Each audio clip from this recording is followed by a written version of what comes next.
Murder in India, a 1920s Cosy Mystery.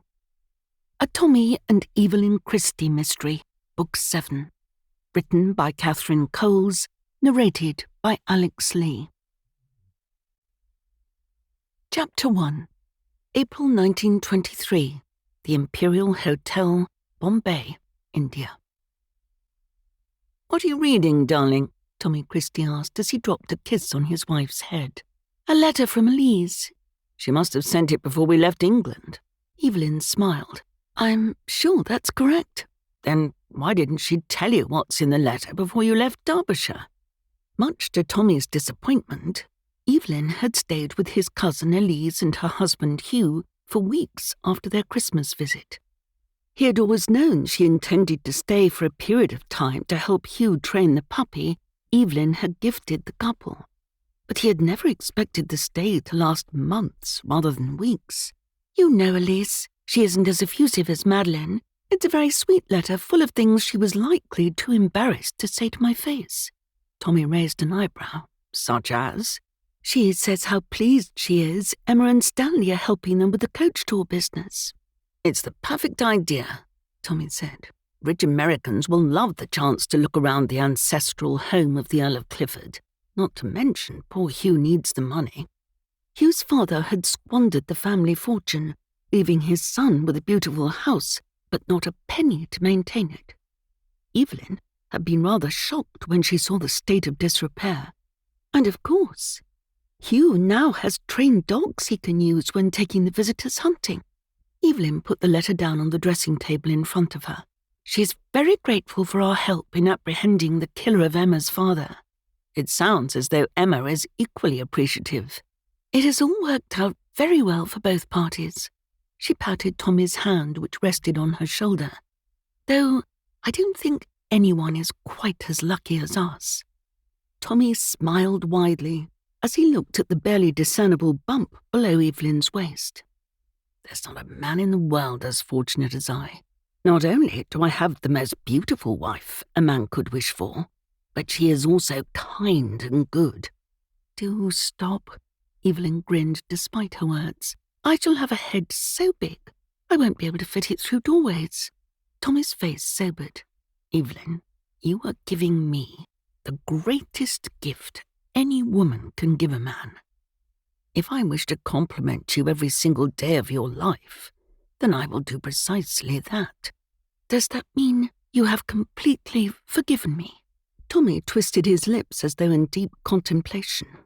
"I suppose so. Though keeping our child a secret for so many months was terribly cruel."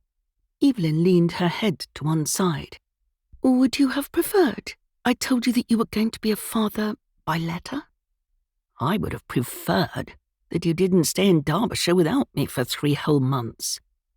"Oh, Tommy, how do you think I managed for years while you were away?" His face clouded over just as it always did when she mentioned his time serving his country during the Great War. The only person she knew he discussed that period of his life with was John Capes, the vicar in their village of Hesselham. "Speaking of Americans," he said in a none too subtle change of subject, "did I tell you that a group arrived at the hotel this afternoon?" She allowed the discussion to move on in a different direction and injected a playful tone into her words to lighten the mood once more. "Aunt Em will be positively thrilled." "I haven't told you the best of it." He leaned closer as they were about to impart a great secret. "They are all Hollywood actors." "Goodness gracious," Evelyn said. "How exciting." "For silent film actors, they are rather loud." "They're American, darling," Evelyn laughed. "I'm sure they will make a delightful change from the ramblings of the stereotypical drunk English colonel every hotel seems to house." "You shall see what I mean at dinner." He gestured towards the discarded letter. "Does Elise say anything else?" "She asked about the preparations for Constance's wedding." "I'm rather glad Alexander suggested marrying at his country home, aren't you?" "Jolly glad," Evelyn gave a firm nod. "I shall be far too busy with our baby to host a wedding at Hesselham Hall." A dreamy expression danced across Tommy's face. the exact same one she enjoyed seeing every time they spoke about their future. Mother will no doubt want to visit Devon and see for herself that Alexander's family home is acceptable. Don't fool yourself, Evelyn retorted. It's not every day your daughter marries an earl. I think Helen couldn't care less if they married in a hovel, so long as she can tell people her daughter is the Countess of Cheston. You're probably right. He lifted a shoulder. At least we are here, on holiday, and not at home in the middle of things between my mother, Aunt Victoria, and Constance. Helen Christie, Tommy's mother, had not been very involved in the lives of her children since her aborted wedding to the Marquis of York the previous summer. Of course, now that she was aware her daughter was to inherit a title, she was keen to help Constance plan her wedding. Constance, however, had become very close to her aunt in her mother's absence. Tommy was right. Evelyn was glad not to be in the middle of that particular triangle. I am fond of things as they are, she said. We are out of the wedding drama, and now that we're on dry land, I'm starting to feel much more like myself. Was it so very dreadful? He asked, for what must have been the 100th time since they arrived in Bombay. You know very well it was, she replied firmly. The last thing any woman in a delicate condition wants is 3 weeks at sea. If I had known of your condition, I would certainly not have booked a trip to India. I know, she squeezed his hand. Let's not speak of the dreadful journey any more. We should look forward and enjoy our quiet time away from the utter madness of our families. You do know what happens every time we think we're going to have a restful time. Oh no, Tommy. She turned and wagged a finger at him. There will be no more murders. We are on holiday, and I am a pregnant woman. No more sleuthing. Never. He looked incredibly crestfallen. Never, she reiterated.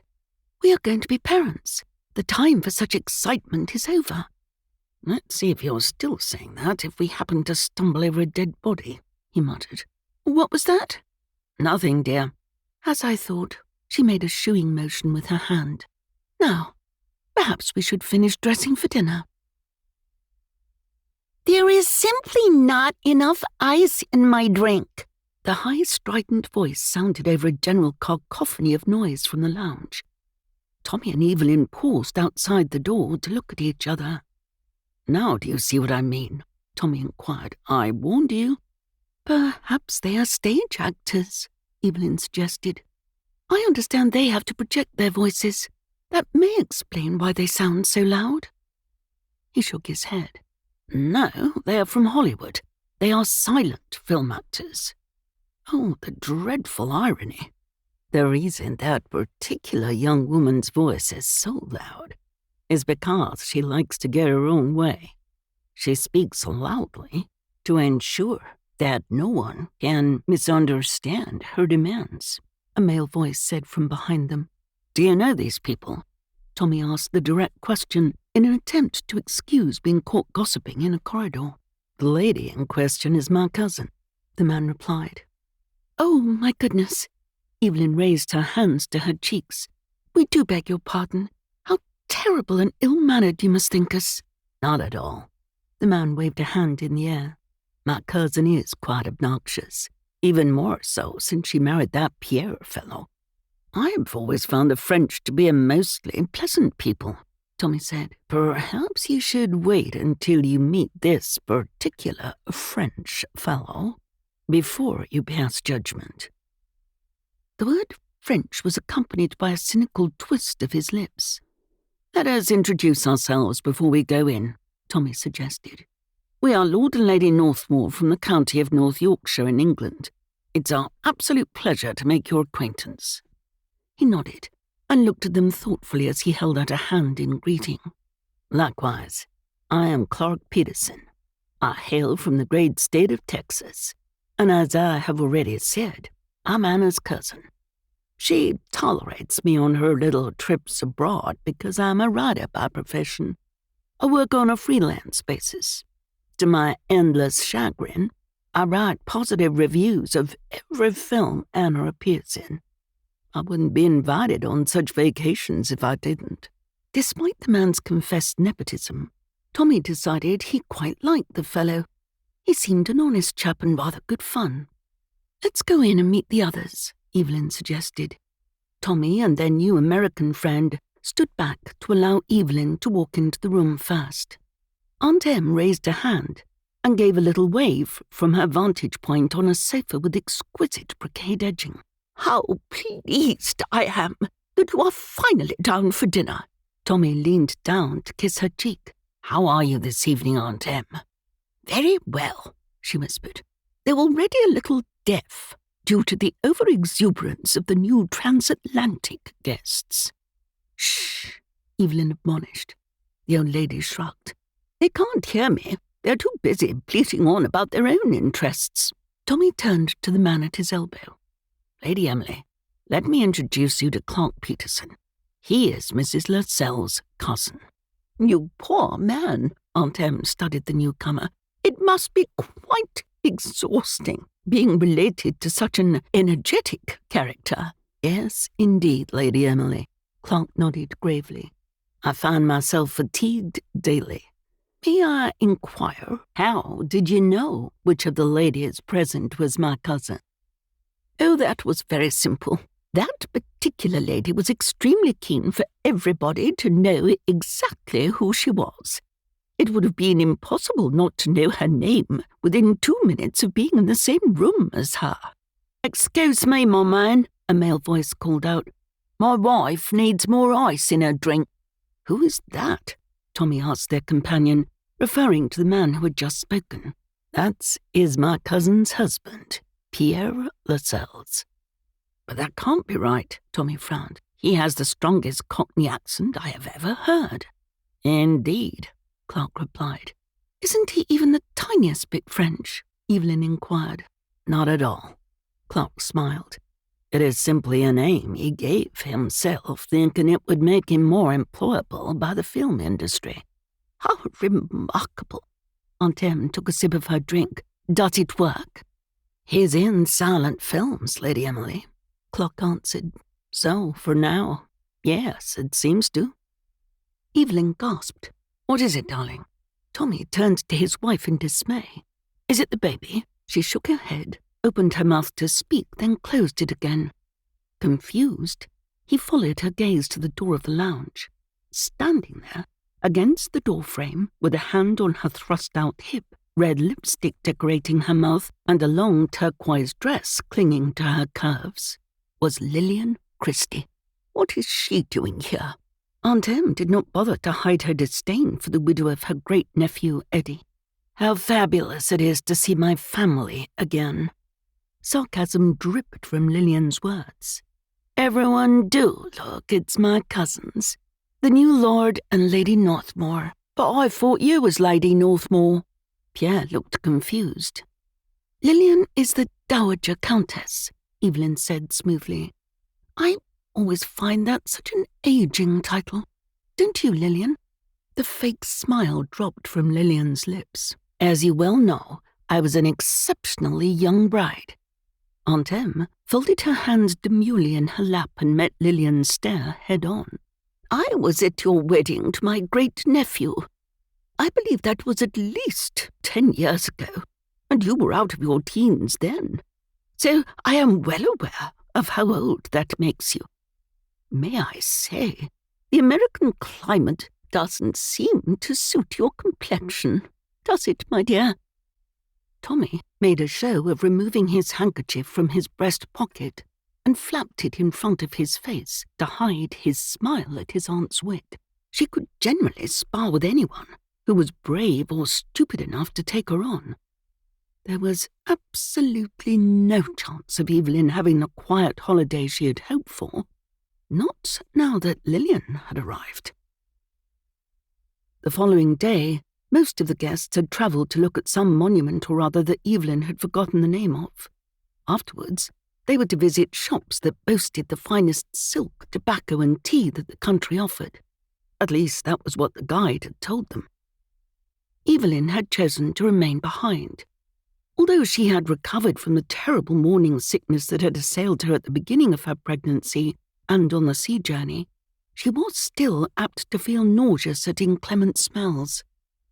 Anna Lascelles had pleaded a migraine and also remained at the hotel. From her vantage point under an umbrella on the patio of the lounge, Evelyn could see the American relaxing in a chair on the balcony outside her room. She put down the book she had been reading and looked up again at the balcony. Had the other woman moved at all, since the others had left shortly after breakfast? Evelyn herself had eaten a light lunch, then retired to her room for a refreshing nap. Anna appeared to be in the exact same position she had been in all day. Deciding quickly that she should do something, Evelyn beckoned an attendant. He bowed low in front of her. "Lady Northmore, how can I be of assistance?" he asked in his careful English. Evelyn raised her hand towards the balcony where Anna Lascelles rested. "I wonder, of course, it's none of my business and I should hate to upset Mrs. Lascelles or intrude on her rest, but it seems to me that she has been in her chair since everyone left on their excursion." "Lady Northmore?" "I apologize." Evelyn flapped her hand ineffectually in front of her face. It seemed the oppressive heat had rendered her a babbling idiot. "I rarely fail to make myself clear. I am wondering if Mrs. Lascelles is unwell." "I understand the lady was suffering from a migraine that prevented her from departing with the other guests this morning." "That is precisely my point," Evelyn said. "If one has a migraine, the last place one would ordinarily choose to be is outside in the bright light. Surely Mrs. Lascelles would be more comfortable in her room, with a steady supply of cool drinks. Do you think she might enjoy a cup of your very excellent tea?" "You are too kind, Lady Northmore. Of course, I shall certainly follow your suggestion." He retreated with a respectful nod, and Evelyn picked up her book once more. Her good friend Isolde Mannering, who was married to the Hesselen village doctor, had recommended it to her. She had barely read more than a paragraph when a piercing shriek filled the still air. Evelyn dropped the book into her lap and got to her feet. The book hit the tiled floor with a resounding slap. She peered up and could see one of the hotel maids standing over Anna Lascelles. "What is it?" "Oh, Lady Northmore," the maid leaned over the balcony and called down to Evelyn. "The most terrible thing has occurred. Whatever shall we do?" "What is it?" Evelyn asked again, more firmly this time. "What has happened?" "She's dead," the maid said in a voice that held complete disbelief. "Are you quite certain? Perhaps she has simply passed out because of the heat." "Oh, no," the woman replied. "There can be no mistake. This lady is certainly dead." The attendant Evelyn had spoken to moments earlier came outside. "Lady Northmore, I have telephoned the constabulary and they are on their way to verify the situation. They will wish to question you." "Of course." Evelyn stooped to pick up the dropped book and placed it on the table. "They are particularly concerned."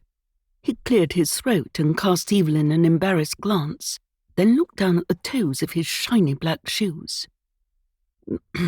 "This is most distressing, but they are incredibly troubled that you raised the question of Mrs. Lascelles' health. They think it's extremely suspicious." Evelyn gave a small, disbelieving laugh. "Oh, that's ridiculous. I simply observed that Mrs. Lascelles had been outside all day and appeared to be in the same position. I don't see how there can be anything suspicious about that observation." "I understand," he bowed again, "but the police—" "I shall clear this up with them the moment they arrive. I'm certain they will understand why I was worried about the situation." "I am sure you are correct." A worried frown creased his brow despite his words. "I am sure you understand, Lady Northmore, that the political situation in India is very precarious. Many people do not wish the country to be governed by the British anymore."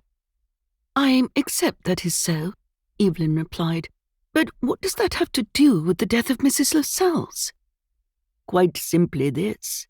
He looked at a spot over Evelyn's shoulder, rather than directly at her, as he replied, The leniency which our police have afforded the English will no longer be tolerated by many. It is entirely possible the police may wish to make an example out of you, to show our people that they are now willing to arrest the English for things they may have ignored in the past." "Arrest me?" Evelyn asked. "Whatever for?" "The murder of Mrs. Lascelles." Evelyn stared at the man, trying to work out if his words were some sort of ridiculous attempt at humour. "But I've been sitting here reading." "Not all day, my lady." Despite her innocence, Evelyn flushed. She had gone upstairs earlier. "Surely you cannot be suggesting I murdered Mrs. Lascelles on my way to take a nap?"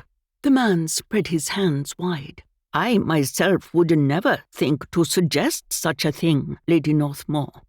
However, you must see how this could look to the police. You remained at the hotel instead of going with everyone else. Then you were not seen for some time.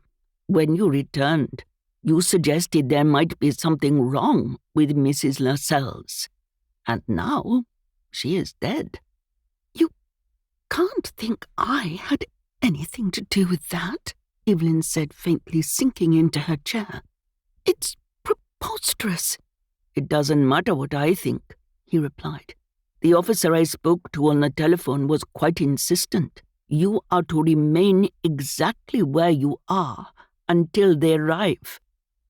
She didn't think she could move at that moment, whether or not she wanted to. The shock of hearing of Anna's death caused her legs to shake, and Evelyn felt quite faint. "I shall send for tea," the attendant said decisively. Evelyn nodded. The quintessential English answer to everything. A good cup of tea. It might help her, though, of course, even the best tea in all of India was no good to Anna Lascelles now. Chapter 2. The police arrived at the hotel in a flurry of activity, bluster and bad humour. The lead detective, who introduced himself as Sidney Webster, was a portly man who appeared to be in his mid-40s. Sweat patches on the underarms of his formal shirt were a testament to his inability to manage the late afternoon heat. Tommy and Evelyn sat across from the police officers. They had commandeered the hotel manager's office in which to conduct their interviews. "Just so that we have this clear before we start," the elder of the two police officers began. "I don't care who either of you are, I would arrest even His Royal Highness the Prince of Wales if I believed him guilty of a crime." "Oh, so, really?"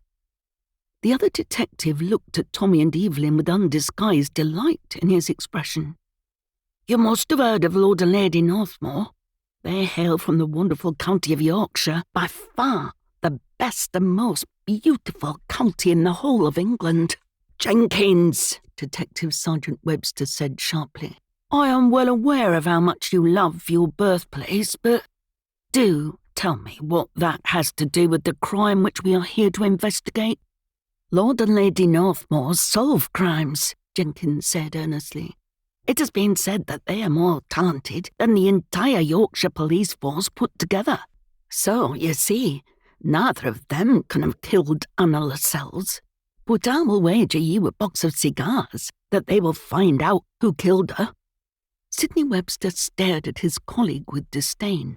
"That does not say much for your precious Yorkshire, does it? Are we on?" "On for what?" Webster snapped. "The bet, of course." Jenkins grinned amiably, seemingly oblivious to the heightening colour on Webster's face. "You win a box of cigars if you find the killer of Mrs. Lascelles before—" "Stop!" Detective Webster roared. "We are police officers. We do not make bets on who will solve crimes. In particular, we do not bet against ourselves in favour of a suspect. Do I make myself clear?" "Yes, sir." Right before Jenkins demurely lowered his gaze to the table, he threw Tommy a quite audacious wink. Tommy pressed his lips together to prevent his amusement at the younger officer's antics from showing to his superior. He already liked the young Yorkshireman, who was personable, The same could not be said for Sydney Webster, whose face was as red as Lillian's lipstick, and whose countenance was as dour as a man who had found a penny but lost a shilling. "I am not a man who likes to beat about the bush." Sydney Webster steepled his fingers on the desk in front of him and pinned Evelyn with a look clearly intended to intimidate her. "My understanding of the facts is as follows. Last evening the victim was very rude to you.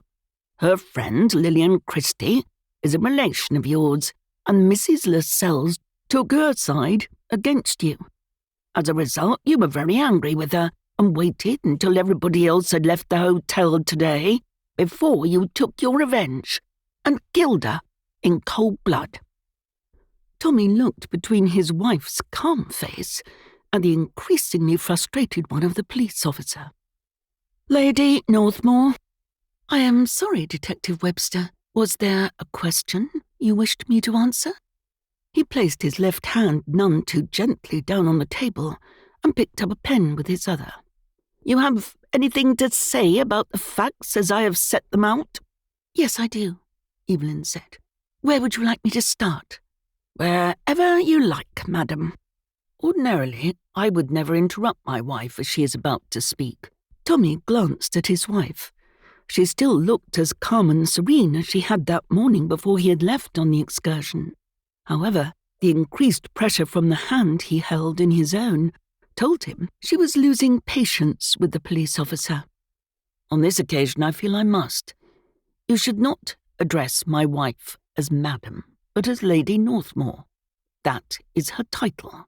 If he wishes to continue to address you as Detective Sergeant Webster, then we ask for the same courtesy in return." Webster pointed a finger in Tommy's direction. "I have no interest in how rich or powerful you are. You are in India now, not Yorkshire. Here we treat people based on their guilt or innocence, and not because of their influential friends." Tommy released his exasperation in a deep breath and exhaled through his nose. Evelyn squeezed his hand. "It is true that the victim was rather rude to me, both before, during, and after dinner last night. However, I did not kill her for revenge or for any other reason this afternoon." "Perhaps you can tell me where you were today?" "I would be glad to."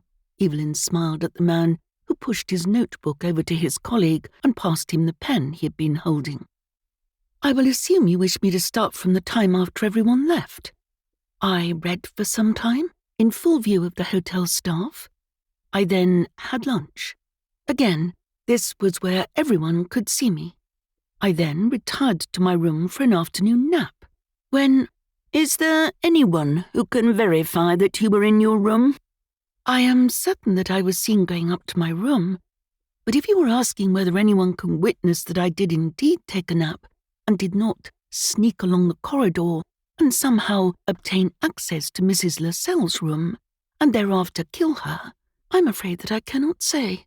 "So you can see my dilemma," the police officer said. "No one can say that what you have described is actually what happened." "Quite." Evelyn inclined her head slightly. "Of course no one can say that it wasn't. It is my understanding that it is for you, the police, to find evidence of your quite outrageous suggestion. If there is nothing more, I should like to retire to my room to get ready for dinner." Tommy got to his feet and placed his hand under Evelyn's elbow to assist her up. "It was jolly nice to meet you, Detective Constable Jenkins." The young officer put down his pen and smiled up at Tommy. "Oh, Lord Northmore, the pleasure was entirely mine." Down," Detective Sergeant Webster barked. "I have not yet finished." "I rather think you have," Tommy said. "My wife has set out her position very clearly. She did not kill Mrs. Lascelles.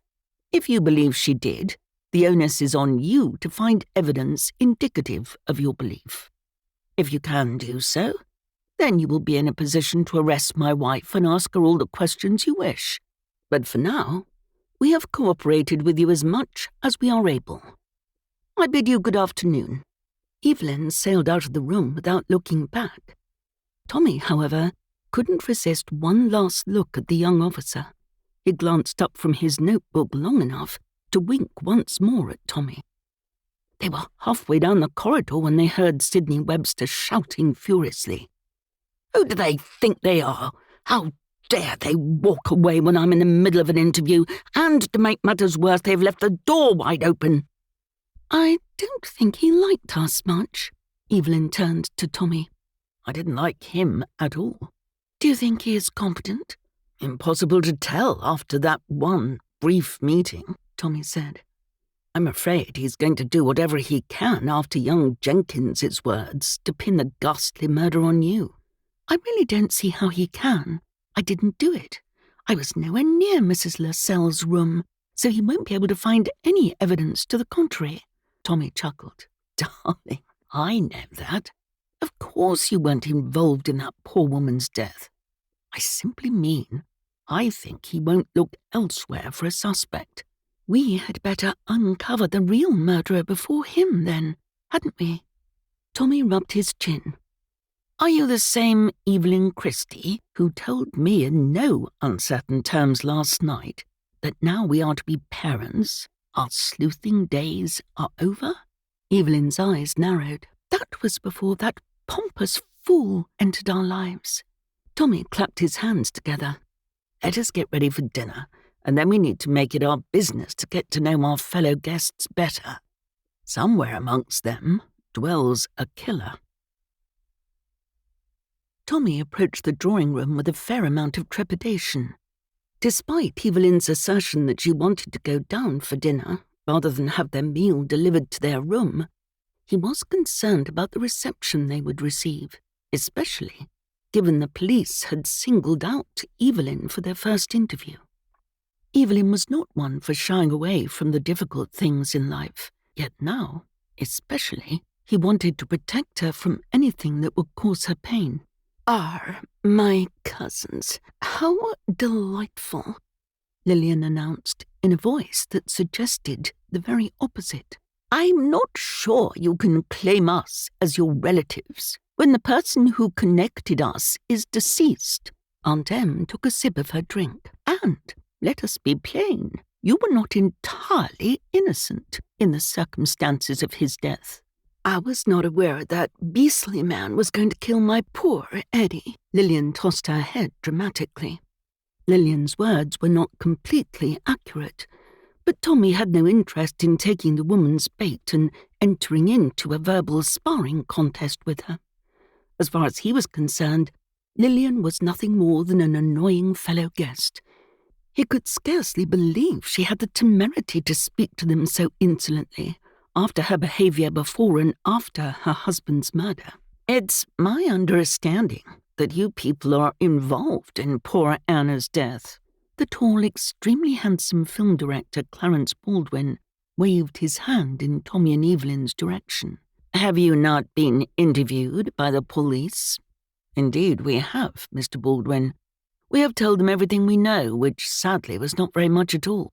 "And then they'll let you go?" Lillian asked, her voice as jarring as the seagulls that flew above the sand near Tommy's home, Heselham Hall. "Just like that? Poor Anna deserves justice." Pierre nodded solemnly. "I hope that when that happens she can rest in peace." Tommy looked at the grieving widower. Though, it had to be said, the man showed no signs of sorrow whatsoever. Perhaps the shock at discovering his wife's sudden demise only hours earlier meant the reality of her death had not yet hit him. "Clarence," his pretty wife pulled at the sleeve of his jacket, "I don't think we should take our meals with these people. What if they should poison us?" Tommy held back a sigh. "Mrs. Baldwin, you can be certain that neither Lady Northmore nor myself have any interest in going into the kitchen to tamper with anyone's food. Neither are we involved in any way in the sad event leading to the death of Mrs. Lascelles." "Well, someone killed her right enough." Pierre glanced around at the guests. "And I'd wager it was someone present in this room at this very moment." "I don't see how." Colonel Carmichael tapped his cane on the floor, which had the desired effect of drawing all eyes to him. His upper-class accent was in direct contrast to Pierre's rather more bass tones. As I understand things, poor Mrs. Lascelles was killed while we were away from the hotel. It can't be any of us. Except Lady Northmore, of course. Pierre flung an arm out in Evelyn's direction. She didn't go on the trip. She had all day to walk along the corridor, let herself into our room, and strangle Anna to death. Poor Anna was strangled.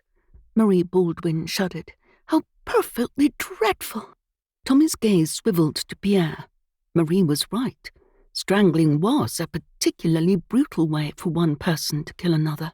It's no good you looking at me, Pierre yelled furiously. Like the Colonel here said, you were out with me all day. You know I didn't kill Anna.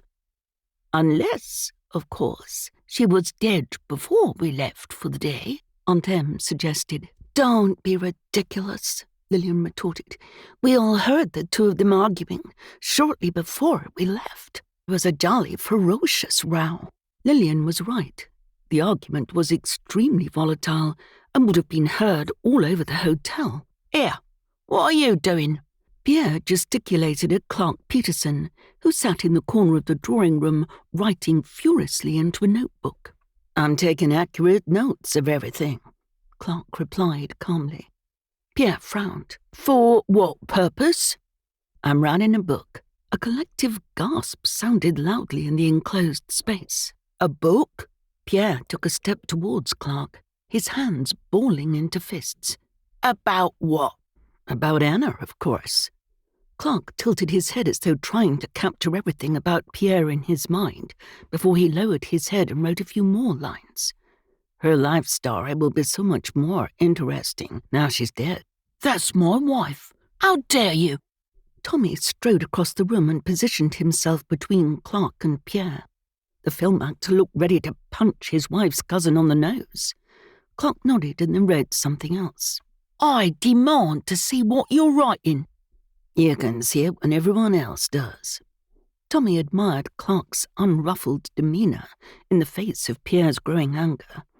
When it is published by a New York publishing house, they will fight for my manuscript, especially because it will be written contemporaneously. I can clearly see why Anna hated you so, Lillian drawled in her affected American accent. What a foul fellow you are. Can't you see Pierre is simply distraught? Tommy didn't think Pierre looked anything of the sort, but on this occasion he had to agree with Lillian. It was in rather poor taste for Clark to use his cousin's death for attempted financial gain. Pierre pulled a handkerchief out of his pocket, as though belatedly realizing that the correct emotion for a husband with a recently deceased wife was usually extreme sadness. Clark lifted a shoulder in complete disinterest at Lillian's words, then wrote more, his pen flying across the page as though he couldn't write fast enough to keep up with the words in his head.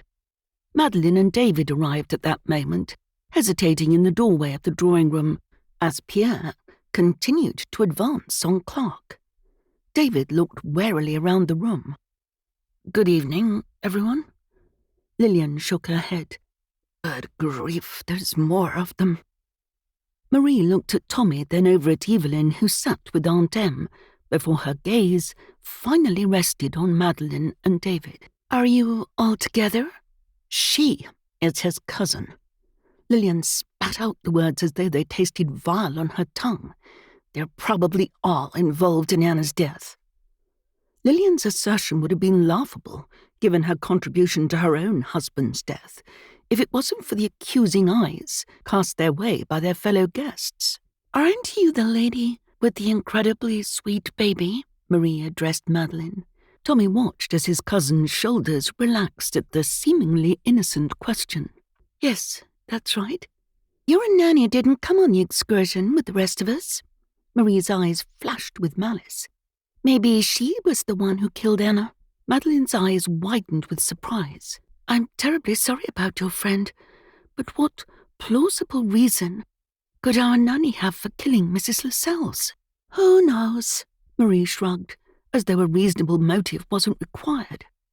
Perhaps she was jealous of her beauty. It wouldn't be chivalrous for Tommy to point out that Evelyn, Madeline, and even Lillian were far more attractive than Anna had been, but he very much wanted to. At that moment he wished he could think of something to say that would dissipate the tension in the room. David held out his hands in a conciliatory gesture. Perhaps we could find something different to talk about. I don't know about anyone else, but I fear I would struggle to digest my food properly if we were to keep up this disturbing discussion throughout dinner. It has been an exceedingly long time since someone last spoke such sense, Aunt Em said with feeling. Perhaps I could entertain the group with one of my stories, the Colonel inquired.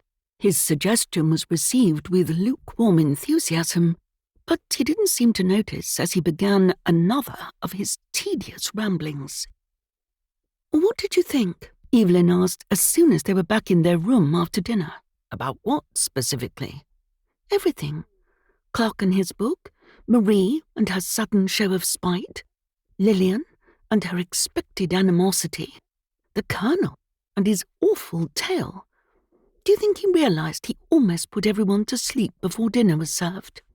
He's not a bad old thing, Tommy replied. I feel rather sorry for him.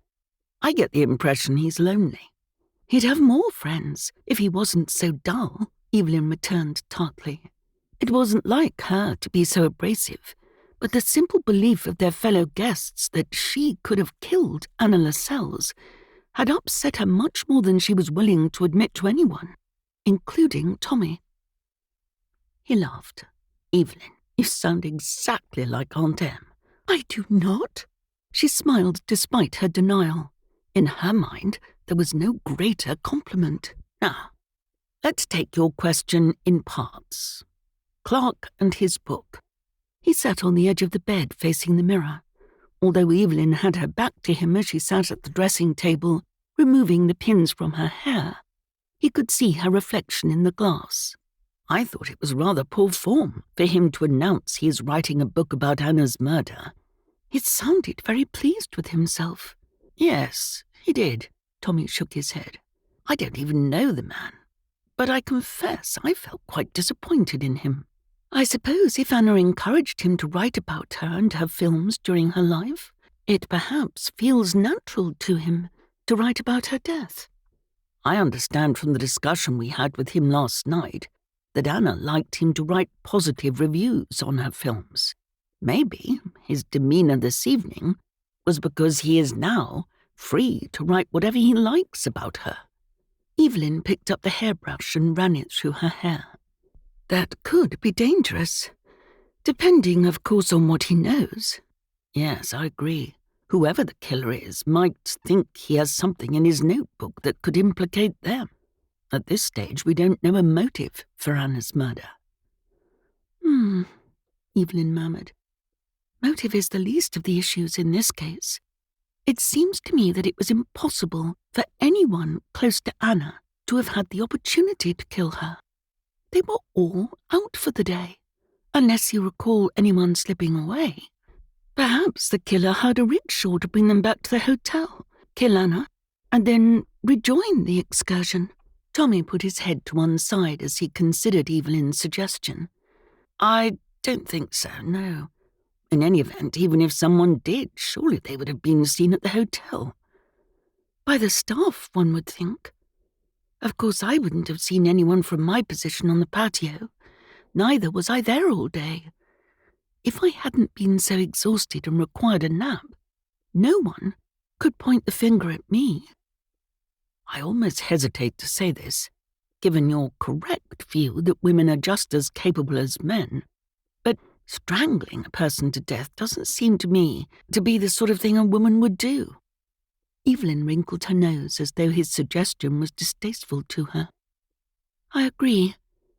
It's quite a physical act, isn't it? Having strangled no one before, I don't know how much strength it would take, but I would imagine quite a lot. I think we must forget about the opportunity of the killer for now and concentrate on uncovering the motive for the crime. Perhaps once we have that, everything else will fall into place. Tommy snapped his fingers. Elsie stayed here with baby Josephine. Yes. Evelyn twisted to face Tommy. Surely you don't agree with Marie Baldwin and think our Elsie could have something to do with the murder? Of course not. He shook his head. I simply wondered if perhaps Elsie could provide you with an alibi, if that is required. Maybe she heard you retiring to your room. Is it possible she saw you this afternoon? I'm afraid not. Evelyn turned back to the mirror and brushed her hair with rather more force than was necessary. In any event, if I were to come up with an alibi now, no one would believe it. They already think we are all in league with each other. Then perhaps Elsie might have seen or heard something that may help us solve Anna's murder. You should certainly speak to her. You're right. That is a good idea. Isn't it lovely how well Elsie has turned out? Yes, it is. David tells me constantly how pleased Madeline is with her care of Josephine. Every day Madeline feels more comfortable leaving Elsie in charge. When we first suggested Elsie as a nanny for Josephine, Madeline wouldn't leave her for any longer than 5 minutes. Yesterday, she left her in charge for almost an entire day. It's good for a mother to have some time away from her child, I am told. Evelyn rested a hand on her stomach. Though right now, I can't imagine wanting a single second away from our child. Tommy waggled his eyebrows at her. Even if you were involved in a case? She fixed him with a mock severe look. I've told you, when our child is born, we will no longer involve ourselves in murders. Your position has moved somewhat since last evening. Your position will move if you carry on suggesting we should sleuth when we have children. Evelyn looked pointedly at the adjoining room that Tommy used for nothing more than storing his clothes, dressing and shaving. And our child will not have siblings.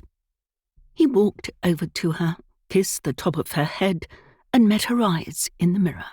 Now, Evelyn, don't say things you don't mean. Chapter 3.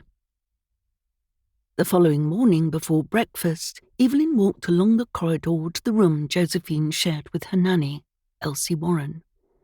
The young woman had turned out to be exceptionally capable, and Evelyn had no concerns about her ability to cope with a second child to care for when she had her own baby later in the year. It had taken some time for her to come to terms with her pregnancy. She had been childless for so long, she had almost believed motherhood was not something she would experience. Now, by the doctor's best calculations, she and Tommy would have a baby of their own before the summer was over. She opened the door to the nursery. Good morning, my darling. Hello, Elsie. How did Josephine sleep last night? Very well, my lady. She's such a good girl. I'm so glad to hear it. Evelyn smiled at the nanny. Let us hope for all our sakes that my little one is as well behaved. Every baby is different. Elsie passed the baby over to Evelyn to hold. I'm sure we will all settle into a routine quickly enough. Did Mrs. Ryder tell you that his lordship is keen for the whole family to have a summer holiday in Scarborough? Apparently, his parents made the trip every year, and he is keen to resurrect the tradition. She did, my lady. I am very much looking forward to our trip. Elsie fiddled with the blanket before she looked at Evelyn with some hesitation. I do beg your pardon, my lady. I hope this isn't an impertinent question, but will you have your own little bundle of joy by the time we go away? Evelyn blew a raspberry on Josephine's neck and delighted in the little girl's giggle. No, I am afraid I will be as big as a house by then, and his lordship will need a reinforced motor car to transport me. Elsie giggled nervously. I'm sure that won't be the case. You're jolly fit and trim for your age. Evelyn hid a smile as the nanny flushed and turned away to fiddle with Josephine's clothes in the bureau behind her. Thank you, Elsie, I think. Now, I do have an ulterior motive for coming to see you and Josephine this morning. I wondered if I might ask you some questions about yesterday. Of course, my lady. Come and sit down, Elsie. It's very disconcerting to talk to your back. Of course. The young woman sat in the chair opposite Evelyn. I need you to tell me everything you can about Mrs. Lascelles. Anything you might have heard from the staff in the hotel, or seen or heard yourself. It's extremely important. Is it true that the police suspect you? I'm afraid so, Evelyn said, unable to believe it was true even as she said the words. Simply because I was the only guest who did not go on the excursion yesterday morning. Elsie folded the hem of her pristine white apron into pleats. The hotel staff said Mrs. Lascelles had the most horrendous arguments with her husband. Apparently, he was convinced she was having a relationship with the film director, Mr. Baldwin. Is that right? Evelyn raised an eyebrow. How interesting. Have you heard anything else? That is all. What about yesterday particularly? Did you see or hear anything unusual? I'm afraid not, Lady Northmore. Elsie looked at her earnestly as though desperately keen to help. I think we all heard the almighty ruckus before Mr. Lascelles left with the rest of the guests. Evelyn shook her head. It was awful. Mr. Lascelles seemed furious with his wife. Could you hear clearly what he was saying? No. Just an awful lot of shouting. She thought for a moment. I suppose, if I want to know what was being said, I will have to ask Mr. Lascelles himself. Oh, I wouldn't do that. Really, Elsie, why not? Elsie's cheeks bloomed with colour again. Well, if he did her in, he might do something to you, and it's not as though you can fight him off in your condition. I don't see how he can have killed her, Evelyn said. He left the hotel, and Mrs. Lascelles then came out to the balcony. She was alive when he left. Lord Northmore is quite certain no one slipped away during the day. It's quite the mystery, Elsie smiled. If anyone can solve it, then it's you and his lordship. You both have a special way about you. Why, when you questioned me after Mrs. Mannering's former husband was found dead, I couldn't help but tell you everything I knew, despite how embarrassed I was about my actions. Thank you, Elsie. Evelyn leaned forward and patted Elsie's hand. You know, we have quite forgotten what happened back then. We only think about how wonderful you are with Josephine now. Mrs. Ryder says she doesn't know what she would do without you. That is very kind of her to say so, Elsie said meekly. I really am very grateful. You've worked hard for this family, Evelyn replied. I'm sure you have realised by now that we take good care of people who are loyal to us. Oh yes, Lady Northmore. Yes, I have. Evelyn got to her feet and kissed the baby's forehead. If you should hear anything more, however insignificant you might think it is, please let me know.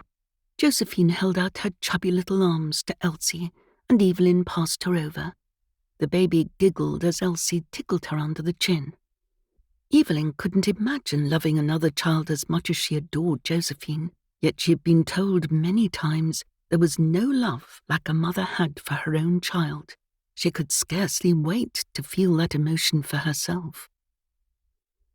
Clark Peterson was sitting on the patio writing in his notebook when Tommy found him after breakfast. The amiable American looked up as Tommy approached him.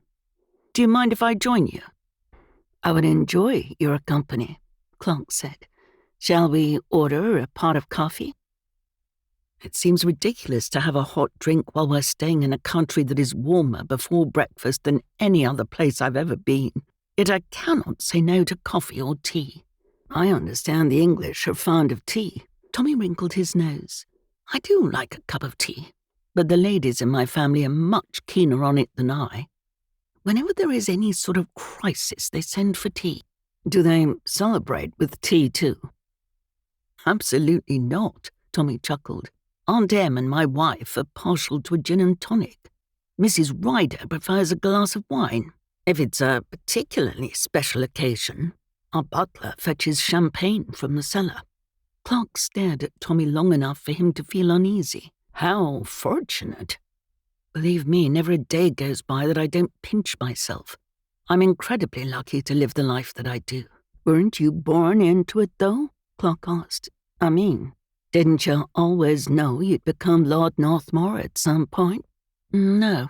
The heir to the title was Lillian's husband, Eddie, who was my cousin. And what happened to him? Obviously, I know he's dead. He was shot. Good golly, on purpose? Tommy grimaced. Yes. Clark put down his pen. It was suggested last night that Lillian had something to do with her husband's death. She was involved in a relationship with the man who killed him and his father before him. Wait. Clark put up a hand. Let me see if I've got this straight. Lillian's paramour killed her husband's father, and then her husband? Correct. Tommy held up a hand as he saw an attendant come out onto the patio. A pot of coffee for two, please. The man bowed down. Immediately, Lord Northmore. Did Lillian have knowledge of the murders? That I can't answer, Tommy said. I believe that she did. But we could not prove the extent of her involvement. The police did not charge her with a crime? No, they did not, Tommy confirmed. I say, are you asking all these questions for a particular reason? Clark picked up his pen and made a few notes on a fresh page in his notebook. I want to make sure my facts are correct. This information is going in your book? Tommy leaned back in his chair. The scandal of Uncle Charles and Cousin Eddie's death doesn't paint our family in a particularly favourable light. Don't worry, Lord Northmore, Clark grinned.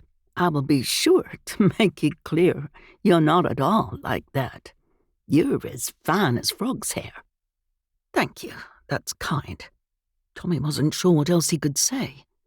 Clark filled the page with his neat handwriting and looked at him expectantly. Do you have something else to ask me? I rather thought the reason you sought me out this morning was because he wanted to ask me something. Who better to tell me about the victim than you? Well, her husband, I suppose, Clark said, although the chances of getting the truth out of Pierre are rather slim, I fear. I understand there was a certain amount of discord in their relationship. Clark laughed. That's such a British way of describing it. Their marriage was an unmitigated disaster. Is that so? Pierre is a very jealous fellow. I told you last night how he changed his name. He couldn't quite believe Anna was interested in him. The name change was part of him trying to reinvent himself into the sort of fellow who deserved a woman like Anna. Now that sounds as though you liked your cousin, and I rather got the impression that you most certainly did not. Anna was difficult. Clark's lips twisted. That's such an inadequate word. Their coffee arrived and Tommy fanned a hand in front of his face. There wasn't a breath of wind, but the hotel coffee was so exceptionally good, he would not turn it down. Why do you think she was difficult? Clark picked up the milk jug and added some to both cups. Sugar? Not for me, thank you. Anna was exceedingly rich. Clark poured coffee into the cups and handed one to Tommy. It made her spoiled and very hard to please. Goodness knows poor Pierre tried. Well, at first he tried. I understood the film industry pays relatively well, Tommy said. But does it really pay enough to make your cousin, as he put it, exceedingly rich? No, not at all. That isn't where her wealth comes from. Anna inherited an absolute fortune from our grandmother. Tommy sipped his coffee. And you did not? I did not, Clark confirmed. The old dear was fond of her daughter, Anna's mother, but my father was a constant disappointment to her. So she left Anna her millions. Millions? Millions of dollars, Clark nodded. Of course, now she's dead, whatever is left of Granny's fortune comes to me. Does it? Tommy tried to sound as though the question was of no consequence whatsoever. I might as well tell you that now, Clark said. I'm sure it'll be the first thing Pierre tells the police if he hasn't told them that already. Tommy put down his cup and placed his hands on the edge of the table as he leaned closer to Clark. So, Anna's death leaves you very wealthy. but doesn't improve Pierre's position at all. The money was Anna's to do with what she wanted while she was alive. Under the terms of the trust, it reverts to family upon her death. Any money Anna had of her own, from her films, will go to Pierre. I don't expect that was very much. You realize, of course, that gives you an excellent motive for murder. I do. You suggested Pierre's position isn't improved by the death of his wife. That isn't strictly accurate. How so? Financially, his situation remains the same. But Anna's death means he is a single man once more. Yet, earlier you said Pierre was jealous. Are you also suggesting that Pierre had someone he would pursue a relationship with? Were he a free man? Let me speak plainly. Clark twirled his pen between his fingers. Pierre was convinced Anna would leave him, although that would have devastated him because I think he truly loved her. He isn't stupid enough not to have a backup plan in case their relationship fell apart. And who is his backup plan? Now, that I don't know, Clark admitted. Perhaps Marie Baldwin. Maybe Lillian. Possibly someone else entirely. Really? Tommy looked at Clark doubtfully. Isn't that a little close to home? Clark shrugged. I'm sure this all shocks a person such as yourself, but I'm afraid film people are not blessed with the same morals as other people. It's an interesting phenomenon. Do actors start off with negligible morals, or do they drop them when they start climbing the career ladder? I can tell you that Lillian didn't have any when she was married to my cousin. I can only imagine that her self-absorption has gotten worse since she left Heselham Hall. She would do well to concentrate her efforts on Clarence Baldwin. Not only is he a film director, but he has a complete absence of morals. Go on, Mr. Peterson, this is most interesting. Please call me Clark. He grinned cheekily at Tommy. May I call you Tommy? Tommy shifted uncomfortably in his seat. He liked Clark, but not only was he a suspect, it wouldn't do to allow too much familiarity. I think it's best you don't. Clark lifted a shoulder. He didn't seem perturbed. I happen to know Clarence Baldwin made advances towards Anna 2 nights ago. You know that how? Anna told me the next morning. Clark held up a hand as Tommy was about to jump in with another question. I know what she'd told me was true, because I overheard the entire conversation. Anna was at her very worst. She'd had an argument with Pierre earlier in the day. It was quite likely the reason Clarence thought she would be receptive to his attentions. But she wasn't? She wasn't, Clark confirmed. In fact, it was much worse than that. She laughed at him, literally right in his face. How did Clarence take that? About as badly as you would expect. Clark cast his eyes about the patio before continuing. He was furious. I didn't hear all of what he said, but I did hear him say to Anna that one day she would get what she deserved. Was Anna frightened of him? If she was, she didn't say. When she told me the story, she still seemed to think the entire thing was hilarious. She was rather rude about Marie, and unfortunately that lady came into the lounge and heard a good deal of Anna's story. Marie heard Anna telling you her husband had made advances towards her. Clark nodded. And Anna's vulgar comments about her appearance and lack of physical attributes. How dreadful for poor Mrs. Baldwin. Meek little Marie looked murderous, Lord Northmore. Tommy finished his coffee, which gave him a few moments to collect his thoughts.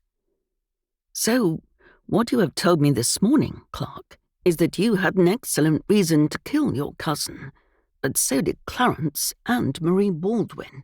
You're forgetting your cousin Lillian, or whatever relation she is to you. None, Tommy said quickly. None whatsoever. Cousin by marriage, I suppose. But now that my blood cousin is dead, I rather think the entire relationship between Lillian and our family is too. I reckon I've rather underestimated you. Clark looked at Tommy with an expression that was a curious mix of excitement and awe. You're not quite as pleasant as you seem, are you? There's nothing I wouldn't do for my family, he replied. If that makes me something less than pleasant, then so be it. Now, why do you believe we should also consider Lillian a suspect? Oh, Clark paused deliberately, seeming to enjoy Tommy's impatience. Didn't I say? With Anna out of the way, not only will Lillian likely take over Anna's role in Clarence's upcoming movie, but if she's so inclined, the path is clear for her to be the next Mrs. Lascelles. Evelyn wasn't at all surprised to find that Lillian had an extremely good motive for killing her supposed friend. The woman had been nothing but trouble since the moment Evelyn had met her at one of Charles's family get-togethers. She sat discussing the details Tommy had learned with Aunt Em. No sooner had she finished reciting the salacious information than Colonel Carmichael joined them. "Ladies," he said in his booming voice, "are we early for lunch or is everyone else late?" "I believe we are early, Colonel." Evelyn smiled at the older gentleman, a little embarrassed at how discourteous she had been about him when talking with Tommy the previous evening. She also bore in mind Tommy's belief that the poor man might simply be lonely. "Perhaps you could entertain us with one of your stories while we wait." He twirled the end of his moustache. It wasn't the same snowy white as the hair circling his bald spot, but a more cream bordering on yellow colour. "If you're quite sure, I would be absolutely honoured to regale you, Lady Northmore." "Evelyn," Aunt Em hissed, "has the sun completely addled your brain? Or has your delicate condition caused you to forget how dreadfully dull the Colonel is?" "What's that, Lady Emily?" Colonel Carmichael leaned forward, cupping a hand behind his ear. "She said she's looking forward to hearing your tale." "It was the summer of 1857, and the mutiny had just begun. We were outside of Delhi with our aim being to recapture the city." Aunt Em sat forward, glanced at Evelyn, and then turned to the Colonel as though his opening sentence contained the most interesting words she had ever heard. "Most officers simply didn't or wouldn't believe that their men would rebel against them. It made many regiments extremely vulnerable." "What regiment were you in?" Aunt Em asked, her voice tremulous and not at all like her usual tone. "Regiment?" "Yes, Colonel," Aunt Em snapped, showing her usual impatience. "What regiment?" He frowned, bushy white eyebrows drawing together. "That's not relevant to my story, Lady Emily." "It is relevant to me." To Evelyn's horror, she noticed Aunt Em's hands were shaking. Reaching over, she put a hand over one of Aunt Em's liver-spotted hands.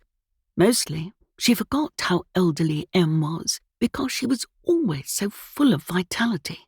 However, at that moment, she looked exactly like a woman who had recently celebrated her 85th birthday. "Lady Emily, are you feeling quite well?" the Colonel asked solicitously.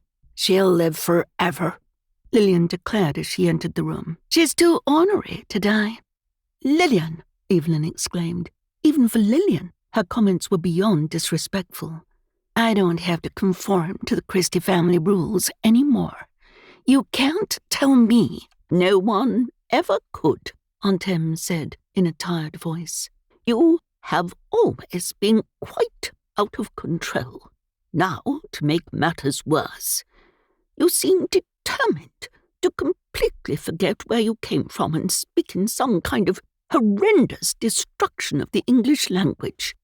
"It's American." Lillian stared at her fingernails to show how tedious she found the conversation. "Yes," Aunt Em replied. "That's what I said." The Colonel sniggered. Lillian rounded on him. "Do carry on your story, Colonel. I could do with a nap before lunch." Colonel Carmichael looked at Evelyn in confusion. "Where was I? You were telling us how your regiment was situated outside of Delhi, she reminded him. Wasn't that where Uncle William died?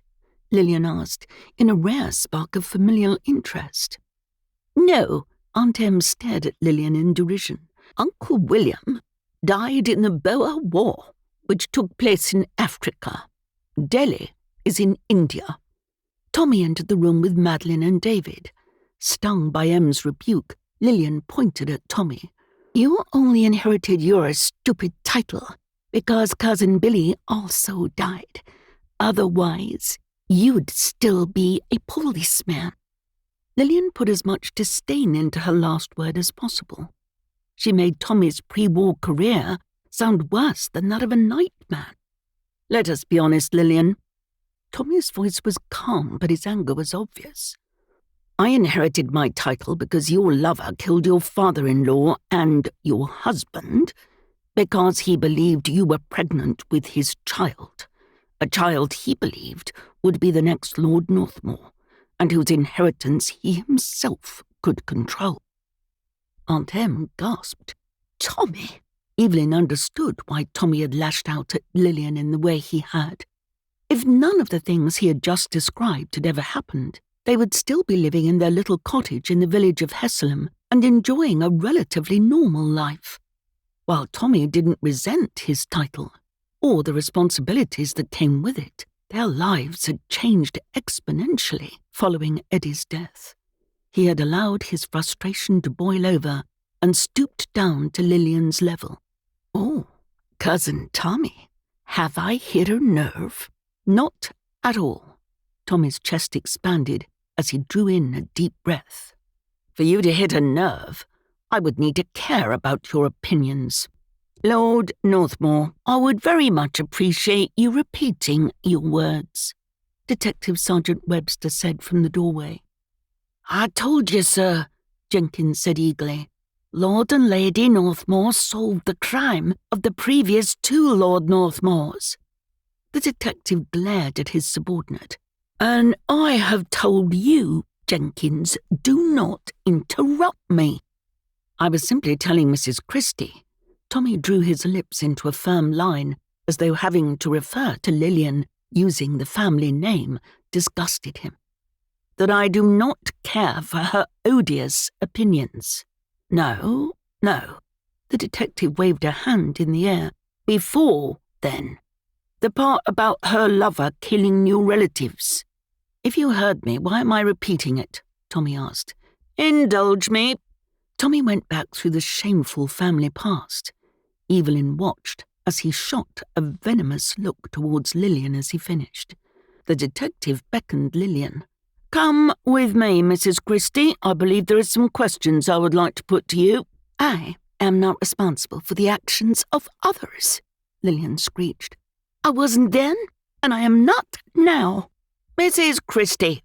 Detective Sergeant Webster put out an arm, indicating Lillian should precede him from the room. With a toss of her hair and a sigh deeper than the ocean, Lillian followed him out. What do you make of that, eh? The colonel asked, to no one in particular. Evelyn exchanged a speaking look with Aunt Em. Between Tommy and the detective, the animosity between the family and Lillian had just ramped up. Chapter 4. After lunch, Tommy waited for the detectives to finish speaking with Lillian. He needed to at least try to repair some of the damage he had caused by reacting to Lillian's poisonous barbs. Of course, he felt guilty that he inherited his title because his Uncle William and his son Billy had both died while serving their country, while he had returned home from the Great War safely.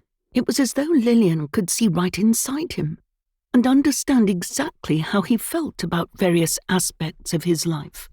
On many occasions, he wished he could have gone back to his old job in the police force and lived quietly with Evelyn as they had before the war. In those days, their lives were relatively private.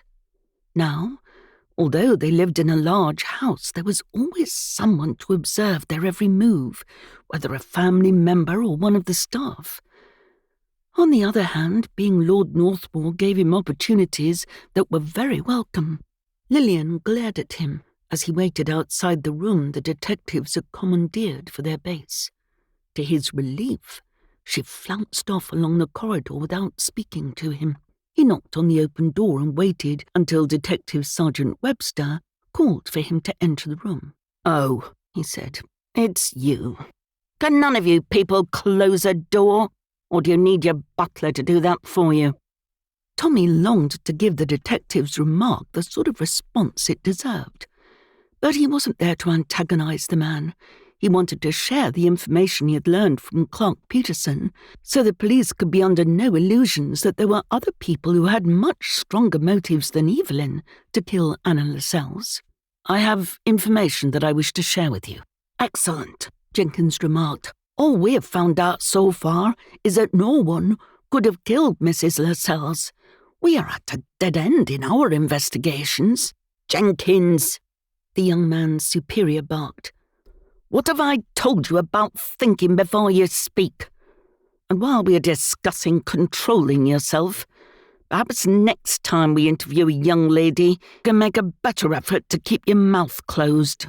"Don't you think Lillian Christie is just so beautiful?" Jenkins asked with a dreamy look on his face. "On the outside, she most certainly is," Tommy agreed. "However, on the inside, the woman has the morals of an alley cat and the viciousness of a viper. Do not be fooled by an attractive exterior, young man." "I shall certainly bear that in mind, Lord Northmore." "Are you two quite finished?" Detective Webster tapped his fingers on the desk. "I thought you wanted to tell me something." "In innocent conversations with fellow guests, I have found out that most people here have a reason to kill Mrs. Lascelles. Clarence Baldwin made romantic advances to her that were rudely rebuffed. Mrs. Baldwin is aware of this and also overheard the victim making unpleasant remarks about her person. Mr. Peterson inherits the victim's vast fortune, whilst Mr. Lascelles has the oldest motive in the world, plain old jealousy. Innocent conversations, you say?" "Absolutely," Tommy confirmed. Webster stuck out a pudgy finger. "If I find out you are interfering in my police investigation, I will have no qualms about arresting you. Do I make myself clear?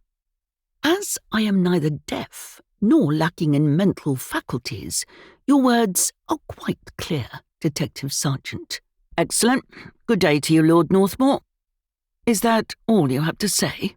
"Whilst my colleague might indulge in pleasantries, I do not. I have a murder to solve and as such have much more important things to do than socializing with suspects."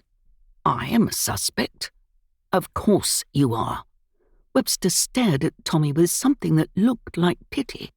"Everyone is a suspect.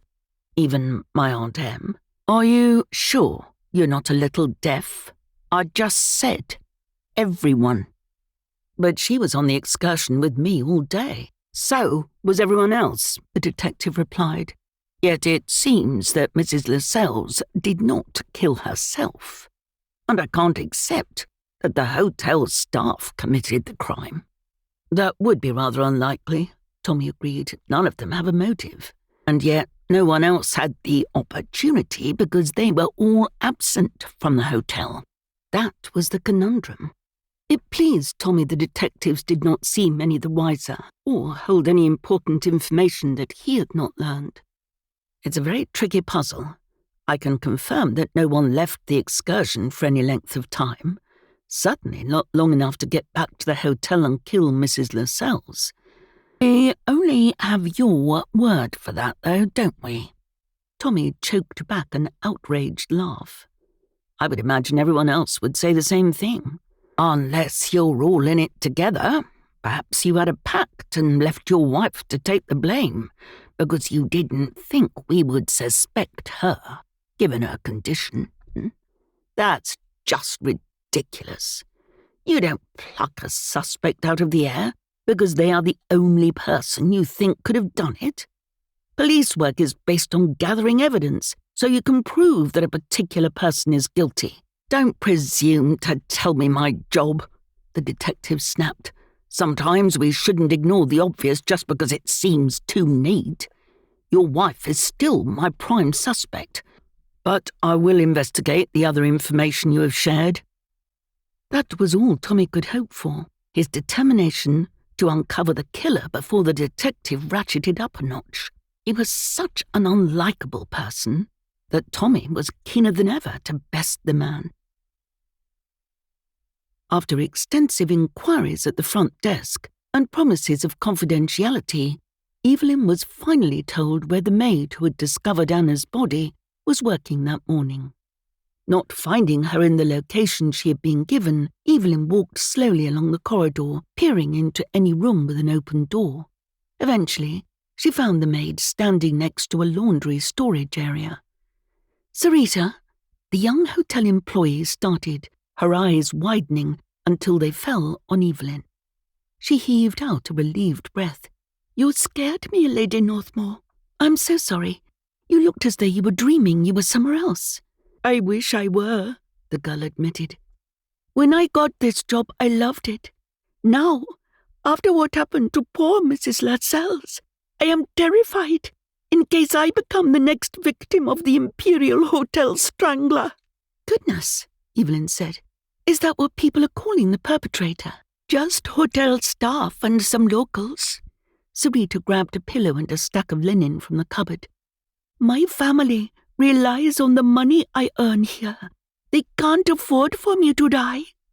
Evelyn blinked, the girl's stark words cutting through her determination to find the killer and reminding her that there were very human consequences that spread further than the dead woman's family. "I'm sure you are quite safe." "The police told me that too. They said the murderer had a specific reason for killing Mrs. Lascelles." "I think that is correct." Evelyn reached out a hand and rested it on Sarita's elbow. "Do you have time to talk to me for a few minutes?" Sarita nodded. "If you think I can help, then I will talk to you for as long as you need. I strongly believe that if we can find out the reason for Mrs. Lascelles' death, then it will help uncover her killer. The sooner we do that, the hotel can get back to normal, and you can stop being afraid." "Let's talk in here." Sarita indicated the room opposite the laundry cupboard. "We can talk while I make up the bed." Evelyn followed Sarita into the room and picked up a pillow. "Pass me one of those pillow slips." "Oh, Lady Northmore, no, I couldn't possibly let you help me perform my duties." "You can pass me a cover from that stack of laundry in your hands, or I shall just fetch some from the cupboard for myself." Sarita looked around as though she was afraid someone would come along and find Evelyn carrying out menial work. "If you insist." Evelyn took the laundry from the maid. "Now, while we are working, tell me precisely what you saw when you discovered Mrs. Lascelles yesterday afternoon. Leave nothing out, no matter how unimportant you might think it is." "I was told to take tea, so I went to the kitchen to get a tray," she said. "When I got to the room, I didn't see Mrs. How did you get into the room?" Sarita frowned. "I opened the door and walked in." "Yes, but did you need to unlock it? Did you use a master key to get into the room?" The maid put her hand into her apron pocket. The keys she kept there jangled together. "No, the door was closed but unlocked." "Okay, good." Evelyn finished with one pillow and reached for another. "What about the room? Did you clean it that morning?" "It wasn't on my list of rooms. However, the manager said Mr. Lascelles specifically asked at the front desk before he left that his wife not be disturbed as she had a migraine." Evelyn plumped the pillow and put it onto the bed. "I don't suffer from migraines myself, but I would have thought the last thing anyone who felt unwell would do is indulge in a shouting match with one's spouse." "Oh, they did that all the time," Sarita said dismissively. "We heard them almost constantly since their arrival." Did you happen to hear what they were arguing about? Sarita giggled. It was something different each time. Mr. Lascelles was unnerved by Mr. Patterson. He did not trust his friend, Mr. Baldwin, around his wife. In addition, he also thought his wife was mean with her money and should be more generous towards him. Evelyn frowned. What about Mrs. Lascelles? What reasons did she have for arguing with her husband? Oh, I see what you mean, Sarita nodded eagerly. I am telling you that the couple argue frequently, but actually, the cause of the quarrels seemed to have come from Mr. Lascelles. You're very bright, Evelyn praised. That is exactly what I was thinking. I wonder, can you recall the reason for their particularly loud exchange yesterday morning? I'm afraid not, Sarita said. There was so much shouting, I couldn't really discern one voice from the other, let alone the words. Evelyn picked up a folded sheet and shook it open.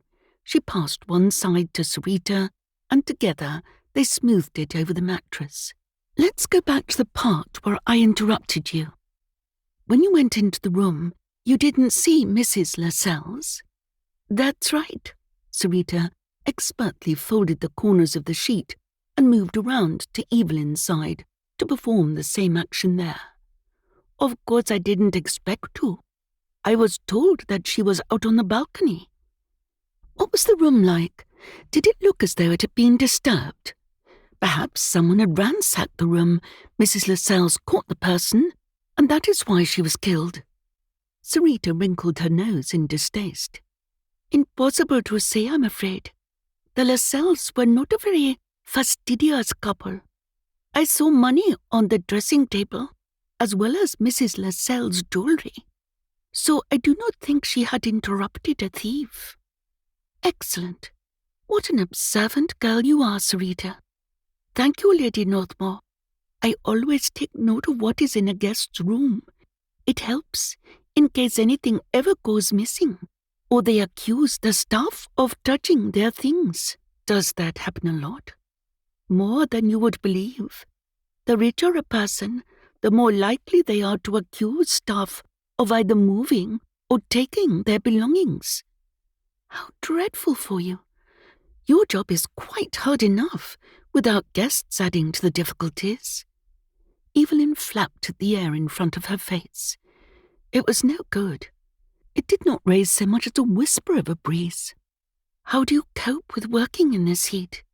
Sarita laughed, a beautiful melodic sound that made Evelyn want to hear the girl sing.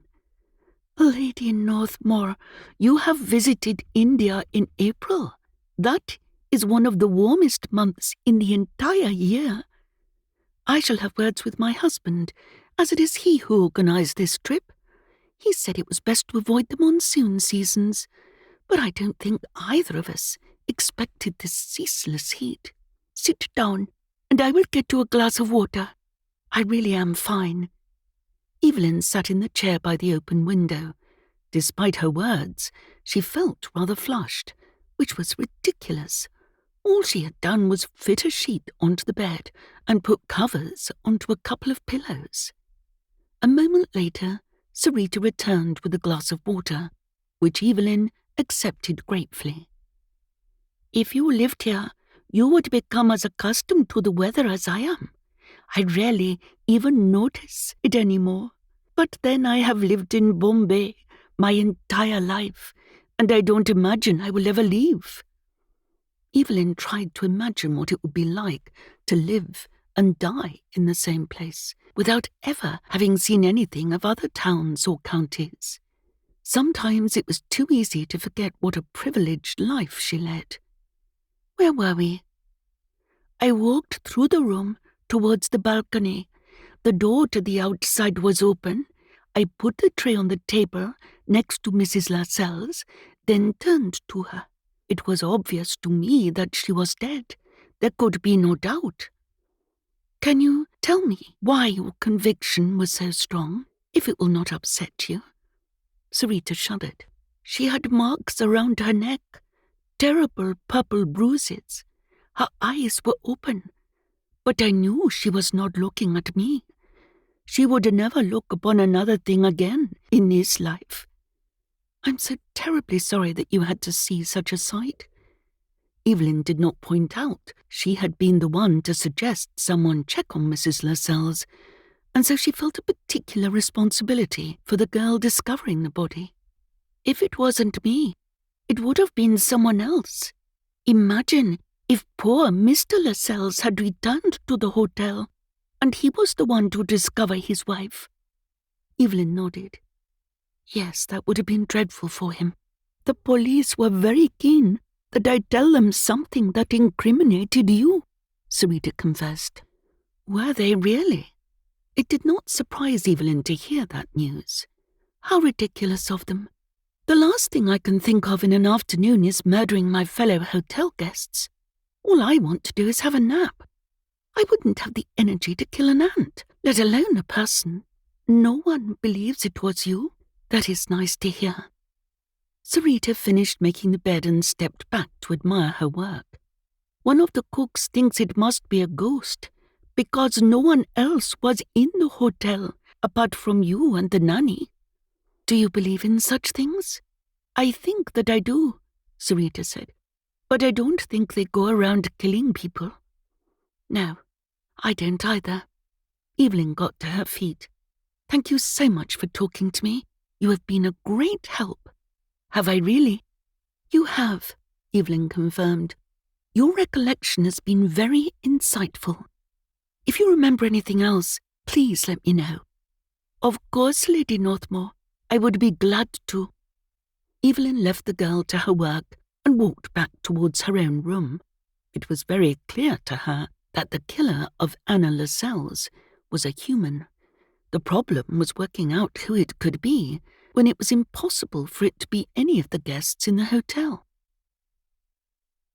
Do sit down, darling. Tommy put a hand under Evelyn's elbow and ushered her into the seat.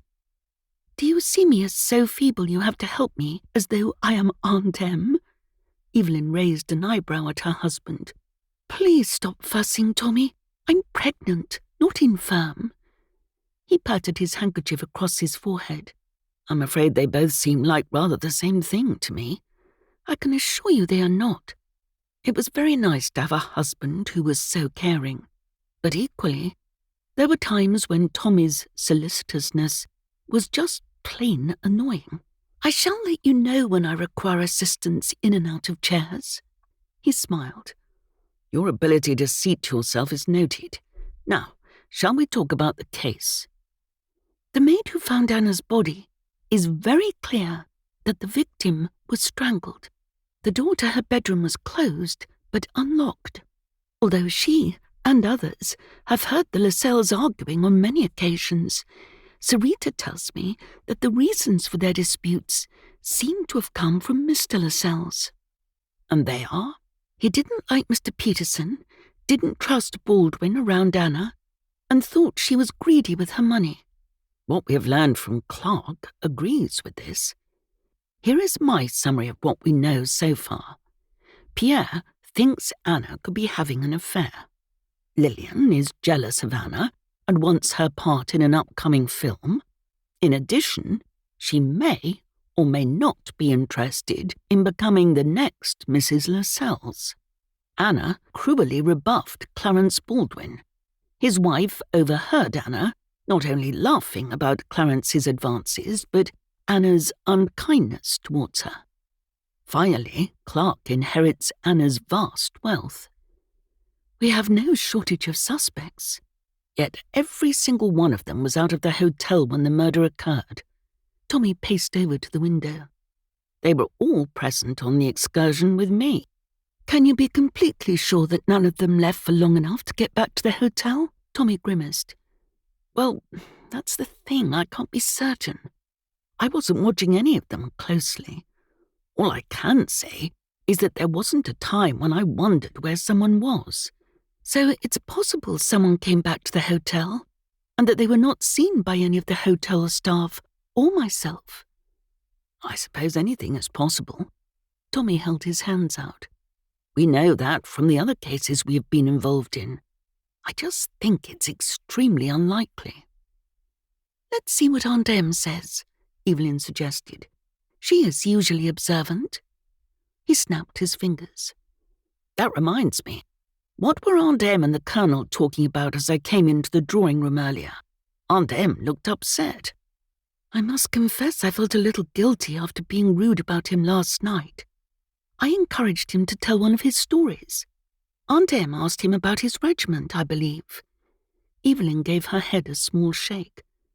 I completely forgot about it, but I wondered at the time whether her question could have had something to do with her lost beau. She never got over that fellow, did she?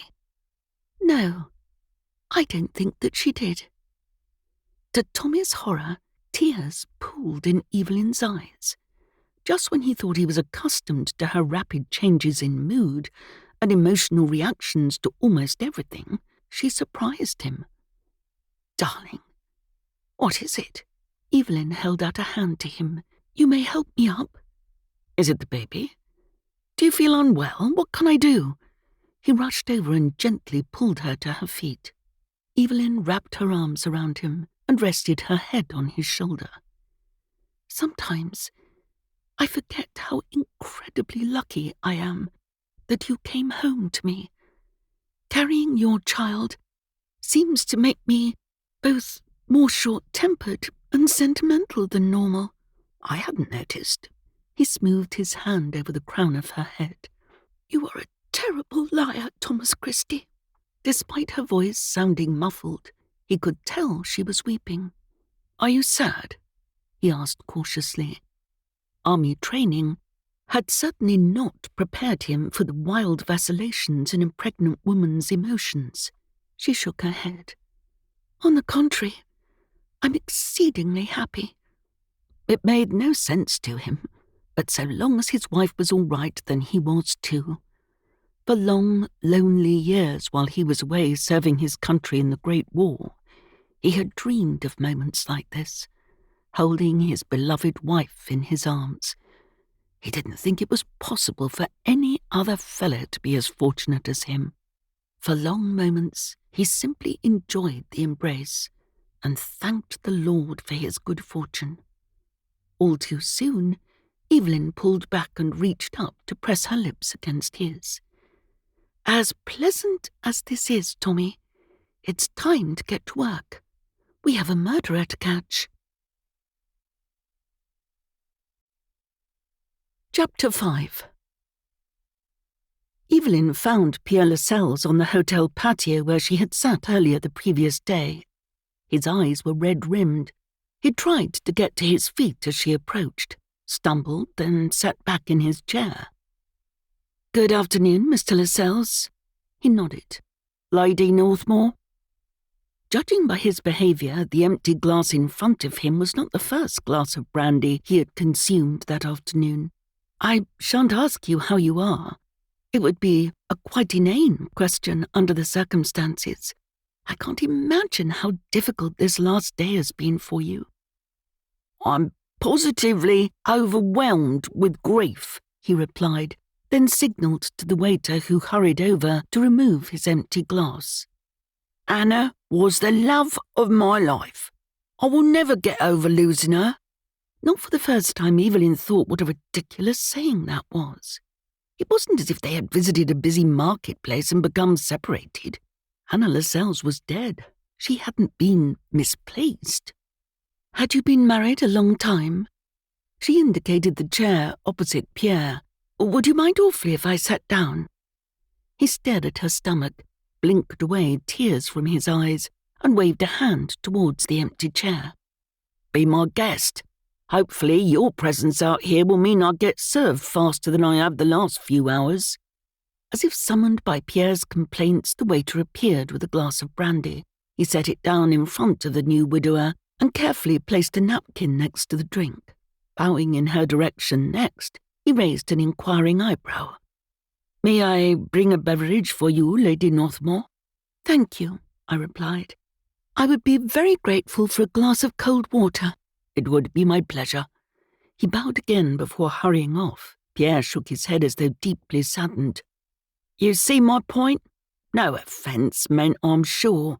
Your drink would take a lot less time to be served than it took for my brandy to arrive. I really am most terribly sorry. What was it you asked me? He frowned, probably not knowing whether Evelyn referred to his wife's death or the time he waited between drinks. His words were badly slurred, and it was doubtful he would remember any of our conversation in the morning. I asked how long you had been married, Evelyn reminded him. But if talking about your wife is too painful, I would completely understand. Talking about Anna will change nothing. Pierre took a hefty gulp of his brandy. She was the love of my life, you know. Evelyn smiled kindly and refrained from telling him that he had already said that. Do you think it's possible poor Anna disturbed someone intent on stealing from your room? What? What is that? Pierre stared at Evelyn as though that scenario was one he hadn't contemplated. Didn't the police ask you if there were items missing from your room? They were more interested in asking questions about our marriage, as if I could have done away with her while I was on an excursion with dozens of witnesses. The Indian police are bumbling idiots, in my opinion. Evelyn blinked. Pierre's broad Cockney accent took some getting used to. The excessive consumption of brandy did not help. She knew what the phrase done away with meant, but found it rather disconcerting that a supposedly grieving husband could refer to his wife's death in such a blasé manner. I can easily see how you would come to such a conclusion, she said. Was there anything missing from your room? What a peculiar question. He stared at Evelyn as though she were a particularly difficult puzzle. Not especially. If your wife disturbed a thief, perhaps he turned on her and killed her to keep her quiet.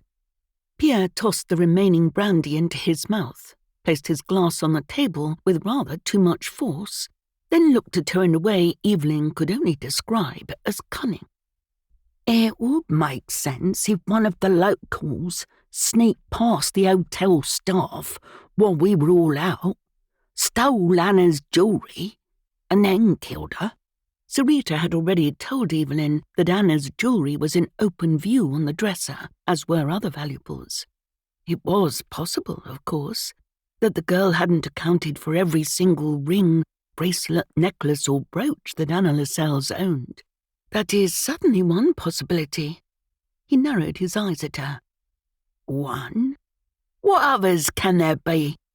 Everyone was out of the hotel apart from you and your nanny. If neither of you females did it, it's the only plausible explanation.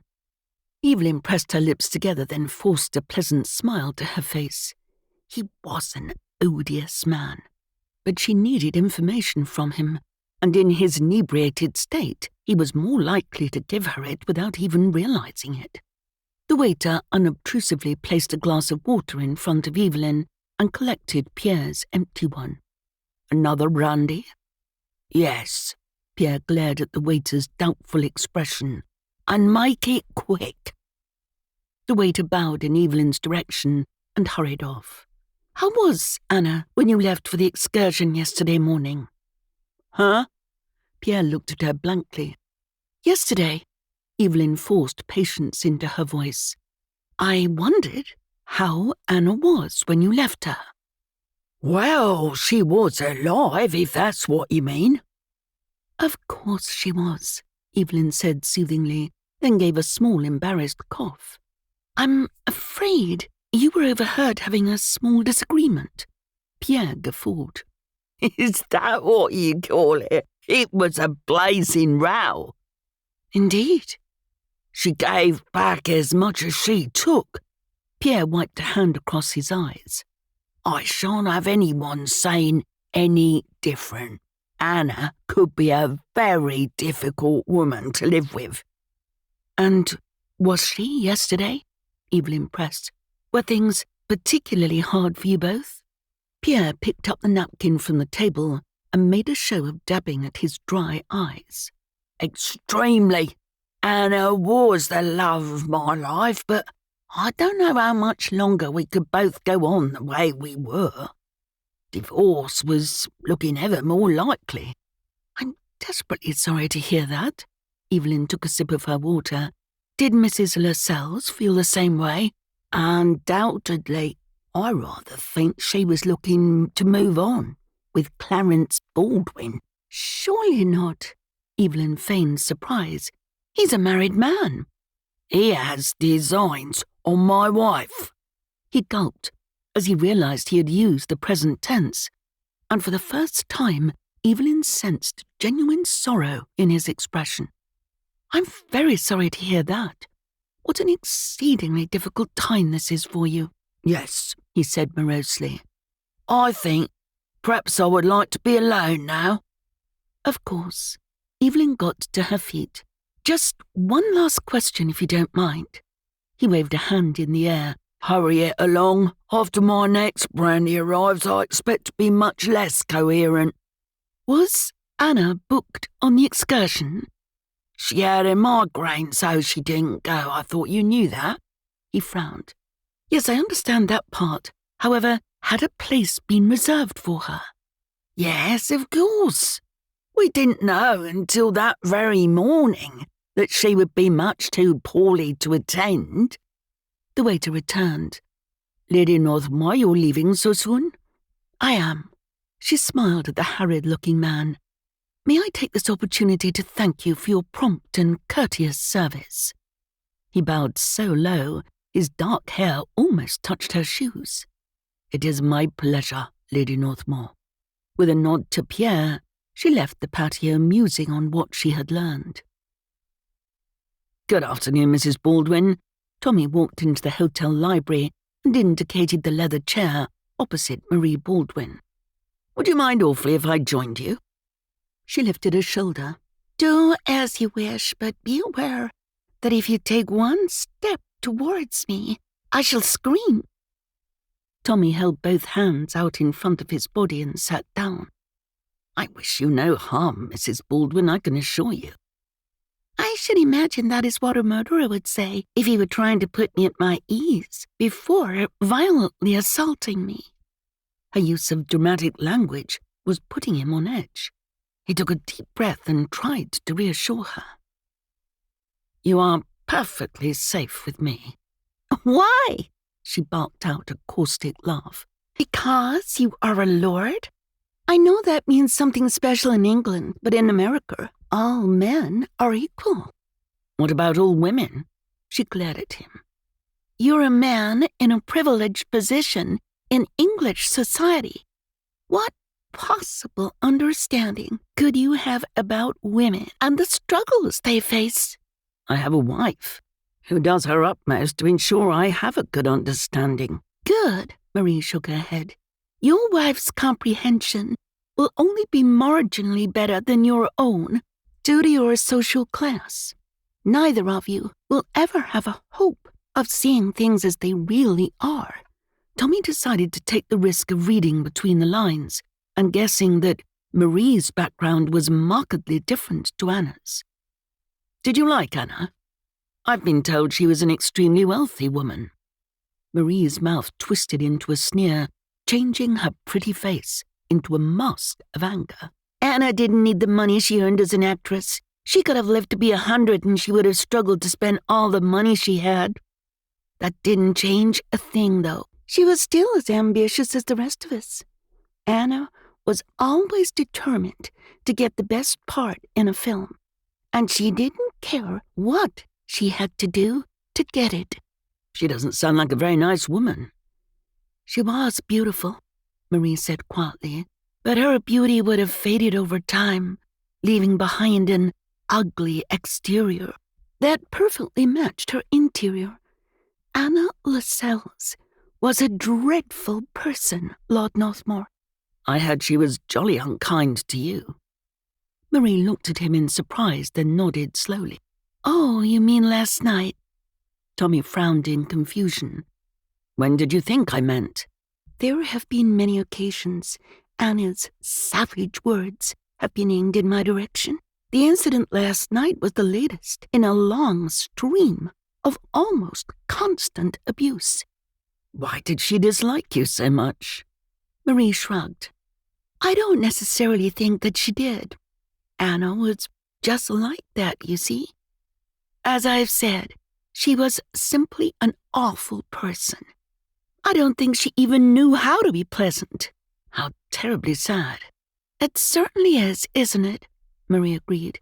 Of course, she knew how to be nice to men, especially when she wanted something. Apart from her poor cousin, I don't know why he followed her around as much as he did. She never had a nice word to say about him. I expect it had something to do with the money, Tommy guessed. Quite possibly. Marie crossed her legs and relaxed into the chair. He wrote glowing reviews of every one of her performances. I imagine she paid him handsomely for every word. Do you think he could have killed her? Oh, goodness me, yes. Marie nodded vigorously. He often glared at her with such hatred in his eyes. When she wasn't looking, of course. He would never have dared talk back to her. No one ever did, as far as I am aware. So you weren't particularly upset when you heard Anna making those awful remarks about you? He inquired. You were, as you said, accustomed to it? You never get used to it, Marie said. I simply learned to accept that was the way she was, and I did my very best not to take her words to heart. What you were telling me is that you had absolutely no ill will towards Anna Lascelles, despite her cruelty towards you? That is correct, Marie said. May I be candid, Lord Northmore? Of course. If I killed everyone who commented on my looks or lack of curves, there would be very few people left in the film industry. People say rude things to your face, Tommy asked in surprise. Whilst he knew Americans were generally much less polite than the English, it still shocked him to hear that people said unflattering things about Marie Baldwin. When she wasn't frowning or looking angry, she was a very attractive woman. She waved a hand in front of her, as though it didn't matter to her one bit. But Tommy could see the hurt in her eyes. She couldn't hide that from him. I don't have blonde hair, and I don't fill out dresses in quite the same way as Anna and Lillian. People simply point that out. Do you think it's likely Lillian will get the part that was Anna's? I don't think there is any doubt, Marie answered. Lillian has been angling for her big break for months now. I'm certain this film will be it for her. What type of a marriage do you think the Lascelles had? Marie stared at Tommy as though the answer were obvious. Didn't you hear the awful argument they had yesterday morning? Tommy shifted uncomfortably in his seat. It had been extremely embarrassing hearing the couple throw insults at each other as though no one else could hear them. Unfortunately, yes, I did. Was that normal? It was an almost daily occurrence. Pierre constantly disappointed Anna, and he thought she was rather greedy with her money. I think he thought because she had so much, she would share it generously with him. But that wasn't Anna's way. I think she enjoyed the power that being wealthy gave her. Tommy could well understand that. Both his Uncle Charles and his cousin Eddie had allowed the money and their position to make them obnoxious human beings.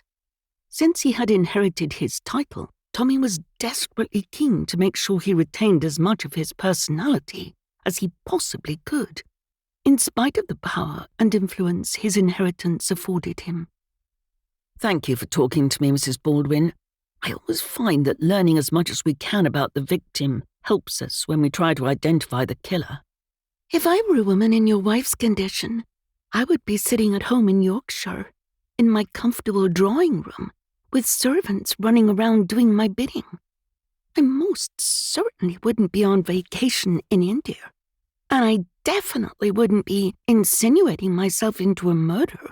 Your wife should leave such things to the police, as should you. Tommy inclined his head. I appreciate what you're saying, Mrs. Baldwin. However, If you knew my wife as I do, you would know that if I suggested such a thing to her, she would probably leave me. I respect my wife too much to suggest that there is something she cannot do." "How very peculiar." "Many people would agree with you," Tommy conceded. "However, our marriage has remained strong over the years, so perhaps we're doing something right." "Perhaps so." Marie Baldwin got to her feet. "It's been an enlightening conversation, Lord Northmore." "Thank you for speaking to me." Tommy stood as Marie Baldwin left the room.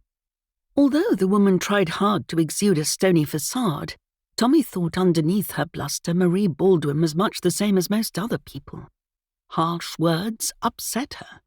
Her husband's neglect embarrassed her, and she longed to be accepted for who she actually was, not who she was pretending to be.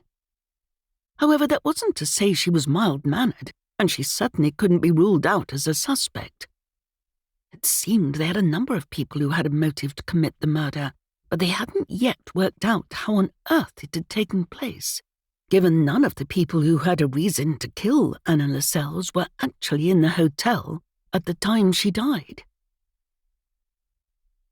Evelyn found Lillian in the drawing room, where it seemed she had taken advantage of the drinks trolley that sat in the corner. With no time wasted for a waiter to bring her a drink like Pierre Lascelles on the patio, Lillian looked rather like she was making a concerted effort to drain the gin bottle single-handedly.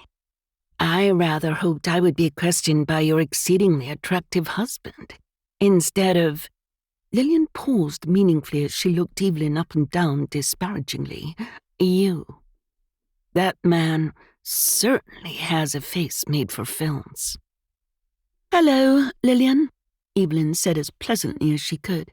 "Gin and tonic?" Lillian asked, holding up her glass. "Not for me," Evelyn responded. "Gin doesn't agree with me at the moment." Lillian made a scoffing noise. "Everyone knows a glass of gin on an evening is good for the baby." "That may well be correct, but I'm afraid it makes me ill." Lillian arched an eyebrow. "You are having a baby?" "Of course I'm having a baby," Evelyn snapped. She simply couldn't help herself. There were very few people who were able to crawl under her skin and irritate her as much as Lillian. When one added in the heat and hormones, her patience was so much more limited than usual. A nasty smile crept over Lillian's face. "I thought it possible you had gained weight. It's very hard to tell with fashions being what they are these days." Evelyn favoured loose garments even when not expecting, but Lillian had always preferred clothes that attached themselves to every curve of her body, regardless of current trends. Even so, she was almost certain no one but Lillian would try to attribute her change in shape to anything other than pregnancy. "I wondered if you would mind telling me about Anna." "I would imagine the best person to ask is Pierre." Lillian drained her glass and looked at Evelyn with open derision. "He is her husband, you know, and therefore the person who knows her best." Evelyn forced her lips into the slightest curve of a smile as she fought intense dislike for the other woman. "I've spoken to Pierre." "He's exceedingly handsome, don't you think?" Lillian turned away from Evelyn and topped up her drink. Evelyn noted she was heavy on the gin, light on the tonic. "If you like that sort of thing," Evelyn replied. Personally, Evelyn found the man a little too slick to be attractive. Add in his oily personality, and the man was positively repulsive. However, she could see why Lillian liked him, as he was a very similar type to Wesley Harrison, with whom she had previously had a love affair. "Oh, I do." Lillian licked her lips lasciviously. "Are you having an affair with him?" Evelyn asked boldly. "Not yet," Lillian said, "but watch this space." Evelyn decided to swing the conversation back onto the subject she really wanted to discuss. "Did you like Anna?" "I don't think even Anna liked Anna." Lillian swirled her drink, sloshing some of the liquid onto her hand. "How clumsy of me." Lillian picked up a napkin, and for one moment Evelyn thought she was going to do the genteel thing and dab the liquid away with the pristine white cloth. However, Lillian did not. She raised her hand to her mouth and licked it off. With great care, Evelyn kept the disgust from her voice. I don't expect the hotel will run out of gin. I should jolly well hope not, Lillian retorted. The film company is paying an obscene amount of money for us all to stay here. Then perhaps you should use your napkin. Lillian giggled. Goodness me, Lady Northmore, how you've changed. I'm not sure if I preferred you when you were that mild-mannered, silly little girl married to Cousin Tommy, who was afraid of everything and everyone, or this version, who has a new and much improved backbone.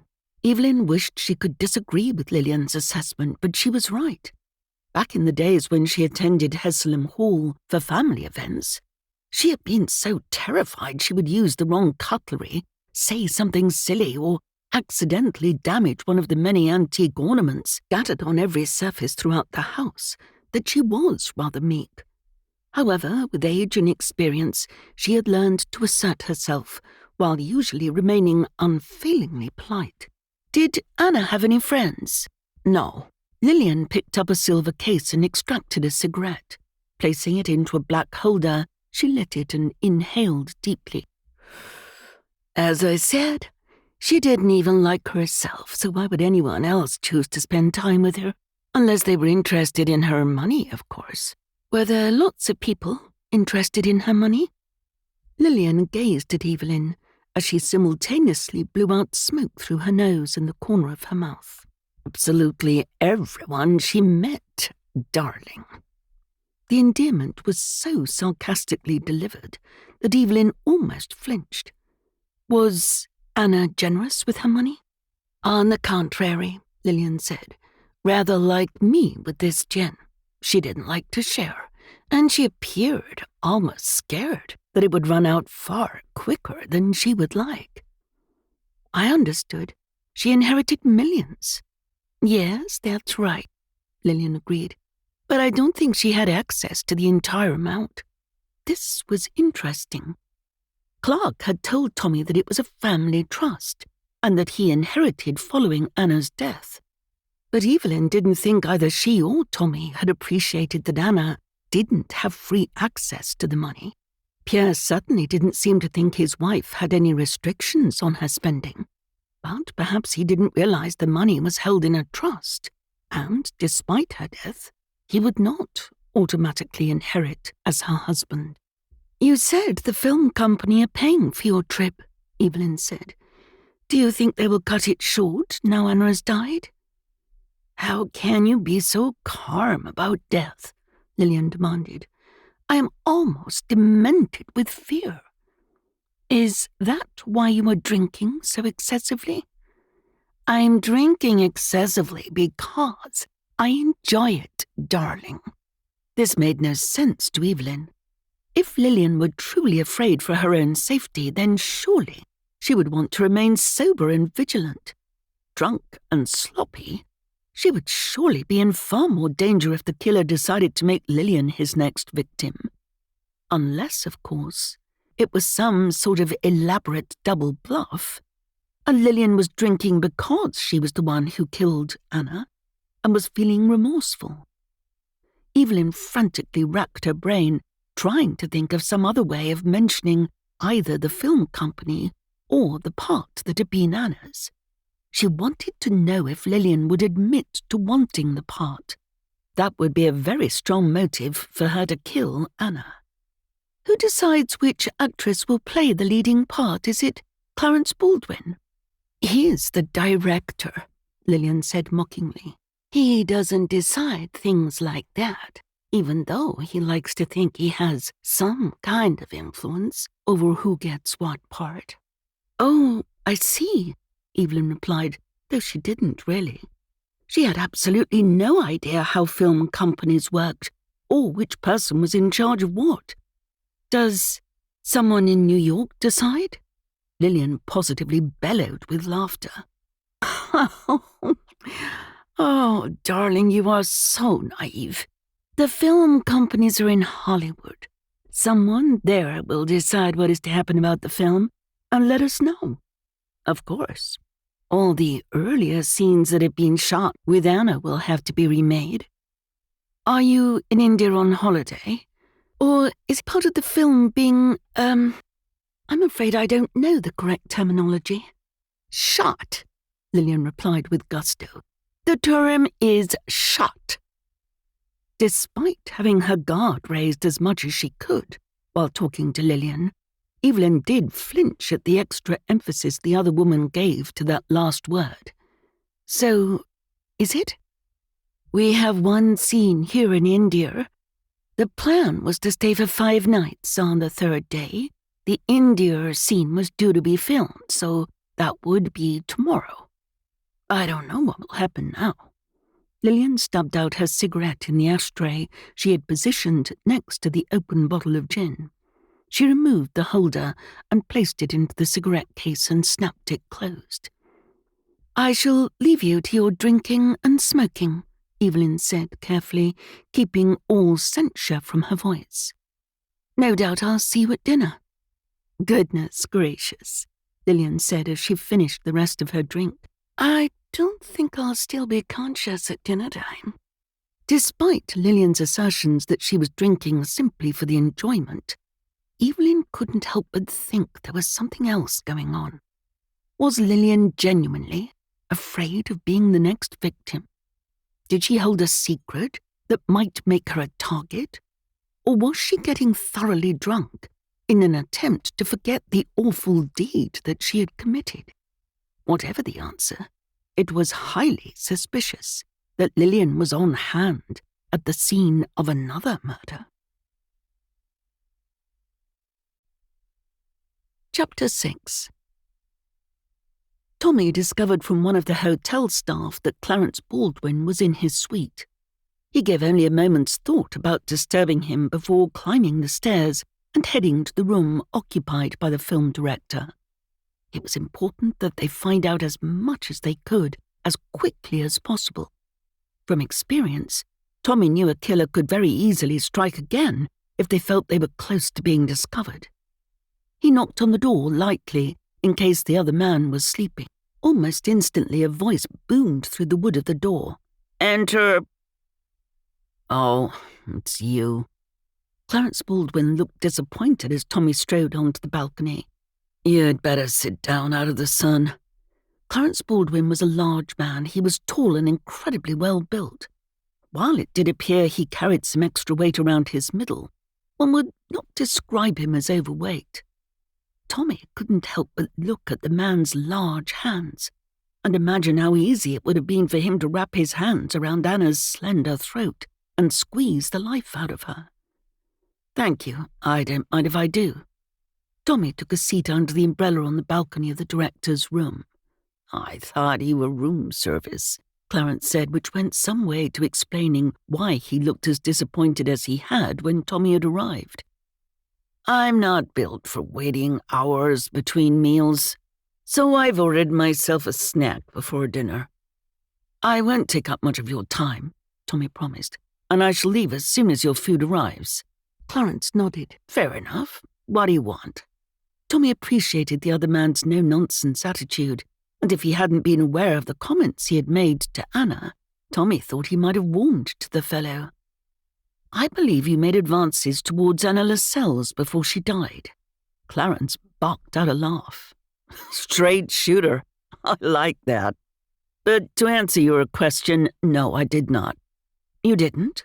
Tommy didn't hide the surprise in his voice. Anna and I had a little thing going. He shook his head. No, not the kind of thing you're thinking of. We enjoyed verbally sparring with each other. We often said things to each other that were meant as a joke. I can certainly understand how someone overhearing one of our little chats could be fooled into thinking there was more to it, but I can assure you there was not. Well, Tommy said, that certainly explains why Anna laughed at your lewd suggestion. Tommy didn't miss the spark of anger that lit Clarence's dark eyes. Yes, I guess it does. Did you like her? Like her? Clarence repeated. The camera liked her, that was all that mattered. I think the camera would like your wife in the same way. She's a very attractive woman. Though, of course, Not while she is in the family way. Tommy breathed in deeply through his nose to calm his fury at the way Clarence shuddered as he spoke the last words, as though somehow he found Evelyn's pregnancy repugnant. "Do you think the part will be given to Lillian?" Clarence lifted a massive shoulder. "She is the most likely person to take the role. I don't pretend to understand how the film industry works. For what reason would Lillian be given the part? She's very beautiful and wears her clothes well. Is that all that is required of an actress?" "It's not everything," Clarence said. "But those are certainly the most important factors." "Isn't that rather superficial?" "Of course it is," Clarence agreed. "But that's the film business for you. The other thing the film company will take into account is that Lillian is here in India and will be available tomorrow." "What's happening tomorrow?" "We had planned to shoot a couple of scenes here in India.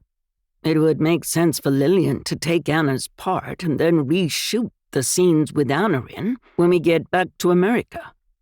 Clarence leaned forward.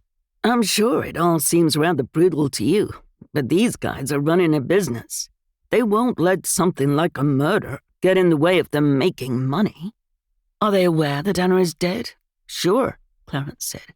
"I sent them a telegram yesterday when we returned from the excursion and were told about Anna's death. Of course, it was early morning in Hollywood, so it took a few hours for them to reply. They said they were holding an emergency board meeting and would respond today with further instructions."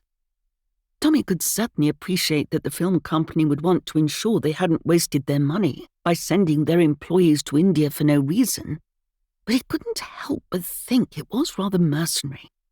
One of their stars had died, but they didn't seem to be too worried about that. In fact, no one at all appeared to be mourning Anna's death. "Where are the rest of the film people?" Tommy gave a self-deprecating laugh. "I don't know what the correct terminology is. The people who operate the camera and such like." Clarence waved a dismissive hand. "Oh, they are staying in a nearby hotel. The film company only paid for the most important cast and staff to stay here at the Imperial." "Who do you think killed Anna?" Clarence nodded, as though he had been expecting the sudden change in conversation. "You would do well to talk to that boring old colonel." "Colonel Carmichael, whatever for?" Tommy frowned. "Because, my dear Lord Northmore, he was in the corner of the lounge with Anna the night before she died. Their voices were low, but it was very clear they were arguing. Anna looked very upset after the encounter. I remember thinking the next morning that their conversation was probably what gave her the migraine." Tommy tried not to show how exciting this revelation was. "Did you get any sense that Anna and the Colonel knew each other? Before she arrived in India, I mean?" Clarence shook his head. "I did not. To my knowledge, Anna had never visited India before, and I'm sure I heard the old bore saying he hasn't left India in decades." Tommy was certain he had heard the Colonel saying the exact same thing. He hadn't considered the older man a suspect before now, and he saw how remiss he had been in not considering all of the guests. "I suppose this all happened after Lady Northmore and I had gone to bed." "I suppose that is right," Clarence said. "As it was our first night here, we film folk did stay up pretty late, enjoying a few drinks and, as I said, a few laughs with each other." A knock sounded on the inner door and Clarence looked at Tommy with barely disguised glee. "That will no doubt be your pre-dinner snack. I'll let the fellow in as I leave." Clarence nodded but took no notice as he called out loudly in his deep voice, "Enter." Tommy moved out of the way as the waiter hurried out to the balcony with a covered plate. At Clarence's nod, the man lifted the lid so Clarence could look at the food. The plate held French fries together with pork chops in some sort of sauce. It was the most extensive snack Tommy had ever seen. "Is the food to your satisfaction, Mr. Baldwin?" "Yes, indeed." Clarence grabbed the napkin next to the plate and tucked it into his collar. "It all looks great." The waiter bowed low and left the room as quickly as he had entered it. It didn't escape Tommy's notice that the American had not thanked the man for bringing him his meal. For a nation settled by many Englishmen, It always amazed Tommy that they had evolved so differently. Clark Peterson was in the library scribbling away in his notebook. He looked up as Evelyn entered the room. "Good afternoon, Lady Northmore. I trust you are feeling well today." "I am, thank you for asking, Mr. Peterson." "May I say how thorough you and your husband are in your investigations? I have already spoken to him this morning, and now here you are. I assume you also wish to interrogate me." "I am at your mercy, Lady Northmore." Evelyn smiled as Clark waggled his eyebrows. "If you don't mind, I'd like to know more about the family trust. It has been suggested to me that Anna didn't have access to the entire inheritance." Clark sighed. "I suppose it makes me look guiltier that I didn't explain that to your husband when we spoke earlier. I can assure you it has no bearing on what happened to Anna. I didn't kill her. Why would it make you look guiltier? Let me explain." Clark put down his pen and closed his notebook. "Please take a seat. It's given me quite a pain in my neck to look up at you, and it may take a few minutes for me to explain how this thing works properly." "As you wish." Evelyn sat in the chair opposite Clark. "Go slowly, please, Mr. Peterson. I'm afraid I rather switch off when my husband talks about legal matters. He can spend hours with Mr. Ryder discussing business, and I confess I find it jolly dull." "Don't you worry, Lady Northmore." Clark gave her a bright smile. "I only understand how the trust works and was set up, insofar as it concerns me and relates to money. Other than that, I have no interest in legalese either." "That makes perfect sense to me," Evelyn told him. She couldn't help but hope Clark hadn't killed Anna, because he was a very personable fellow and she rather liked him. "Now, as I told your husband, Anna and I are cousins and share a grandmother. Anna is an only child. I have a sister. Our grandmother did not like my father very much at all. Although he was the eldest child and obviously male, Granny decided against leaving him her millions. She favored her daughter, Anna's mother." Evelyn held up her hand. "Where did this money come from?" "Granny's father left it to her in his will. All I know about him is that he was involved in the railroads and obviously made an absolute fortune." "I am following along so far," Evelyn said. "Carry on." "The trustees were instructed to give Anna an income during her lifetime. I believe there is a clause that states her children would then receive that income upon her death." Evelyn frowned. "But she has no children." "She does not," Clark confirmed, "which means the income then comes to my sister and I jointly." "I can see why you would feel that information increases your motive." "It's an exceedingly large trust, Lady Northmore." Clark looked at Evelyn earnestly, "with an incredibly generous yearly income. Yet somehow, Anna always managed to spend the money before the end of every year." Evelyn gave a dry chuckle.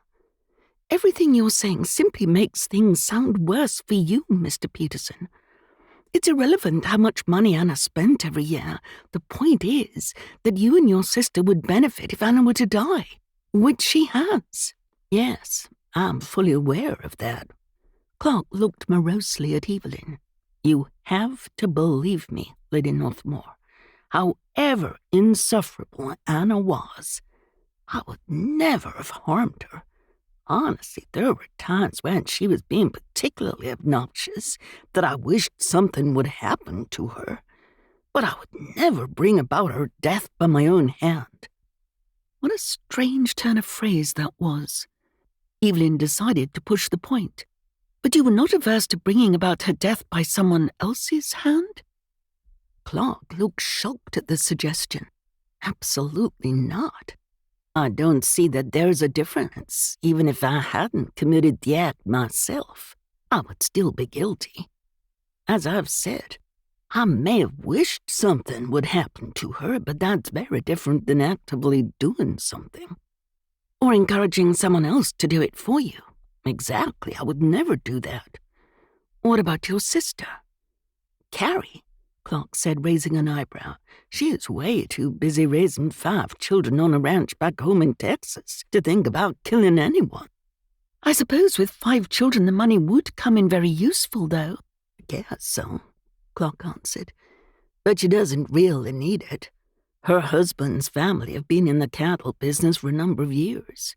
I don't know where their fortune stacks up against Granny's, but it would be fair to say Carrie isn't in any great need for more money. Evelyn sighed. So, we come back to you, Mr. Peterson. Clark looked down at the table. Yes, I'm afraid we do. What about Mr. Lascelles? Did he know about the trust? Did he understand that if Anna were to die, he wouldn't inherit?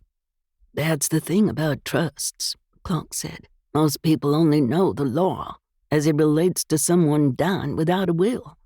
The money goes to their nearest relative. It's so simple. However, even if she tried, Anna couldn't have left her share of the trust to anyone. The terms of the trust dictate who receives the benefit. It has nothing to do with the beneficiary's wishes. I think I understand. Evelyn nodded slowly. Had Anna tried to leave her share of the trust to her husband, a solicitor would have explained to her how that wasn't possible? None of that answers your question, though, does it? I couldn't tell you what Pierre knew. I can only tell you that he was frequently very frustrated that Anna wasn't as generous with her money as he wanted her to be. Whether that's because he thought she had access to millions, or whether he knew precisely how much income she received and still thought she was greedy, I couldn't say. The last thing I wanted to ask you was about their marriage. I think I know what you're going to tell me, but I shall ask the question anyway. Was theirs a happy union? Clark laughed. I think anyone who heard the almighty row they had yesterday morning knows the answer to that question. However, that probably doesn't tell the whole story. Their marriage was a mess. Yet, I would say that I think they genuinely had affection for each other. They're actors, you see, Lady Northmore, and that means they live their lives almost as if they were on the screen. If there's no drama, life is too quiet and boring for them. You think they fabricated arguments with each other simply to prevent themselves being bored? I know it sounds rather far-fetched, but I think they enjoyed the attention and the excitement. Clark pulled a face. They also really liked making up with each other after an argument. The more ferocious the quarrel, the more passionate their reconciliation. Evelyn felt her cheeks heat. I see. I'm so sorry, Clark said. Have I embarrassed you? A little, but don't worry. Evelyn smiled to reassure the journalist. The more information we gather, the better chance we have of solving this murder. I should think you'll manage it before the police, Clark said hopefully. When they spoke to me earlier, it was clear their current working hypothesis is that you and the nanny committed the crime jointly. That's beyond ridiculous. What possible motive could either of us have, either jointly or separately? What a silly man Detective Sergeant Webster is. I couldn't agree more. Clark looked at his closed notebook with a longing Evelyn understood. It was the way she looked when something or someone was keeping her from working with her beloved Gordon Setters. Thank you, Mr. Peterson. I shall leave you to your writing. He flipped the book open to the page he'd been working on when Evelyn came into the library, a barely disguised look of excitement lighting up his expression. He looked at Evelyn distractedly. See you at dinner, Lady Anne. Evelyn was much too shocked to respond to Clark's shortening of her title. She shook her head, a smile on her lips as she left the library. I love a game of billiards, don't you, Northmore? The Colonel asked. Tommy saw the words for what they were, a question with another layer underneath. Shall I set up for a game?" "Jolly good." The Colonel puffed away on a fat cigar. "Don't mind joining you in a game. Glad you suggested it." Tommy walked over to the table and gathered the balls together before positioning them in the triangular rack. "You can break." Colonel Carmichael stubbed out his cigar and selected a cue. He leaned over the table, a look of intense concentration on his face as he aimed his cue at the white ball. He drew the cue back so many times, Tommy wondered if the older man was ever going to strike the ball. It seemed the old fellow couldn't do anything quickly. Perhaps that had come with age. He must be in his 80s, though certainly taking one's time wouldn't have made him a very good soldier.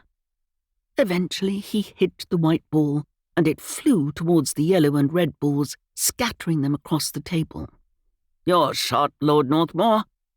Tommy nodded, hoping that when he got the conversation moving, he could keep the Colonel on topic. He did seem to have a habit of rambling on. He chose his cue and lined up a shot. "Did you know the victim, Colonel?" As a conversation starter, it wasn't very subtle. "I knew who she was, of course. I do so enjoy visiting the picture house to watch a silent movie, as the Americans call them." "Were you perhaps talking with her about her films the night before she died?" Tommy asked as he took his shot. "Oh, you know about that, do you?" Tommy stood back from the table to allow the Colonel to take his shot. "People talk, you must know that." Colonel Carmichael sighed. People's need for constant gossip is one of the few things that has remained constant over the years. Although the Colonel's old stories were not gossip as such, they were recollections of past events that he thought people may be interested in. However, his old war stories did not hold anyone in thrall. If he were to add in a few salacious pieces of information, Tommy had no doubt those listening would do so more attentively. "Would you mind telling me what you were talking about?" The white ball zipped along the bays after Colonel Carmichael gave it a hefty whack. It bounced off a few cushions before landing in one of the pockets. He nodded as though he had expected that to happen. "That seems to sum up the way things are going for me." "Colonel?" "What? Oh, yes." He stood back from the table and relit his cigar. "To explain things properly, my boy, we have to go back to the time I was discussing with Lady Emily yesterday." His eyes widened, as though he realized he had just referred to Tommy as my boy, rather than using his title. "I believe it was at the time of the mutiny?" "Indeed, yes. 1857, to be exact. I was a young soldier who had left his bride back home in England." He considered Tommy for a long moment. "Rather like you in the Great War, I should wager." "That's correct. I served in Europe during the war." Tommy swallowed past the lump in his throat. Talking about his time in the army always unsettled him, and he hoped the Colonel would get back to his story. "Awful times for us both. Many of my regiment were killed. I myself was injured and shortly thereafter contracted malaria. When I eventually made it back to England some years later, I discovered my lovely wife had been told I was dead." Colonel Carmichael stared out of the window, a hand held across his forehead as though trying to block out the pain of the story he was telling. Tommy knew what was coming before the Colonel said the words. "My Caroline was married to someone else." "I'm so very sorry," Tommy said, feeling the inadequacy of the words as he spoke. "What did you do?" Colonel Carmichael turned to face Tommy, agony etched on his face. "What could I do? Destroy the life of the woman I loved, or return to India and never show my face in England again? There was no choice. I did what was right." Tommy opened his mouth, then closed it. None of the words that came to his mind seemed appropriate. That was a very selfless decision. It was the only one I could make. Over the years, I was able to follow her life a little through reading the Times. The fellow she married moved them abroad to America. And, of course, my ability to read about her in the newspaper ended. I had no idea where they settled. How does this relate to Anna? I'm getting to that. The Colonel took several draws on his cigar, which appeared to fortify him to continue his narrative. When I saw Anna in the hotel, she seemed familiar to me. Of course, I had watched her films, so I assumed that was why. Yet there was something niggling at me, something more. Again, Tommy could guess which direction the tale was taking. Was Anna related to Caroline? I talked to her, asked her a few questions about her family, where they were from. She was a rather prickly person and didn't take too kindly to my gentle probing, I can tell you. Prickly was a kind way to describe Anna from what Tommy had learned about the actress. I understand that she had a rather tough exterior. The Colonel gave a small laugh. That is putting it mildly. Perhaps she learned to be like that from being a young child. Certainly Caroline was not a bit like that. Though, of course, one must remember that we are now in the 20th century and times are different. People are different. The things young people do and say are very different now to what they were when I was a young man. Did she give you the information you required? She eventually told me that her grandparents were from England and her grandmother was named Caroline. I see, Tommy said, though he really didn't. How did discovering Anna was your wife's granddaughter cause you to argue? Come along, man. The Colonel drew heavily on his cigar and blew a plume of smoke towards the ceiling. You know how legal documents are drawn up. They are generally vague, so they cover all eventualities. Wills have clauses such as my daughter, all of my grandchildren that survive me and such like. I still don't understand what you're getting at, I'm afraid. Anna understood immediately, perhaps because she had spent some time with solicitors dealing with the trust set up by her grandmother. He sat heavily in a chair near the window. Anna's mother was illegitimate because she was born into a bigamous marriage. Caroline, being still married to me, when she married Anna's grandfather. Therefore, any language that was non-specific, for example, a daughter or granddaughter, means she could not inherit because she was not a legal heir. However, if Anna's mother had been named, she could have.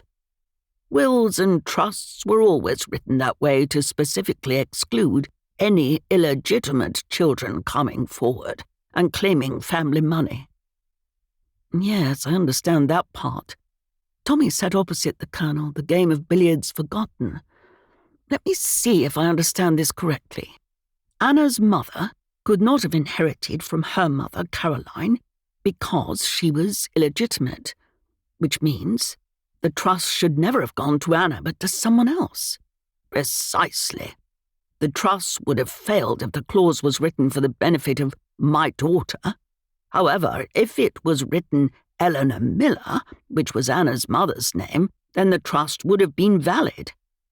This certainly explains why Anna was furious. Did you get any sense of what she would have done had she lived? The Colonel looked away.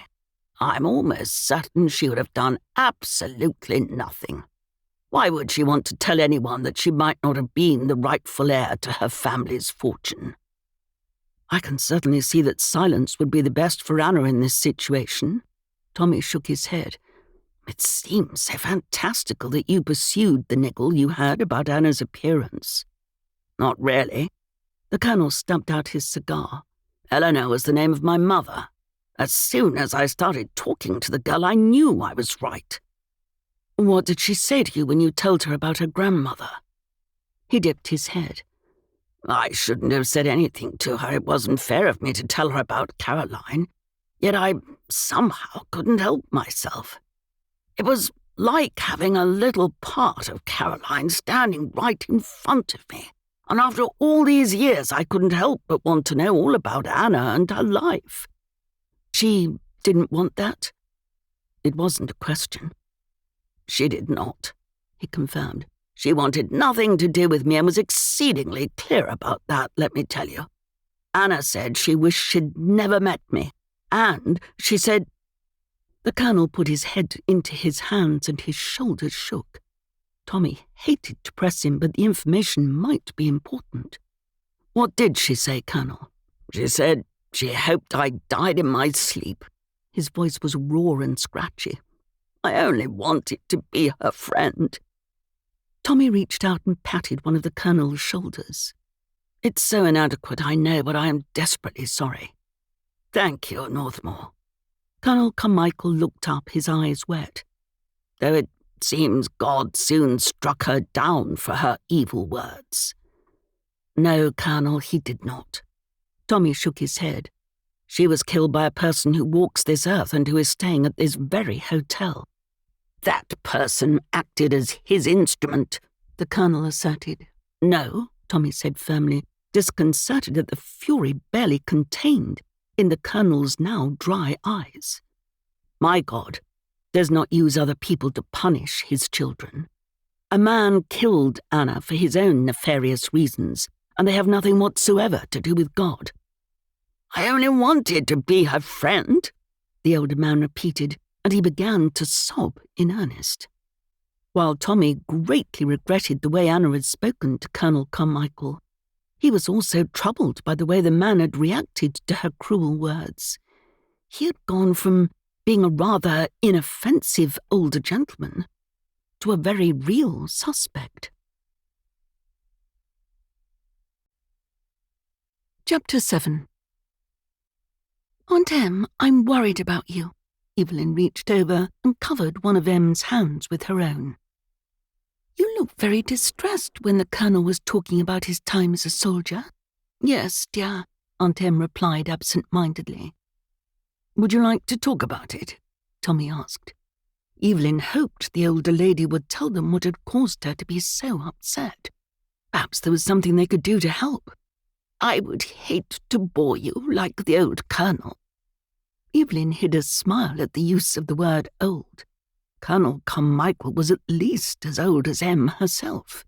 "You could never do that." "I'm sure you remember me telling you about my beau," Em began. "I lost him during the war in India. When I work up the courage, I shall ask the Colonel if he knew him. Imagine after all these years, I might be able to speak to someone who knew Matthew. Over the years, every link I have had to him has died." Evelyn remembered Em telling her how she had never recovered from the death of her fiancé, and so had remained a spinster rather than marry someone else. "I'm so very sorry. It must be very painful for you." "It shouldn't be though, should it?" she asked tremulously. "After all these years, I should not feel the stab of loss as sorely as I did when I first heard about Matthew's death." "I shouldn't imagine one ever gets over losing the love of their life," Evelyn said. "You have more in common with the Colonel than you realize," Tommy told his aunt. "He was telling me how he returned to England after recovering from both injury and illness to find his wife had been told he was dead and she was married to another man." Aunt Em sipped her tea and leaned back into the plush velvet sofa in the hotel drawing room. "After so many years, I think it would be more painful to discover Matthew was still alive. To think of the time we had lost would be desperately sad." "Did the Colonel make himself known to his wife?" "He did not," Tommy said. "He came back here to India and said he has never returned to England." "That's very noble," Evelyn commented. "I wonder what became of his wife." Tommy smiled. "I can answer that." "Can you?" Evelyn picked up her teacup. "I insist you tell us immediately." The Colonel's wife, Caroline, was Anna's grandmother. Aunt Em cleared her throat. "So that makes Anna's mother the product of a bigamous marriage." She said the words as though they were dreadful curse words, and they left a bad taste in her mouth. Evelyn supposed the stain of illegitimacy must have been much worse when Aunt Em was a girl than it was now. "However did the Colonel find that out?" Evelyn asked. "Apparently. Anna reminded him of someone. His mother was named Eleanor, so he asked a few questions and soon realized Anna's mother was named Eleanor and had moved to America. The Colonel says Anna was quite furious. And ashamed, no doubt, Em suggested. Perhaps it would have been kinder for him not to tell Anna that her grandmother was married to him, and she was therefore illegitimate. Evelyn lifted the teapot. "Shall I top us up?" Tommy nodded. "Yes, please." The Colonel said he wanted to feel close to Caroline and wanted to be Anna's friend. Surely the old fool must have realized the girl would want nothing to do with him. Aunt Em added a cube of sugar to her cup and stirred her tea. Why on earth would she? "You're quite right," Tommy said. "She didn't, and he was very angry about it." "Angry enough to kill her?" Evelyn asked. "I think that's a possibility," Tommy confirmed. "What about the people you spoke to? Is there anyone we can rule out?" Evelyn gave a little laugh. "Pierre and Lillian were both drunk." "Together?" Em asked in a scandalized voice. "No, they were not together," Evelyn answered. "At least, not for the moment. Clark was almost desperate to finish our talk so he could get on with writing. I'm afraid he's definitely in the frame." "Afraid?" Tommy quirked an eyebrow. "I rather like him," Evelyn admitted. "The American fellow?" Em asked with a doubtful expression. "I suppose he's the best of the bunch. He's certainly quieter than the others." "What about your suspects?" Tommy took a quick sip of tea. Marie pretended she didn't care that Anna had been cruel to her, and her husband had made advances towards Anna, but she quite clearly did. Clarence has the most enormous hands. I found it jolly difficult while I was talking to him to not imagine his hands around poor Anna's throat. Aunt Em shuddered. "Must you speak in such a graphic manner, Thomas?" "I'm sorry, Aunt Em," he said. "I forget you're not accustomed to talking about these things as Evelyn and I are." "It's not really very seemly," she said, "though I must admit your adventures are rather entertaining." "Adventures hardly seems the right word to describe the murder of human beings," Tommy chastised gently. She eyed him over her teacup. "They are always a thoroughly bad lot, though, aren't they? The murder victims, I mean." "I suppose they are," he agreed. "Though that doesn't mean they deserve to die." "That is not what I said." She glared at him, daring him to disagree with her. Evelyn knew that he would not. She was his elder and one of the people he respected most. "We also wanted to ask you about what you may have seen during the excursion," she said. "Tommy said that he cannot remember anyone leaving the trip for any length of time, certainly not long enough for them to come back to the hotel and commit a murder." "I agree," Em said, "although I wasn't looking out for anything unusual. I have gone through the day in my mind countless times since we returned to the hotel and were told about Anna's death. It's jolly frustrating to have all these suspects, but realizing no way any of them could have committed the murder. Sarita, the maid who discovered the body, said one of the kitchen staff thinks it must have been a ghost." "I can see why they think that," Tommy said. "It's certainly how it seems. However, we all know such things do not exist. So we have 6 suspects, all of whom cannot have committed the murder, and we are no closer to working out who did it than we were when Anna's body was discovered." "Whilst that's accurate, Eve, you know this is how our investigations go. When the murders appear impossible to solve, that's actually when the pieces start slotting into place."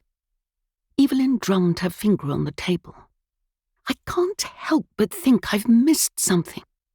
A comment that someone made is important, but it's swirling around in the back of my mind, and I can't bring it forward." Aunt Em finished her tea and placed her cup into the matching saucer. "You have done this enough times now to know that a good night's sleep is usually the answer. Let your subconscious work on things while you sleep." "You're right, of course," Evelyn said. But Tommy is correct. It's so frustrating. Tommy held out a hand to assist his aunt to her feet. Come along. Let me escort you both back to your room so you can get ready for dinner. I want to try and catch David and speak to him about trusts before getting ready myself. I'm sure we will be fine. Despite her words, Evelyn took Tommy's proffered arm. I'm sure you will too. However, I still insist on escorting you. After all, there is a murderer staying in the hotel, and until we know his motive, we cannot be sure if he may have another victim in his sights. Evelyn couldn't help the shudder that ran the length of her body. She enjoyed investigating, but couldn't deny the danger of doing so was becoming increasingly hard to ignore. Tommy knocked on the door to David and Madeline's suite, hoping his cousin's husband was there and not saying goodnight to their daughter Josephine. He didn't want to take David away from special time with his daughter, but he wanted to clarify a few things with the estate's solicitor. The door opened and David's head showed in the narrow gap. Tommy, is everything all right? Yes, that is, nothing new has happened. I have some things I would like to ask you. David swung the door wide, and Tommy saw the reason the other man had not opened the door fully. He wore dress trousers with a robe over the top, as though Tommy had caught him halfway through dressing for dinner. Come in. As soon as the door clicked closed behind them, Tommy began speaking. I'll cut out the information that you don't require and try to ask my questions clearly and concisely. They sat in the dressing room and David folded his robe over his bare legs. Go ahead. Tommy always appreciated how David didn't ask irrelevant questions and was always willing to get straight to the point. It made their working relationship so much less stressful. Knowing he was family also helped Tommy trust that David was working in the estate's best interests at all times. Not only was David married to Tommy's cousin Madeline, but David's elder brother Alexander was engaged to marry the elder of Tommy's two sisters, Constance. Supposing a woman unwittingly marries a man, not realizing that her first husband is actually still alive. She goes on to have a daughter we shall call A. A then has a daughter we shall name B. If the woman leaves her considerable estate in a trust, can A inherit and thereafter B? Well, that depends on whether A's mother left her estate to her daughter or to A by name. Tommy frowned. That is what the Colonel said, but I wanted to be sure.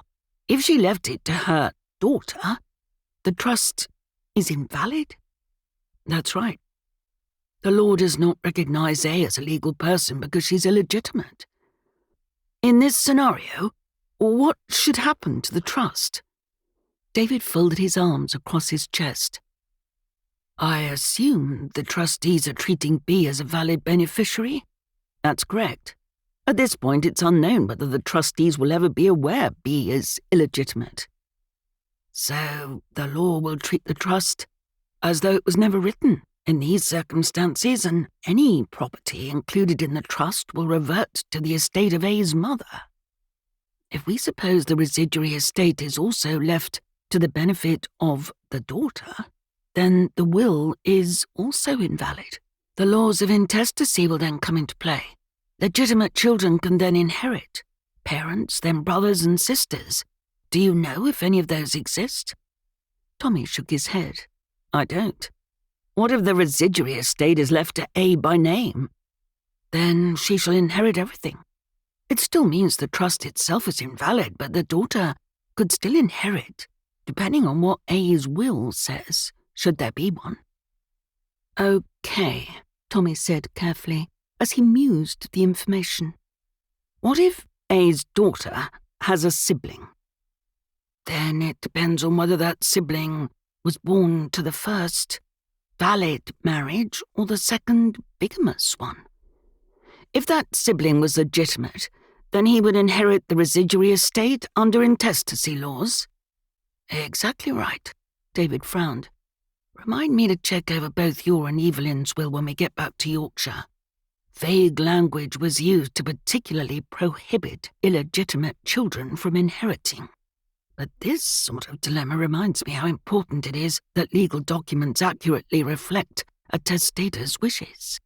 This is a mess, but I'm sure our affairs are in order. I'm certain they are, David said, but it doesn't hurt to double-check. Is there anything else I can help with? Tommy got to his feet. No, that was it. Thank you. I shall leave you to finish dressing for dinner. Evelyn was unsure how much of the information that they had learned from the Colonel she should share with Clark. If he already knew his father was born into a bigamous marriage, he wouldn't want anyone to know that fact. It would certainly give him a reason to silence anyone who had that knowledge. In fact, it gave him a double reason to want Anna out of the way. Dressed for dinner, Clark was sitting at a desk in the library. The desk lamp illuminated his notebook. He was so absorbed in his work that he didn't hear Evelyn enter the room. Good evening, Mr. Peterson. Lady Anne, how lovely to see you again. I learned some information today that I feel is only right to share with you. Clark put the cap on his pen and laid it on the table. That sounds intriguing. I'm afraid it might be rather distressing to you. He steepled his fingers on the desk and rested his chin on them. This is about the money, isn't it? I'm afraid so. I knew it, he said morosely. I knew inheriting a big wad of money was too good to be true. It may still be yours, Evelyn said carefully. I don't wish to mislead you. Out with it. He waved a hand in the air. Tell me everything you know. I have it on good authority that your grandmother was married to another man when she gave birth to your father. Clark chuckled.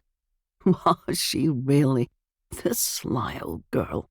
She didn't know she was still married, Evelyn said hastily.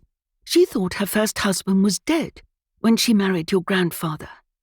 Was your father born before or after Anna's mother? Before, Clark replied. That's why it was such a blow that he didn't inherit. Not only was he the eldest child, but he was a male. It's almost unheard of for a woman to inherit when she had an older and male sibling. I don't suppose you know the timeline of your grandparents' marriage and your father's birth. I don't, he admitted. Does it make a difference? If both your father and Anna's mother were born to the marriage between your grandparents, then I'm afraid the trust fails because neither of them are legitimate heirs. Clark whistled between his teeth. Who knows this? Lord Northmore and I discovered this fact, and we believe Anna was also aware. Clark pointed at Evelyn. I know what you're doing. This is a test. You're trying to find out whether I knew. Evelyn looked steadily at the American. Did you? I did not. If Anna became aware of this fact, she did not share it with me.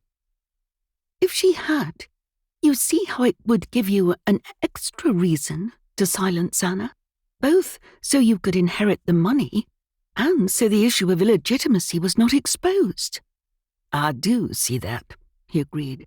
I see that all too well. She felt sorry for the man. He seemed a decent sort. She wouldn't want to be in his shoes. Should he do the right moral thing and tell the trustees about this new information, running the risk that the money was shared between whatever relations Caroline might have in England? Or say nothing, knowing that one day the secret may come out anyway? Of course, it was entirely possible that however decent he seemed, he was a stone-cold killer who had murdered his cousin for 2 reasons, which both amounted to the same thing, to ensure he inherited millions of dollars. Chapter 8. Despite her assertions to the contrary, Lillian was present in the drawing room where the guests gathered before dinner. Tommy approached the seat she slumped in near the open window. Hello, good-looking, she slurred. Lillian. Tommy looked at her in disdain. Don't look at me like that, she said. I'm celebrating. Are you? I got the part. She smiled in such a self-satisfied way that Tommy felt quite nauseous. I received a telegram only an hour ago. I'm a leading lady at last. Filming starts in the morning. Won't that be wonderful? Now, how shall I have my name appear on the credits? If you have an ounce of common decency, it will be as Lillian Watson. Oh, Cousin Tommy. Lillian wagged a finger in his direction. Don't be ridiculous. Watson is such a dull-sounding name for a film star. I was thinking Lillian Christie, Dowager Countess of Northmore. He shook his head emphatically. That isn't correct, and you know it. Who cares? Her laugh tinkled loudly, and he cringed, trying not to imagine what the others thought they were talking about. Moviegoers will love it, as will the film company. I think it sounds perfect. So, you have what you've always wanted. Lillian got to her feet and trailed a blood-red fingernail down his chest. I don't have everything I've ever wanted. Tommy took a step backwards. Stop it! Lillian swayed dangerously. You're such a bore, do you know that? If being a man of honor is dull, then I'm quite happy to admit to that.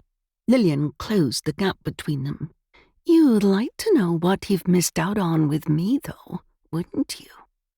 Absolutely not, Tommy retorted, catching hold of Lillian's shoulders and propelling her backwards until she sat back in her chair. I've seen what happens to the men who get caught in your web. Even if I were not a happily married man, I can assure you that you would be top of my list of people to avoid. She laughed again. The sound grated on Tommy's nerves. He could barely remember the reason he wanted to talk to Lillian. All he could think about was getting away from her as quickly as he could. She was a poisonous presence, and being near her made his skin crawl. Oh, Cousin Tommy, you just don't know what you're missing. I have a good idea, he glared at her. Now you have Anna's part. Will you also take her husband? Lillian crossed her legs, either not noticing or not caring how her dress rode up her thighs. Tommy averted his eyes. She really was an absolute disgrace. I haven't decided yet. Is this bloke bothering you? Pierre approached and stood next to Tommy. Yes, Lillian purred. He is. Stop it. Tommy looked between the two of them for a long moment and then nodded. You deserve each other. He strode away without looking back. As he helped himself to a large glass of brandy, he considered the possibility that the two of them were involved in Anna's death together. It wouldn't be the first time Lillian had been involved in a murder. Lady Northmore, I'm so glad that I found you. Sarita, what is it? Evelyn asked. She had slept badly and was frustrated with the lack of progress in their case. However, she perked up at the sound of the excitement in the maid's voice and put aside her discouragement. The maid looked furtively up and down the corridor outside Evelyn's room. May I please come in? Of course.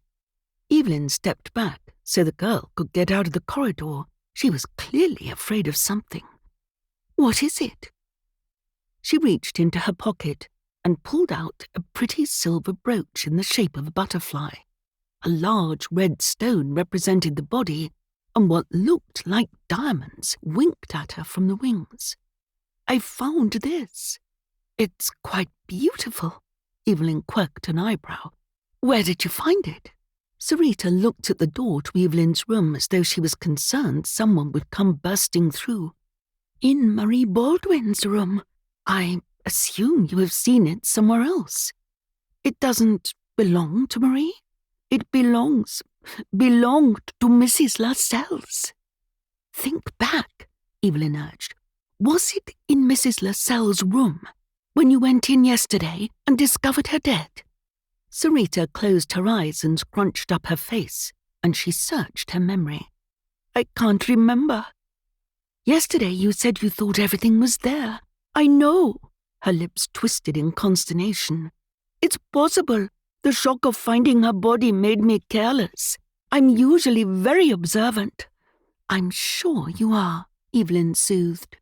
Perhaps it's more important that Mrs. Baldwin had possession of the item than when she took it. Where exactly did you find it? Right there on her dressing table, Sarita said. Not even hidden away. Evelyn mused. You would expect that if she had taken the brooch, she would hide it, so her theft would not be discovered. Leaving it out is rather brazen. Perhaps she didn't think I would know it wasn't hers, Sarita suggested. Yes, you're right, Evelyn agreed. Mrs. Baldwin might not have thought she had a reason to hide the brooch away. What do you think it means? Although the girl had calmed down, she still looked frightened. Is it a clue? I think it must be. Evelyn patted Sarita's shoulder. You have done very well to bring it to me. Thank you for trusting me. What should I do now? Sarita again glanced warily at the door. I am worried that Mrs. Baldwin will know I have taken the brooch and tell the hotel manager I am a thief. Evelyn decided quickly. Then let's go talk to him together. We don't want him to get the wrong idea when you've been such a clever and observant girl. As they left the room together, Madeline called out to Evelyn from farther up the corridor. Lady Northmore, may I borrow you for a moment? Of course. Evelyn looked at Sarita. Wait right here for me. I shall just see what Mrs. Ryder wants, and then we will go downstairs together. The young girl nodded, and Evelyn walked towards Madeline's room. They're filming in the street outside the hotel, Madeline told Evelyn, barely able to contain her excitement. Would you mind awfully popping in this afternoon to make sure Elsie and Josephine are all right? If, of course, you don't want to watch yourself. I've convinced David to go with me to watch. That dreadful man, Mr. Lascelles, said it's possible he can get me a small part. That's fine, Madeline. You and David enjoy the filming. I'm quite content to stay in the hotel. But please, take anything Pierre Lascelles says with the disdain it deserves. That man's morals are lower than anything I've ever seen in another human. Of course. Madeline gripped Evelyn's hands in her own. It's very exciting, isn't it? A real Hollywood film, and I can watch it being filmed. Sometimes, Evelyn forgot just how young Tommy's cousin was, but times like this reminded her that the young woman still had the exuberance of youth, and had been too young during the war for it to dim her endless enthusiasm for most things. Please, excuse me, Evelyn said. I must leave as I promised to go to the hotel manager with the young maid, Sarita. Is everything all right? I'm not sure, Evelyn said honestly. Then of course you must go. Madeline made a shooing motion with both hands. Thank you for checking in with Josephine. It makes me feel so much more comfortable knowing you were on hand. Evelyn nodded and hurried back out into the corridor. Sarita was nowhere to be seen. What is it, darling? Tommy asked, as Evelyn rushed back into their room. Sarita, the maid, just came to see me, Evelyn explained, speaking so quickly her words practically merged into one. Then Madeline wanted me, and when I came back, she was gone. I told her to wait for me and that we would see the hotel manager together. Tommy held up a hand. Slow down. You're not making any sense.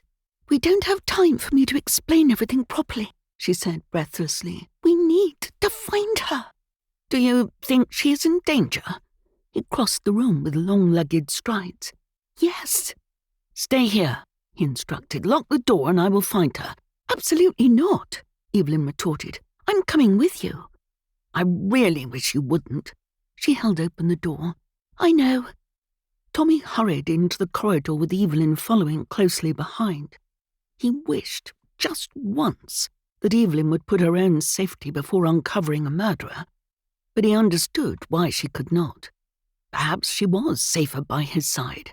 Goodness only knows what she would do if he left her alone in their room. Where was she when you last saw her? Right here, Evelyn pointed at the floor. He jogged to the end of the corridor and the flight of stairs leading down from the bedrooms.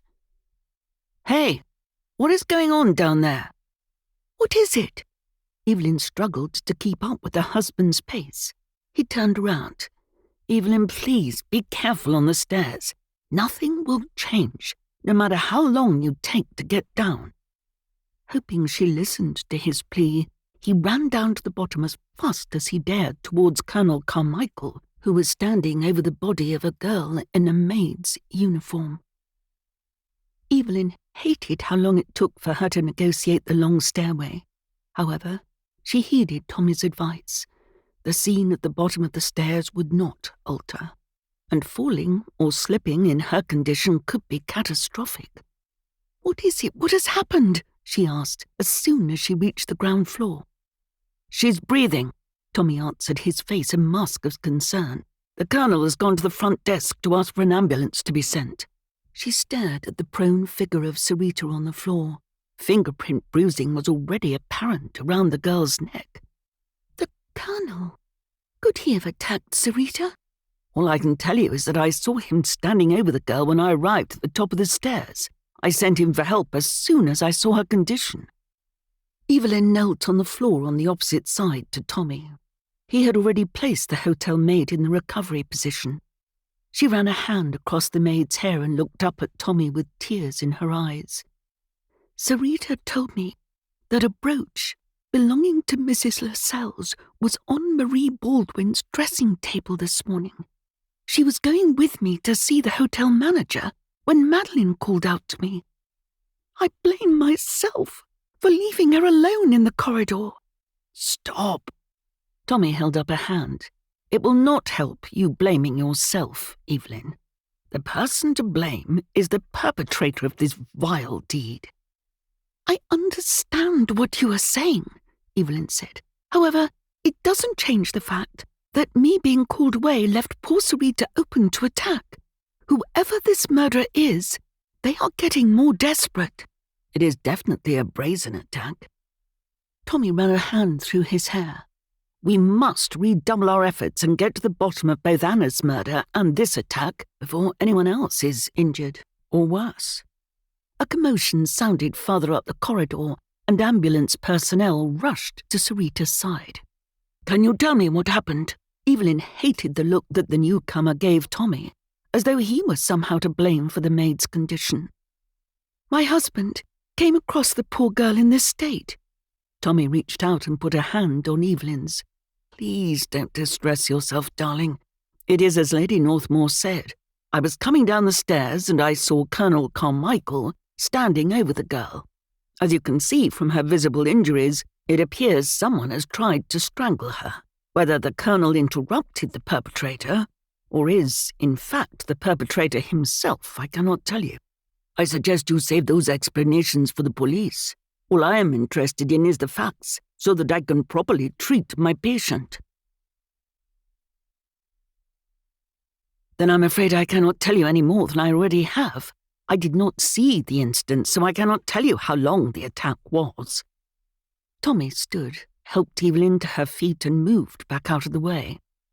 Will she be all right? She will be better after I take her to the hospital, and she is out of the reach of the Imperial Hotel strangler. The ambulance attendant looked up and down the hotel corridor as though he expected the offender to walk up to Sarita and finish his despicable deed. We should get out of your way, Tommy said. You're quite correct. The police will want to hear about this and take our statements. You're quite correct, Lord Northmore. I certainly do want to know what you and your wife know about this terrible incident. I am most concerned that you were at the centre of another violent event. Detective Sergeant Webster tapped his foot, his arms folded over his chest as he glared at Tommy and Evelyn with suspicion. Let's go to my interview room where we can discuss this matter fully. Tommy hated the imperious tone of the detective's voice and the way he insinuated his interview room was his own personal domain. They both knew it was the hotel manager's office. He looked over at Evelyn. His wife was much paler than he would like. Despite her assurances that she wanted to be involved in the investigation, he wished she would sit safely in her room while he tried to uncover the murderer by himself, but he knew better than to suggest such a thing. Instead, he did the only thing he could. He wrapped an arm around Evelyn's shoulder, pulled her close, and kissed her temple. "Come along, darling. We shall get you a glass of cold water and then talk to the detective. Let us leave the medics to do their job." With one last look behind her shoulder at the prone maid, Evelyn allowed him to lead her away and towards the front of the hotel. "We should visit her at the hospital as soon as she is allowed visitors." Detective Sergeant Webster held up a hand. "Absolutely not. Under no circumstances are you to visit my witness." Tommy felt his wife's shoulders tense. "She is not a witness. Sarita is a victim. I will visit her because she is a young girl who has been quite dreadfully attacked. I said no," the detective boomed. "Do not speak to my wife like that." Tommy dropped the arm from around Evelyn's shoulders and caught hold of the detective's forearm. "The girl has her own family who will take care of her." The detective ignored Tommy and trained his gaze on Evelyn. "I forbid you to attend the hospital. If I find out you have been there, interfering with my investigation, I shall have you arrested for impeding my inquiries." He stared down at Tommy's hand until he let go of his arm. Tommy wanted to push home his point, but realized it was pointless. The sooner they gave their statements to the detective, the sooner they could carry on their own discussions with the hotel guests and find out who had carried out the heinous attacks. Whoever it was needed stopping, and soon, before anyone else got hurt. Chapter 9. Evelyn followed the detective along the corridor, glad of Tommy's light touch on the small of her back. She was keen to find out how Sarita was and could think of little worse than sitting through more of the detective's self-absorbed ramblings. The detective pushed open the door of the hotel manager's office with rather more force than was necessary. "Jenkins, get yourself to the hospital immediately." "The hospital?" "Yes, the hospital. Are you deaf, man? Get going right now." "Sorry, sir." The junior detective held out his hands, palms up. "But why am I going to the hospital? There has been an attack in the hotel. You must get to the hospital immediately and take the young maid's statement as soon as she regains consciousness." "The young maid?" Jenkins put up a hand to cover his mouth. "You don't mean Sarita, do you?" "I don't know the girl's name," Detective Sergeant Webster snapped. "It does not matter what she is called. What matters is that you obtain her statement and bring it back here to the hotel for me to consider forthwith." "But what has happened to her?" While Detective Sergeant Webster ignored the obvious distress on his junior detective's face, Evelyn couldn't help but notice how upset the young man seemed. Did he have a soft spot for the hotel maid? Or was he simply genuinely distressed that another person had been attacked in the hotel? "We should tell her family, sir." "Detective Constable Jenkins," the superior officer shouted. "Do not presume to tell me about my job. I have given you your orders, and you must now carry them out. It is not for you to question what other actions we, as a police force, need to take. Now go." Detective Constable Jenkins cast a hopeless look at Tommy and Evelyn, anguish creasing his face into worried lines. "Take a seat." The detective eased himself onto the hotel manager's chair. Evelyn gratefully sat down. She would never admit it to either Tommy or the detective, but her legs were trembling badly from the shock of discovering Sarita having been attacked. Tommy walked back towards the door of the room. "Where are you going?" the detective asked sharply. "As I said to you only a few minutes ago, my wife has had a terrible shock, and she needs a glass of water. We will tell you everything we know as soon as I have fetched a drink for her." Let us begin. I don't think we need to wait for your husband to return before you tell me what happened in your own words." Evelyn tempered her anger at the detective, knowing that he had made a very foolish mistake. Although he had forbidden her to visit the hospital, he had sent his junior detective to wait for Sarita to regain consciousness. She was certain that Detective Constable Jenkins would facilitate a meeting between herself and the hotel maid. "It is very simple, Detective. The young girl came to see me shortly before she was attacked. She told me that a brooch belonging to Mrs. Lascelles was in the room of Mrs. Baldwin." "Mrs. Baldwin?" The detective's brow furrowed. "Is she the one whose figure resembles that of a young boy?" "I'm not sure where you were raised, Detective, but most people I know are aware of how exceedingly rude it is to discuss a lady's anatomy." "It is not my job to be polite," the detective said. "It is my job to catch this killer. Now, are you to help me or not?" Evelyn didn't think she had ever met anyone who was so very odious. "Marie Baldwin is the wife of the film director." "And what is the relevance of the brooch being found in her room?"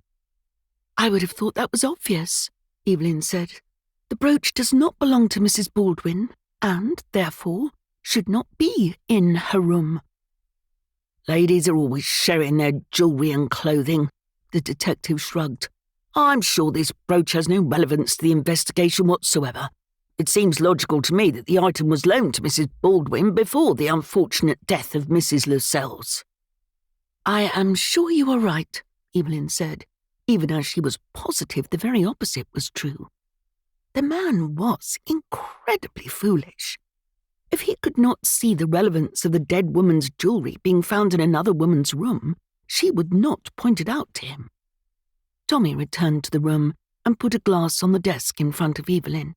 "Your wife was telling me how the maid told her about Mrs. Lascelles' brooch. Can you tell me what happened next?" "Are you all right, darling? We can always do this later if you're not feeling well." The detective slammed his hand onto the desk, causing water to slosh out of the glass Tommy had placed on it moments earlier. Evelyn lifted it and took a sip. "I'm quite all right, thank you. Now, let's just get this over with." Tommy nodded. "My wife came to me in some distress this morning, saying that she was on her way to see the hotel manager with Sarita when our cousin called out to her with a query. Evelyn asked the maid to stay in the corridor and wait for her. When she returned, the young girl was gone. That is when Evelyn came to get me."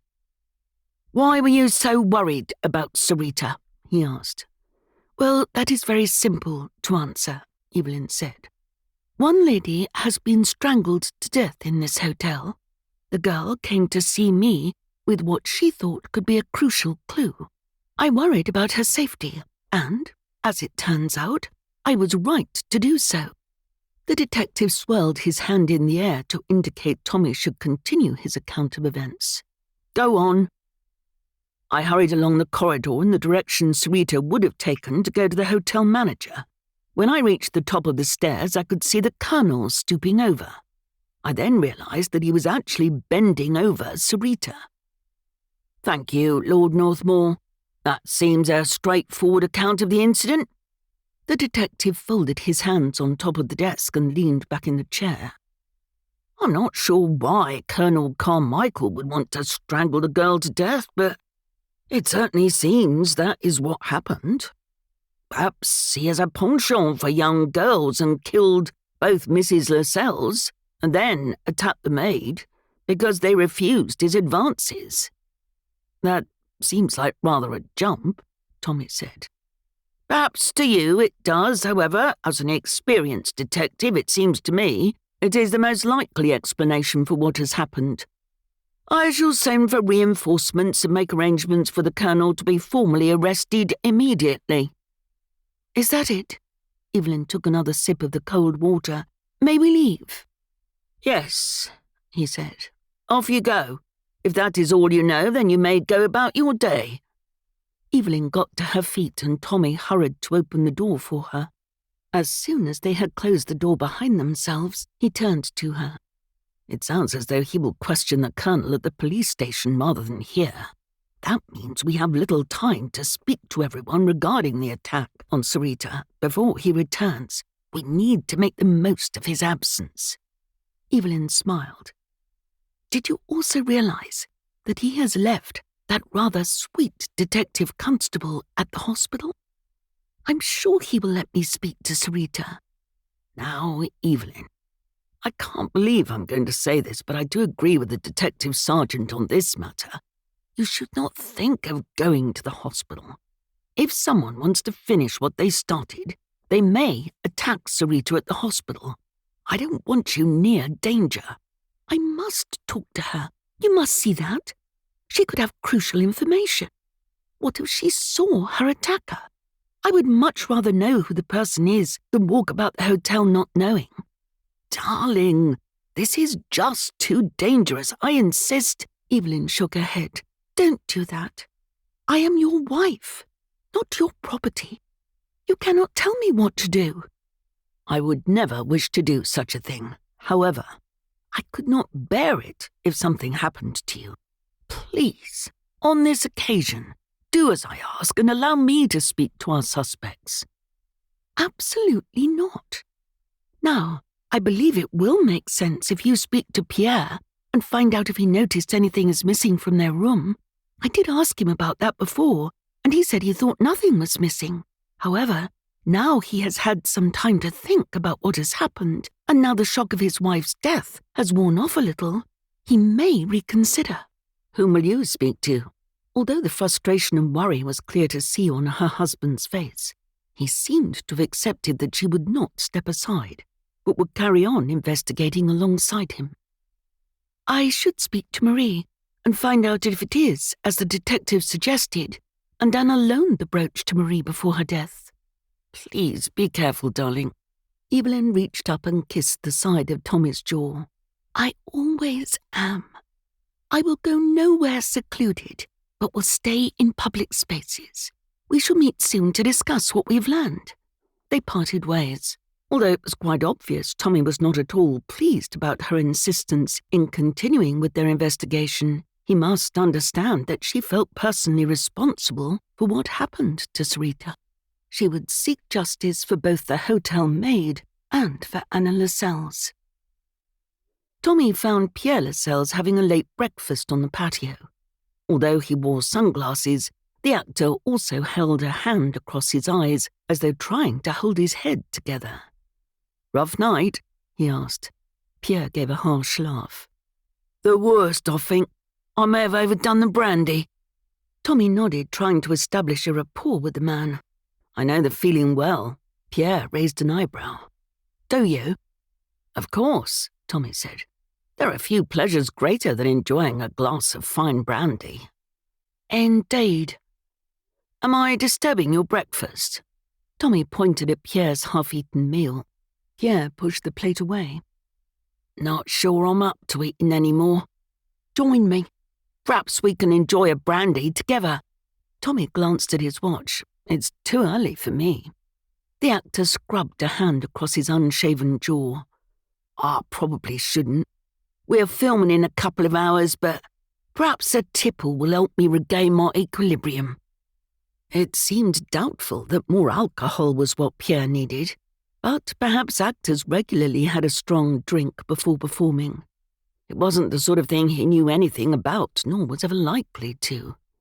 "My cousin mentioned to my wife that you're filming outside the hotel. Is that right?" "Your cousin is the very attractive blonde woman?"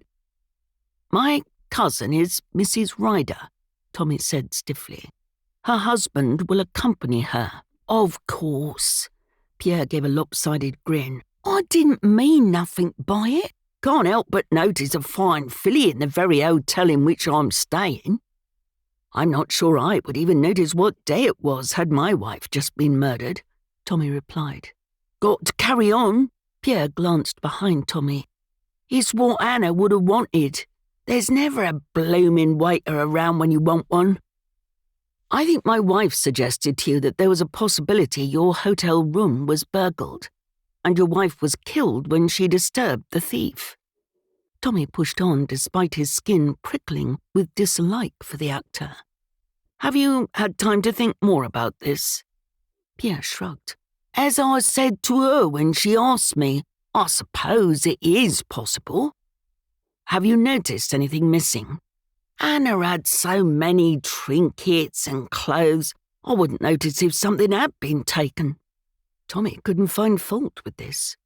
Although Evelyn didn't have a lot of jewellery, he only really remembered the pieces he had bought her himself.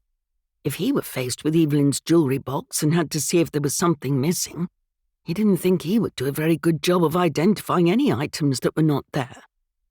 Even though he had been a policeman during the war and had better observation skills than most, he still didn't think he could give an accurate recollection of the jewellery Evelyn had brought along on the trip. "I certainly understand that." Tommy nodded towards Pierre's half-finished breakfast. "Did you have a late start this morning?" The actor grinned wryly. "What do you think?" "I don't suppose you can recall exactly what you did after you left your room earlier?" Pierre frowned. "What has that got to do with anything? My wife died 2 days ago." Although the other man would soon learn of the attack on the hotel maid, Tommy did not think it was his place to discuss the incident with Pierre. However, he hoped to learn about the man's movements that morning without raising suspicion. "I'm curious." Tommy caught sight of a waiter and raised his hand. "Indulge me." The man hurried over and bowed. "Lord Northmore?" "I've finished." Pierre gave his plate a little shove. "Take that away and fetch me a glass of brandy." "Was the food not to your liking, sir?" the waiter asked in unfailingly polite and careful English. "It was fine." Pierre stabbed a finger at the plate once more. "But I need a brandy." "Of course." The waiter bowed once more. "Can I bring you anything, Lord Northmore?" Tommy shook his head. "Nothing for me, thank you." "I got up, came downstairs, asked at the hotel reception for breakfast to be brought to me out on the terrace. Then you arrived." Pierre spoke so quickly, his words fell over each other in their haste to leave his mouth. "I see," Tommy said. "Now perhaps you can leave me with more brandy. I'm feeling rather emotional, and I'd like to be alone." Tommy got to his feet. Of course. He hadn't expected Pierre Lascelles to help much, and to his consternation his assumption was correct. As he walked back inside the hotel, he considered what the other man had told him. Tommy paused at the bottom of the stairs where he had seen the Colonel bending over Sarita and looked up. Was it possible Pierre had strangled the girl? Then, hearing the Colonel approach, had bundled her down the stairs, then hurried to the hotel reception in an attempt to give himself an alibi? That would only work if the Colonel had also been at the top of the stairs. He hoped he could find the older man so he could ask him before the police took him away. The hotel staff informed Evelyn that Marie Baldwin was once more in the library. As she walked away from the reception desk, she contemplated the possibility of Marie attempting to strangle Sarita. Then, on hearing the Colonel approaching, rushing into the library. It was certainly possible, but Evelyn really didn't think it was likely that a woman as petite as Marie had successfully strangled Anna and then attempted to strangle Sarita. Though, of course, perhaps she was in cahoots with someone else, and they were the person who committed the acts, and Marie was a lookout. Evelyn hated that there were so many things they didn't yet know, and the murderer was still out there targeting people who might have information about their actions. "Good morning, Mrs. Baldwin," she said, as brightly as she could manage. Although she had told Tommy she wanted to continue investigating, and she did, as she wanted to uncover the fiend more than ever, she was afraid. In the couple of minutes she had taken to talk to Madeline, Sarita had been brutally attacked. She herself had been the victim of a violent attack a few years previously, and the fear she felt as a woolen scarf was wrapped tightly around her neck then pulled taut would never leave her. "Hello, Lady Northmore." Marie looked up from the book in her lap, but Evelyn didn't get the impression the other woman had been reading. Marie looked rather like she had been crying. "Do you mind if I sit with you?" "I assume that means you wish to interrogate me, like your husband did?" Marie raised a sardonic eyebrow. "I would like to ask you a few questions," Evelyn smiled kindly. "I would hope that wouldn't amount to an interrogation." "I still don't trust you," Marie said.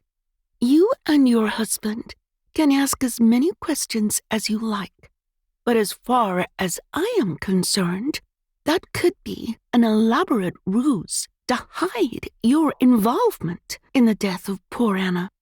Why on earth would my husband and I want to kill Mrs. Lascelles? We only met her the evening before her death. I imagine there are many more people who have known her longer and have actual motives for wanting her dead. Like me, I suppose." Evelyn tilted her head. "You didn't like her, did you?" "She was very rude about me," Marie said. "However, as I told your husband, if I went around murdering everyone who had been unkind to me, there wouldn't be many people left in the film industry. Why do you involve yourself in an industry with such cruel people?" Marie tapped her fingers on the arm of her chair. "That's the question, isn't it? What's the answer?" Marie looked away for a moment. "It all seemed pretty glamorous at first. And, of course, Clarence swept me completely off my feet." Tears shone in Marie's eyes, and Evelyn realized she still loved her husband very much, despite his philandering. "At first, everyone was beautiful. I thought if I spent enough time with people like that, I would be beautiful too. I could barely believe it when Clarence started paying attention to me. You see, I was a rather plain girl." "No," Evelyn said. "I don't see that. You are not at all plain." Evelyn agreed with Tommy's assessment. When Marie wasn't pouting or looking angry, she was extremely attractive. "You're very kind." Marie reached up and wiped a tear from her cheek. "Shortly after we married, I realized Clarence simply wanted to possess me, so no one else could have me. I don't know for certain, but I suspect he stops me getting parts because he doesn't want other men to look at me. Meanwhile, I am expected to be a dutiful wife in every sense of the word and accept that his roving eye will result in affairs." "I'm so very sorry, Mrs. Baldwin." Evelyn reached out and placed a hand on top of the other woman's. It was icy cold, despite the rising heat of the day. Marie shrugged as though her confession was of no consequence.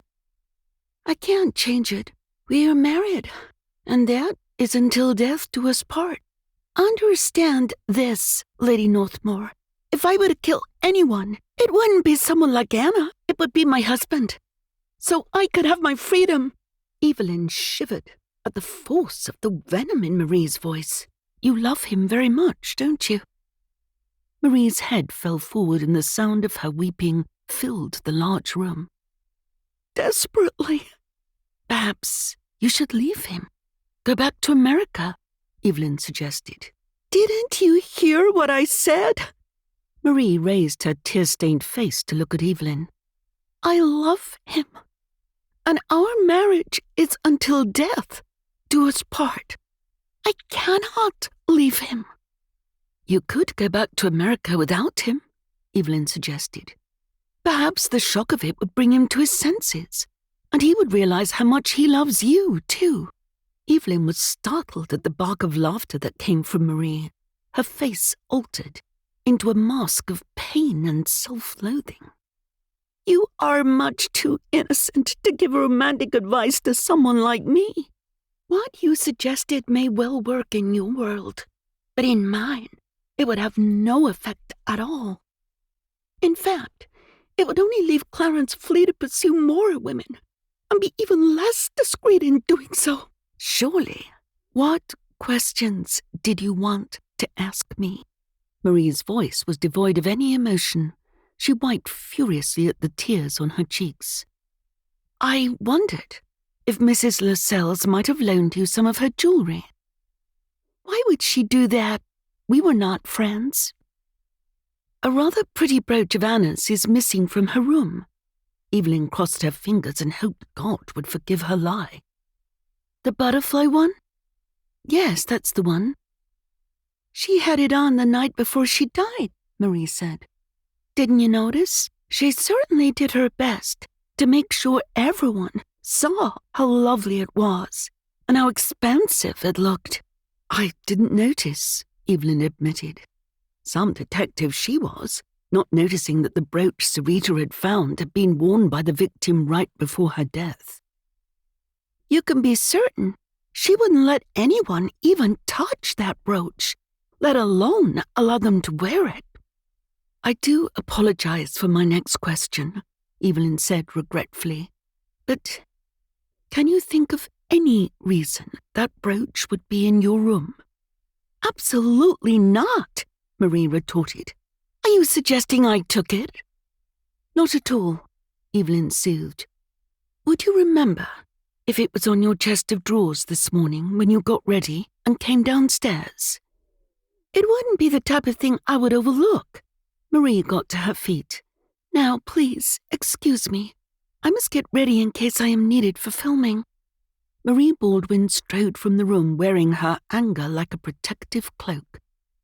Evelyn wished she hadn't had to ask her questions, particularly as she was clearly upset, but she was becoming more desperate by the minute to find out who attacked Sarita. For her, the death of Anna Lascelles had become secondary. Chapter 10. Tommy could see Clark flicking through the pages of one of his notebooks as he sat on the balcony of his room. After hailing the American and being invited to come on up, Tommy took the stairs two at a time, keen to hear what the writer might know about Anna's jewelry. I have to say, Clark said as he answered the door to Tommy, you and your wife sure don't waste time hollering down a well. Barely a minute passes without one of you needing to ask me something or other. May I ask you what you have done with the knowledge my wife shared with you? About the trust? And the possibility it doesn't belong to me and my sister? Tommy nodded. I understand what a difficult time this must be for you. They settled on the chairs under the umbrella on the balcony, and Clark stared off across the patio below.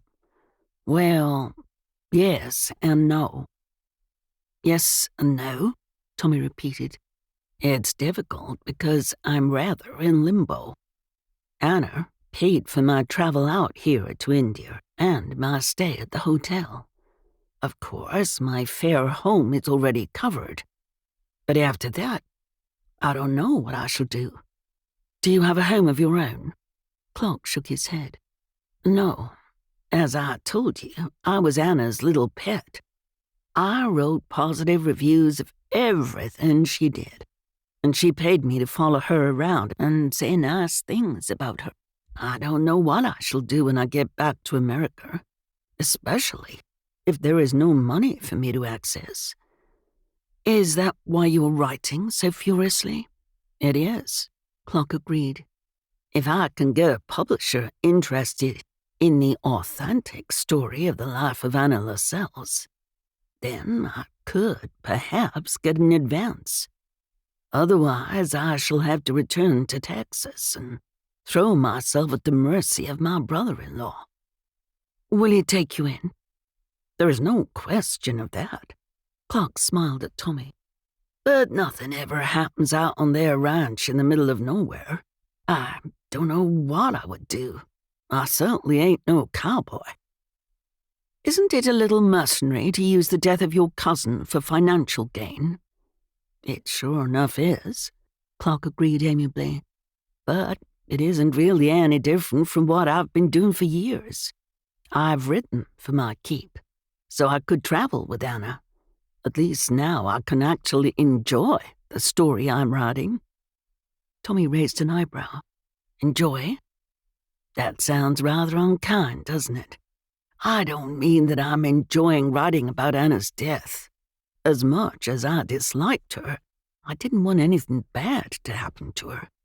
I simply mean that it is very freeing to write what I choose rather than writing what I was being paid to do. Believe me, there are only so many ways a man can write how wonderful an acting performance is. I can understand that. Is that sometimes how you feel? Clark asked. You like being Lord Northmore, but sometimes it's hard doing things because of expectations, and not because you really want to. That's very astute, Tommy said. I don't think anyone else, other than my wife, of course, has ever realized that is often how I feel. And yet, if someone tried to take away your title, you wouldn't want them to, regardless of how much easier it would make certain aspects of your life. Tommy chuckled. Yes, that is right. Being Lord Northmore certainly has an awful lot of advantages. For instance, although I don't particularly enjoy being a landowner and the responsibility that comes with it, I am rather keen to ensure the estate stays profitable so my children can benefit. I haven't contacted the lawyers about the information Lady Northmore shared with me, about Granny and the possibility my father was illegitimate. You all think I'm a no account? I think you seem a jolly pleasant fellow, Tommy said honestly. Whether or not you tell the lawyers about your granny's first marriage is not my concern. Tommy could clearly see the parallels Clark was drawing between his life and Tommy's own. If someone came along purporting to have a claim on his title and all that went with it, he knew he would fight them for it regardless of how tiresome managing the estate often was. Although it was perhaps dishonest for Clark not to tell his lawyers about his granny's situation, the only people who would benefit from his truthfulness would likely be family members back in England who had never met Caroline. What is it you wanted to ask me? Did Anna have lots of jewellery? Clark laughed, and his shoulders visibly relaxed. Heaps of the stuff. She had something for every occasion. More than she could ever wear, to be honest. Would she know if something went missing? I figure she would, Clark said. Anna was nothing if not greedy. If she thought someone was stealing from her, she'd kick up an almighty commotion about it. Has something gone missing? Possibly, Tommy said. Would Pierre notice? He would have no idea. Clark shook his head. He is terribly self-absorbed. You must have realized that about him by now. My next question is a little awkward. Clark gazed directly at Tommy. The best way to face an awkward conversation is simply to plow ahead. Just ask me what you want to know. Can you tell me your movements so far today? Goodness. Clark coughed and once more looked nervous. What a rather official-sounding question. Mr. Peterson? It's a simple question to answer. Clark pointed to his room and to the chair he was sitting on. I woke up, got dressed, ordered breakfast to be delivered to my room, and other than answering the door at a room service and you, I've been sitting out here working on my book. Tommy wanted to believe the man. He really did. He might have, except for the pause. Surely innocent men simply answer the question asked instead of prevaricating. Added to Tommy's suspicion was what he learned when coming upstairs to Clark's room. The American had given his room number as 102. There was nothing unusual about the number, but Tommy realized as he got to the top of the stairs that Clark's room was only the second one along the corridor. He could have easily left his room, attacked Sarita, then gone back in without being seen. Colonel Carmichael, may I speak to you? Evelyn looked at the door to the billiard room as though someone had followed her from the library. She couldn't help the prickle of fear that danced its way down her spine. Of course, Lady Northmore. He gave a little bow. I am at your service. She gazed towards the door. I don't think we have much time. Then let us not waste any with superfluous words. What is it you want to know? How did you come across Sarita? She asked, then clarified. The maid you found injured. The colonel puffed out his chest. She wasn't injured, Lady Northmore. The poor girl had been deliberately strangled. And if that wasn't bad enough, someone then bundled her down the stairs. And how did you come to be standing over her? He frowned a little at her words. Yes, I can see why you ask that. I left the dining room and was on the way to the reception desk to ask if my paper had been delivered. I get them sent from England, you know. Of course, they are weeks out of date, but... Colonel, please, time is of the essence. Of course, dear lady, my apologies. The colonel nodded, then seemed to shake himself as he realized Evelyn was still waiting for an answer. I had passed the stairs and was nearly at the reception desk when a terrible bang came from behind me. That was Sarita, tumbling down the stairs. I hurried to the stairs as fast as I could. Evelyn eyed his cane doubtfully, and then... I stooped over the poor girl to see if she was all right, and it was then your husband shouted at me from the top of the stairs. You didn't see anyone else? No one, just Lord Northmore. Have the police spoken to you? Evelyn asked quickly, desperately trying to get through her questions. She had also realized that as soon as the colonel retold his story to the police, Tommy would shoot to the top of the suspect list. Not yet, but give them time. I suppose they will think I did it. What possible reason might you have to hurt Sarita?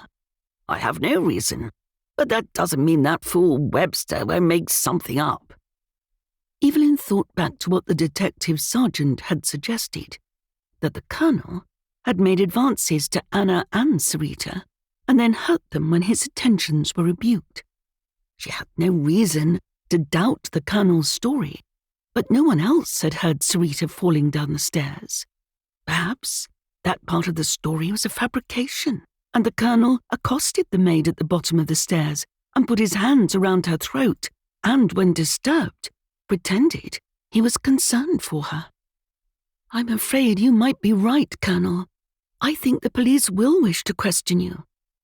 And when I tell them the truth, they will suspect your husband. Yes, it seems that is so.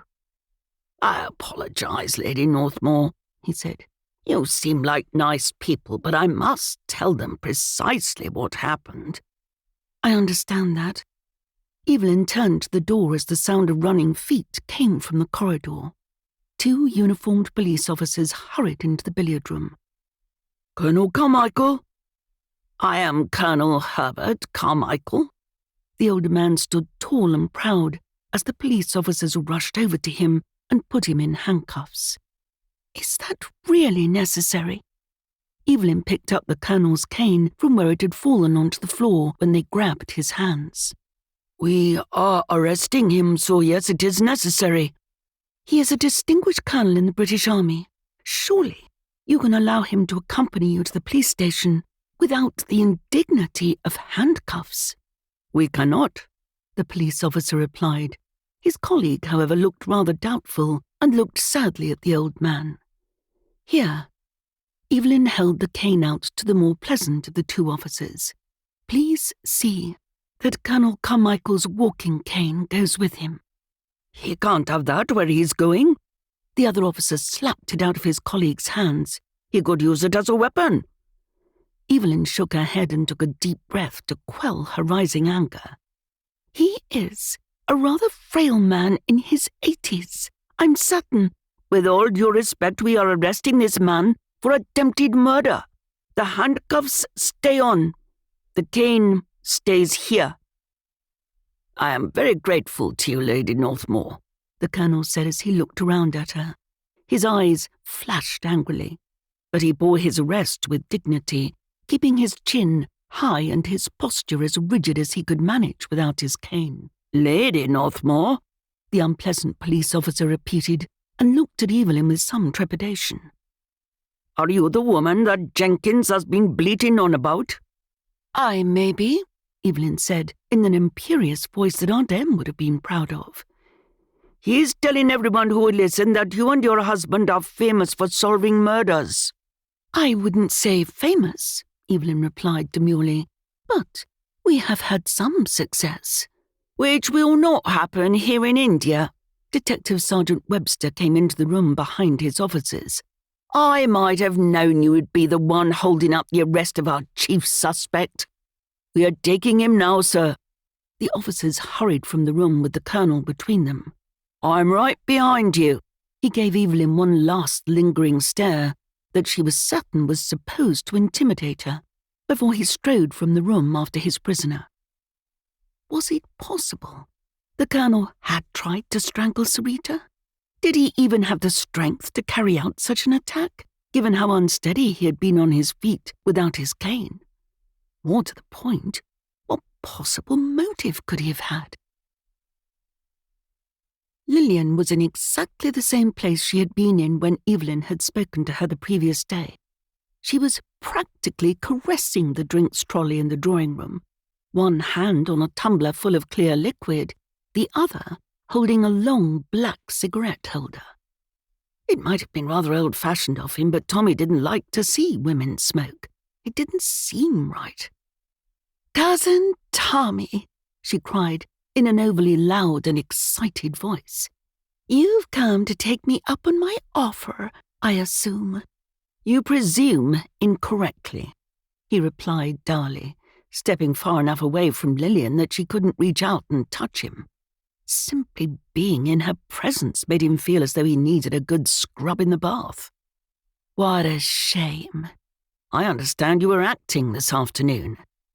"Are you coming to watch me?" she purred. "I'm trying to catch a killer." "Then you are in the wrong place." Lillian tilted her head and threw back her drink. "I am not the person you are seeking." "Can you remember when you last saw Anna wearing a butterfly brooch? It was, Lillian held up a hand. "Oh, do stop. You men are positively useless when it comes to jewelry. You know how to go to the expensive shops, all right, but you cannot describe a single thing you've ever bought." Tommy swallowed, wishing Lillian's words were not true, though he had to admit that he couldn't picture the last piece of jewelry he had bought Evelyn. "Do you know the item I mean?" "Everyone knows the item you are referring to. Anna had great joy showing it off to everyone. Poor little Marie was positively green with envy." "Marie?" Lillian poured herself another drink as she turned sly eyes to Tommy. "Why are you asking about when I last saw Anna's brooch?" I know why." Lillian burst into amused laughter. "It's gone missing, hasn't it? If I were you, I would search Marie Baldwin's room." "Why Mrs. Baldwin's room?" "I've just told you," Lillian said idly. "Marie was very jealous of Anna. Her husband made a quite outrageous pass at Anna, you know. Marie probably strangled Anna and stole her brooch to pay her back. It seems like rather an extreme act when the fault was with her husband, not Mrs. Lascelles. Hell hath no fury like a woman scorned," Lillian quoted. "Who said that anyway? Shakespeare?" "It's from a play," Tommy said, "but I don't believe it was Shakespeare." "Anyway, there is your answer. I've solved your crime for you." Lillian put her cigarette into the ashtray next to the bottle of gin on the drinks trolley and moved towards him. "Now, what will you do to reward me?" Tommy held up his hands to stop her from getting any closer. "Did you have breakfast in the dining room this morning?" She glared at him. "In my room, if you must know." "Alone? Jealous?" "Don't be ridiculous, Lillian," Tommy snapped. "Would you be jealous if I told you I spent the night with Pierre Lascelles?" "Not one bit," he answered. "Did you?" Wouldn't you like to know? She laughed gaily. You had breakfast in your room, he repeated. Then what? One of the staff brought up a telegram, she grinned merrily, from the studio in Hollywood, setting out the terms of my contract. And then I studied my lines, then came down here for a little Dutch courage before filming starts. Did you study your lines in your room? He tried not to cringe as he asked the next question. Or was someone there to help you? Would you like to help me learn my lines, Cousin Tommy? I would not, he replied stiffly. You're such a bore. Lillian stepped back towards the ashtray and picked up her cigarette. She inhaled and blew a steady stream of smoke towards the ceiling. I may have been with Pierre. Were you or not? Wouldn't you like to know? Lillian repeated in a childish voice. Can you answer the question? Lillian stared at him for a long moment, then turned her back to him. You can't make me answer any of your stupid questions. I would like you to answer, please. No. Tommy shook his head, frustration bubbling inside him at Lillian's awful attitude. She was right. He couldn't force her to give him the information he sought. Conceding defeat, he left the room, wishing he never had to set eyes on Lillian again. Chapter 11. Evelyn would never admit it to anyone other than herself, but her knees banged together as she walked along the corridor to the room staff told her belonged to Clarence Baldwin. She knocked loudly, then stood back, determined to be brave.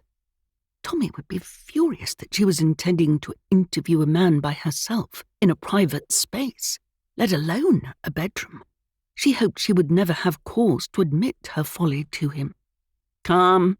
The loud response easily made it past the thick wood of the door. Lady Northmore, Clarence Baldwin said as he met her halfway across the room. How can I help you? I'm sorry. This is a mistake. I shouldn't, Evelyn stammered. This isn't at all proper. Perhaps not, he agreed. But may I remind you that you are the one visiting a man's bedroom unchaperoned? Clarence Baldwin wore a robe which was tied loosely around his waist. From the gap between the folds on the material, she could see his broad shoulders and a powerful chest with a smattering of dark hair at the centre. She had not allowed herself to look any further down, and so did not know if the robe was the only garment he wore. Evelyn backed up towards the door, then turned and fumbled with the brass doorknob. I should go. Leaving so soon? His voice came from directly behind her. Evelyn didn't want to show him that she was utterly terrified, so she dare not turn around. Yet with her back to him, she also felt incredibly vulnerable. I am.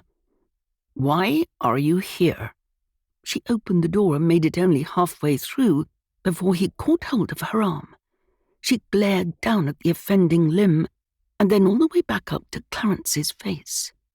Channeling every bit of strength she had, Evelyn cradled her stomach with one hand whilst keeping hold of the door with the other. Let go of my arm immediately, otherwise I shall scream. To her surprise, Clarence threw back his head and laughed. You came to me, honey. Shaking her arm free, Evelyn stepped out into the corridor and drew in a deep breath. I most certainly did not. I wish to ask you a few questions. Had I known you were not in a fit state to receive visitors, I most certainly would not have entered your room. Clarence shut the door and Evelyn heard the chain being attached on the other side. The door then reopened, and he peered through at her. That better? You English are so uptight. Thank you. Yes, that's much better. Evelyn balled her shaking hands into fists at her sides. I wonder if you can tell me if you have been in your room all morning. You can see how I'm dressed, he said. I certainly didn't go down to breakfast like this. I thought you were working today, she said. I am. But I'm the director. They will start filming when I get there." "I see," she replied, though she really didn't. All she could think of was the size of his hand when it rested on her arm. It would have been so easy for him to wrap those enormous hands around Anna's neck and squeeze the life out of her.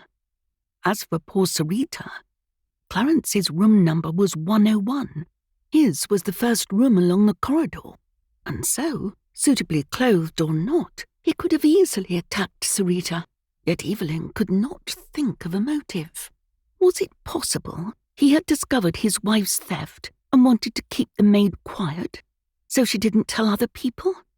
It seemed rather flimsy, yet to her dismay, she realized she knew people who had killed for less. Some people would do anything to keep their family secrets from becoming known. Was there anything else? Mrs. Lascelles had a beautiful brooch. It was in the shape of a butterfly. Is it possible you can remember the last time you saw it?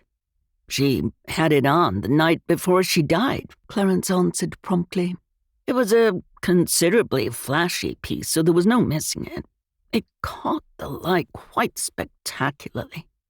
I suggested to her that she wear it for the film shoot. Did she agree? She did not, Clarence replied angrily. She said it was dangerous enough shooting a film in the middle of a street in India without wearing an expensive piece of jewelry. Did that make you angry? Of course it did, he responded. I'm a film director. I'm not accustomed to being told no. And yet it seemed Anna had said no to the man twice in quick succession. Once when he had made advances to her, and once when he had asked her to wear her butterfly brooch for filming. Was that enough to make the man angry enough to kill her? Was that the reason Sarita had found the brooch in their room? Thank you, Mr. Baldwin, Evelyn said quickly. I think I have all I need. The door clicked closed, and Evelyn hurried away along the corridor to her own room. Once inside, she sank down onto the bed and buried her head in her hands. What had she been thinking? Was solving this murder worth more to her than her own child? She had been stupid and careless, and put herself and her unborn child at risk. Tommy would be rightly furious with her. Goodness, she was livid with herself. A knock sounded on her door, and with great trepidation, she got to her feet and walked towards it. Who is it? Aunt Em, came the voice from the other side. Evelyn pulled open the door and fell into the older woman's startled embrace. Oh, Aunt Em, I've been so very silly. I refuse to believe it. Aunt Em ushered Evelyn inside and pushed the door closed behind her. Now, come along, Evelyn. Let's sit down and talk about it. Nothing can be worth these tears. Evelyn was so thankful that she was safe and Aunt Em was there. She told the older woman what had happened in one long stream of words. She barely paused to take a breath as she hurried to get the words out between sobs of distress. Aunt Em shook her head. It was a quite ridiculous risk. I know, Evelyn replied, chastened by Aunt Em's severe tone. I think we should both agree, here and now, that we shall never speak of this ever again. Tommy must not know. If he asks about your meeting with Mr. Baldwin, we shall say that I was present, which, of course, I should have been. Evelyn bowed her head. Thank you. Whatever made you take such a risk? That poor girl. Evelyn began to cry once more.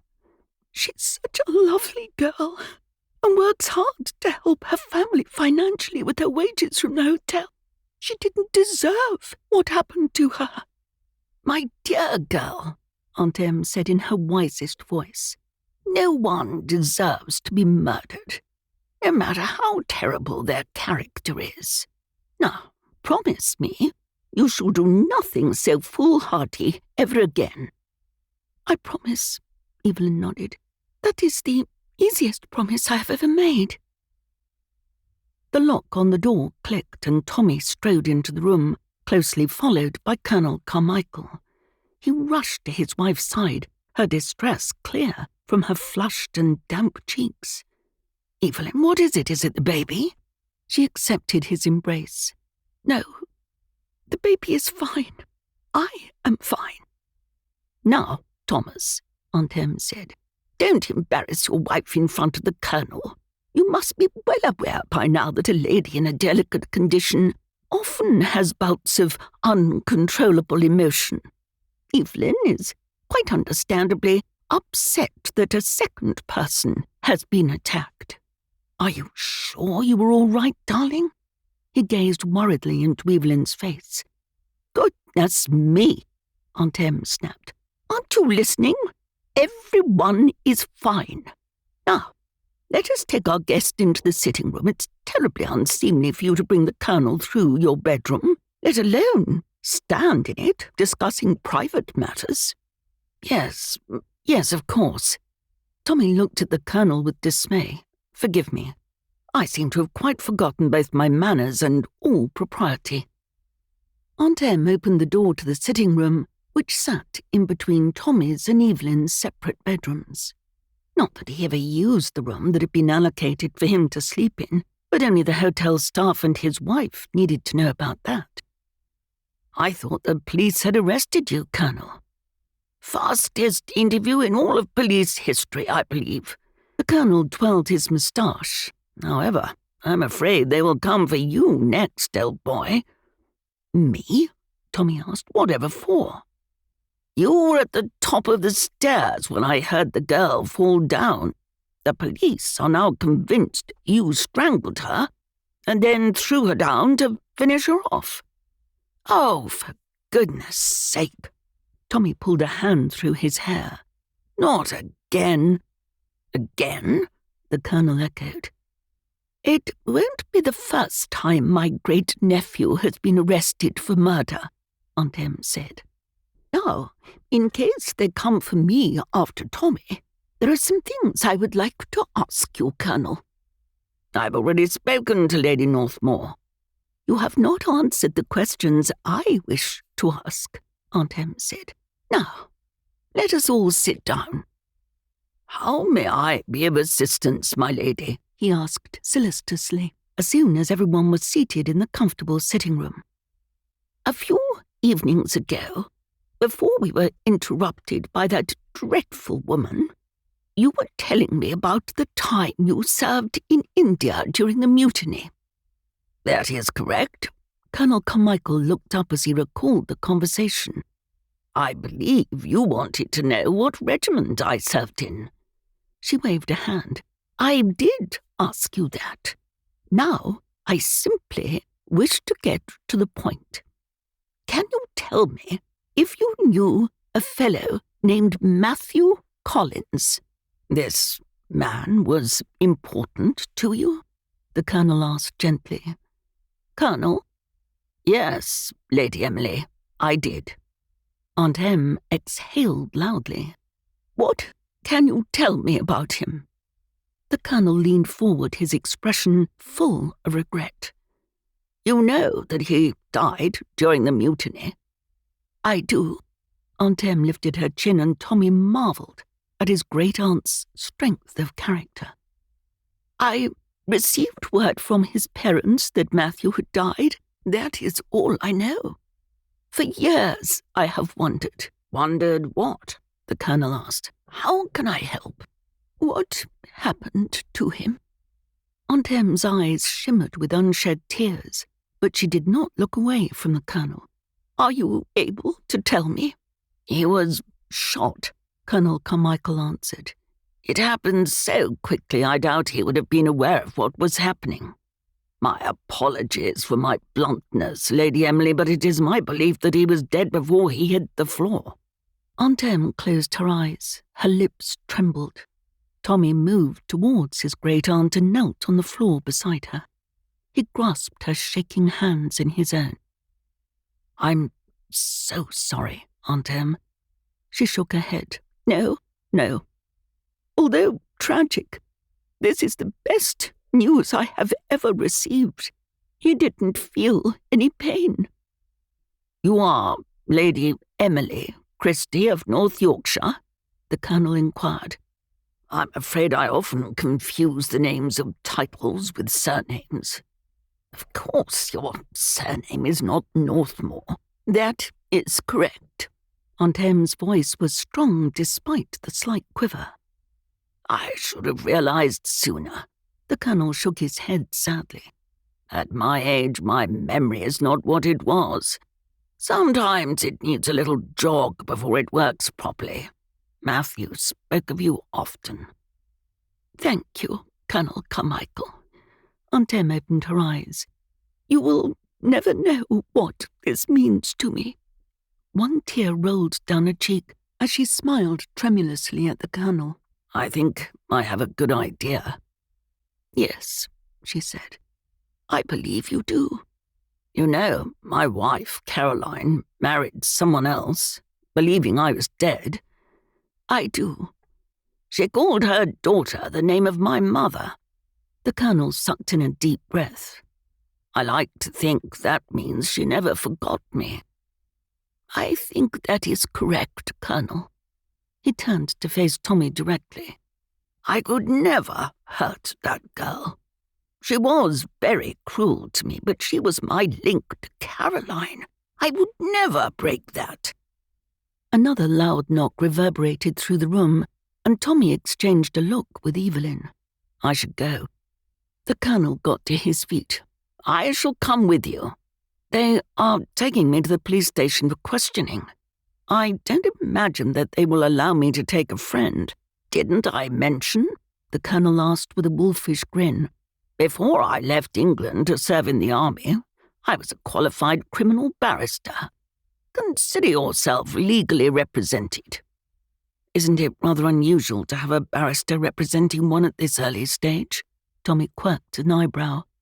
"Aren't barristers instructed by a solicitor to represent a client in court?" "Absolutely right, my boy." The Colonel slapped Tommy on the back. "But why wait until it gets that far to take advantage of my knowledge?" "I can't watch them take you away," Evelyn said. "Then stay here with Aunt Em." Tommy kissed Evelyn on the temple. "Promise me you will stay with Aunt Em until I return." His wife exchanged a look with his great-aunt that Tommy didn't understand. "I promise." "All right." He nodded, then turned to the Colonel. "Let's go." Aunt Em clapped her hands together as soon as Tommy and the Colonel left. "Now, let us see if we can solve this murder while your husband is away. It will give us both something to focus on." Evelyn nodded as bravely as she could. If Aunt Em could manage to concentrate on their investigation, then so could she. "Most of our suspects have no alibi for the attack on Sarita. They all have one for the murder of Anna Lascelles, which, of course, makes no sense." "That is rather a conundrum," Aunt Em agreed. "Perhaps what we should do is work out who it is and then worry about how they did it afterwards." "That's the way Tommy and I have been approaching this," Evelyn frowned. "However, it seems impossible. There are a couple of things niggling at the back of my mind that means something, but I just can't grab a hold of them." "Perhaps talking it through will jog the memories free." "Possibly," Evelyn agreed. "So, first we have the widower. Tommy spoke to him about the attack on Sarita, so I don't know what he said. But I'm certain if he could clear any of our suspects, he would have said." "He didn't get much time," Aunt Em said reasonably. "Let's just assume they are all still in play," Evelyn replied. "Oh, I wish we could go to the hospital and see if Sarita has regained consciousness." "Absolutely not," Aunt Em shook her head. "No excursions." "I know it would be foolhardy," Evelyn said, "and I do agree we shouldn't go, but I feel that talking to Sarita is important. What do you know about Pierre Lascelles? And what motive would he have for his wife's murder?" "The obvious ones," Evelyn replied. We believe he thought he'd inherit her millions. He doesn't seem to realize the money is tied up in a trust. Her death also makes him a single man again. We also know they've fought quite ferociously. He doesn't seem very distraught that she is dead, Aunt Em added. No, Evelyn agreed, he does not. Lillian? I suppose she is a suspect. She is. Evelyn got up and rang the bell in the corner of the room. We really should have rung for tea before we started doing this. I don't know how we are supposed to work through our list of suspects without a good cup of tea. An excellent idea, my dear. Aunt Em smiled in approval. Lillian was jealous of Anna, both because she was rich and also because she had the starring role in the film, a part that Lillian herself wanted. Why would Pierre or Lillian have wanted Sarita dead? Evelyn nodded. I forgot to tell you about the brooch. Sarita came to see me shortly before she was attacked. She had found Anna's butterfly brooch in Marie Baldwin's room. Someone wanted to silence her, but it makes sense it was either Marie or Clarence, given the brooch was in their room. One would think so, Evelyn agreed. Yet perhaps someone stole the brooch and planted it in Marie's room to incriminate her or Clarence. Would they have had access to the room, though? Aunt Em wondered. Surely the room would have been locked by the police after her body was discovered. It would, Evelyn nodded. However, we do not know when the brooch was stolen. A knock sounded on the door, and Evelyn went over to answer it. She put the chain across before opening, peering through to see who it was. You rang, Lady Northmour? I did. Evelyn closed the door, took off the chain, then opened the door fully. I wanted to ask you if you'd be so kind as to bring up a tea tray for myself and Lady Emily. The waiter reached to the side of the door and picked up a tray. I took the liberty of making up a tray, as I believed that would be the reason for you ringing your bell. Goodness me. Evelyn stepped back to allow the man to come in and put the tray on the table. I must say the service here is excellent. I shall recommend the hotel to all my friends when I get back to England. He bowed down. Thank you, Lady Northmour. We would certainly appreciate that. Evelyn followed him to the door and engaged the chain before retaking her seat and accepting the steaming hot cup of tea that Aunt Em had poured for her. Now, where were we? We were talking about Clarence and Marie Baldwin. Evelyn took a sip of tea. He frightened you, didn't he, my dear? He did, Evelyn admitted, though I couldn't say whether that was because he's such a big man, whether it was because he wasn't properly dressed, or whether I knew that I shouldn't have visited him alone. Perhaps all of those things. Do you believe he could have killed Anna? Oh, yes, Evelyn said. He told me that he is not accustomed to being told no by anyone. Anna told him no on 2 occasions, when he made advances towards her, which she rebuffed, and when he asked her to wear her brooch during filming. She refused. She did, Evelyn confirmed, and he was not at all happy about it. What about Marie? She is such a petite young woman. I can't imagine her having the strength to kill in such a violent manner. I can't either. Evelyn put her teacup back on its saucer. Yet, it's hard to discount her as a suspect, because Anna had been very cruel to her. And, of course, Sarita found the brooch in Marie's room, so she had a reason to kill her, too. I have wondered whether she is acting with someone else. They commit the murders, and she is the lookout or something. Perhaps. Aunt Em gave her head a little shake. I just feel that the girl exudes sadness. Believe me, I should know what that looks like. Sadness, not anger. She just wants to be loved. I find it hard to believe she has acted in revenge against 2 women. And then we have Clark, Evelyn said. He has the best motive of all. Well, He does if no one tells the American lawyers that his father was illegitimate. Yes, but he did not know at the time of Anna's murder that the Colonel had spoken to Anna and told her he was married to her grandmother. Aunt Em stirred another cube of sugar into her tea. We only have his word for that. For all we know, Anna confessed the information to Clark, and he killed her to keep the family's secret safe. And Sarita? Maybe she overheard something that she shouldn't, and he decided that she had to be silenced. Evelyn sighed deeply. It's like a maze, except I can't find my way out. I'm sorry, my dear. Aunt Em shook her head. All we seem to have is a jumble of words, none of which makes any sense. A flash of excitement rippled through Evelyn. Say that again. A jumble of words? Yes, Evelyn nodded slowly, and a smile crept across her face. I think I've got it.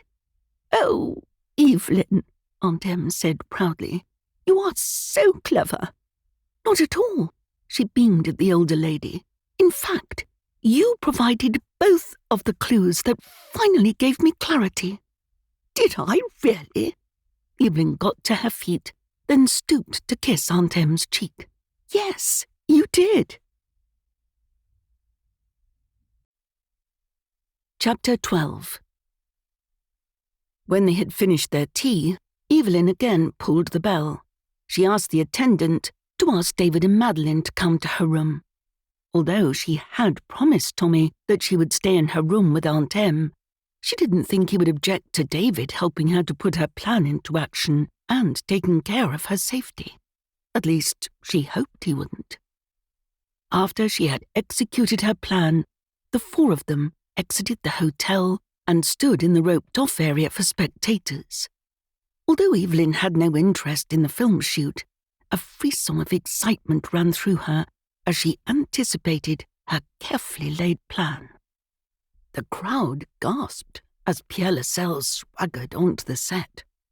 Evelyn heard people behind them making comments about how attractive he was. Lillian sashayed up next to him, and the same voices praised her beauty. Aunt Em commented. That woman's beauty is only skin deep. Her character is as rotten as months-old vegetables. Within moments, the call went up for quiet on the set, and the clapboard was banged. Clarence Baldwin then called out in his strong voice, Action! Evelyn watched the performances with a disinterested air. The main action was yet to come, and would not be expected by any of those involved in making the film. She caught sight of a woman walking purposefully towards the film set, a large hat shading her face. The woman ducked underneath the rope and stopped near enough to the action to be in the way, but not so close that she couldn't get away should anyone approach her.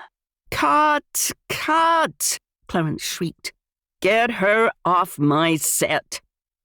Isn't that the brooch I went to the hospital for to get from the maid?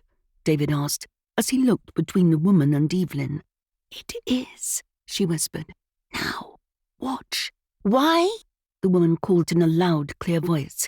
Why did you kill me? Pierre, Lillian, and Clarence all swiveled to face the woman at the same time. Evelyn knew the exact moment that they all recognized the brooch pinned to the woman's dress. She threw out a hip and rested a hand on it, her curves accentuated by her pose. She raised a hand to her neck. You tried to squeeze the very life out of me, but you failed. Anna? Lillian whispered, her face pale beneath her stage makeup. Yes, the woman called back. I have returned from beyond the grave to avenge my own death. This can't be happening, Clark said, his face a mask of shock, as he pulled out his notebook and began making notes. But it is absolutely going into my book. You all wanted me dead? She pointed at Clark, then Pierre, then Clarence, and finally Lillian. But only one of you dared to do it, and now you shall pay. What is this nonsense? Clarence looked around as though someone had the answer. Not one person responded. "What is going on?" Pierre shook his head. "This cannot be happening." "Oh, but it is, darling," the woman purred. "Did you miss me while I was gone?" "Of course," he answered. "I love you." She shook her head. "Then why did you try to kill me and that poor maid? What did she ever do to you?" "You're dead." Pierre shook his head. "This is a dream." "No, darling," she responded. "This is your worst nightmare come true." "You're dead," he repeated, sounding even more desperate. "How do you know I died?" she asked, her voice pleading now. "How can you be so sure?" "Because I killed you," he screamed, sounding quite deranged.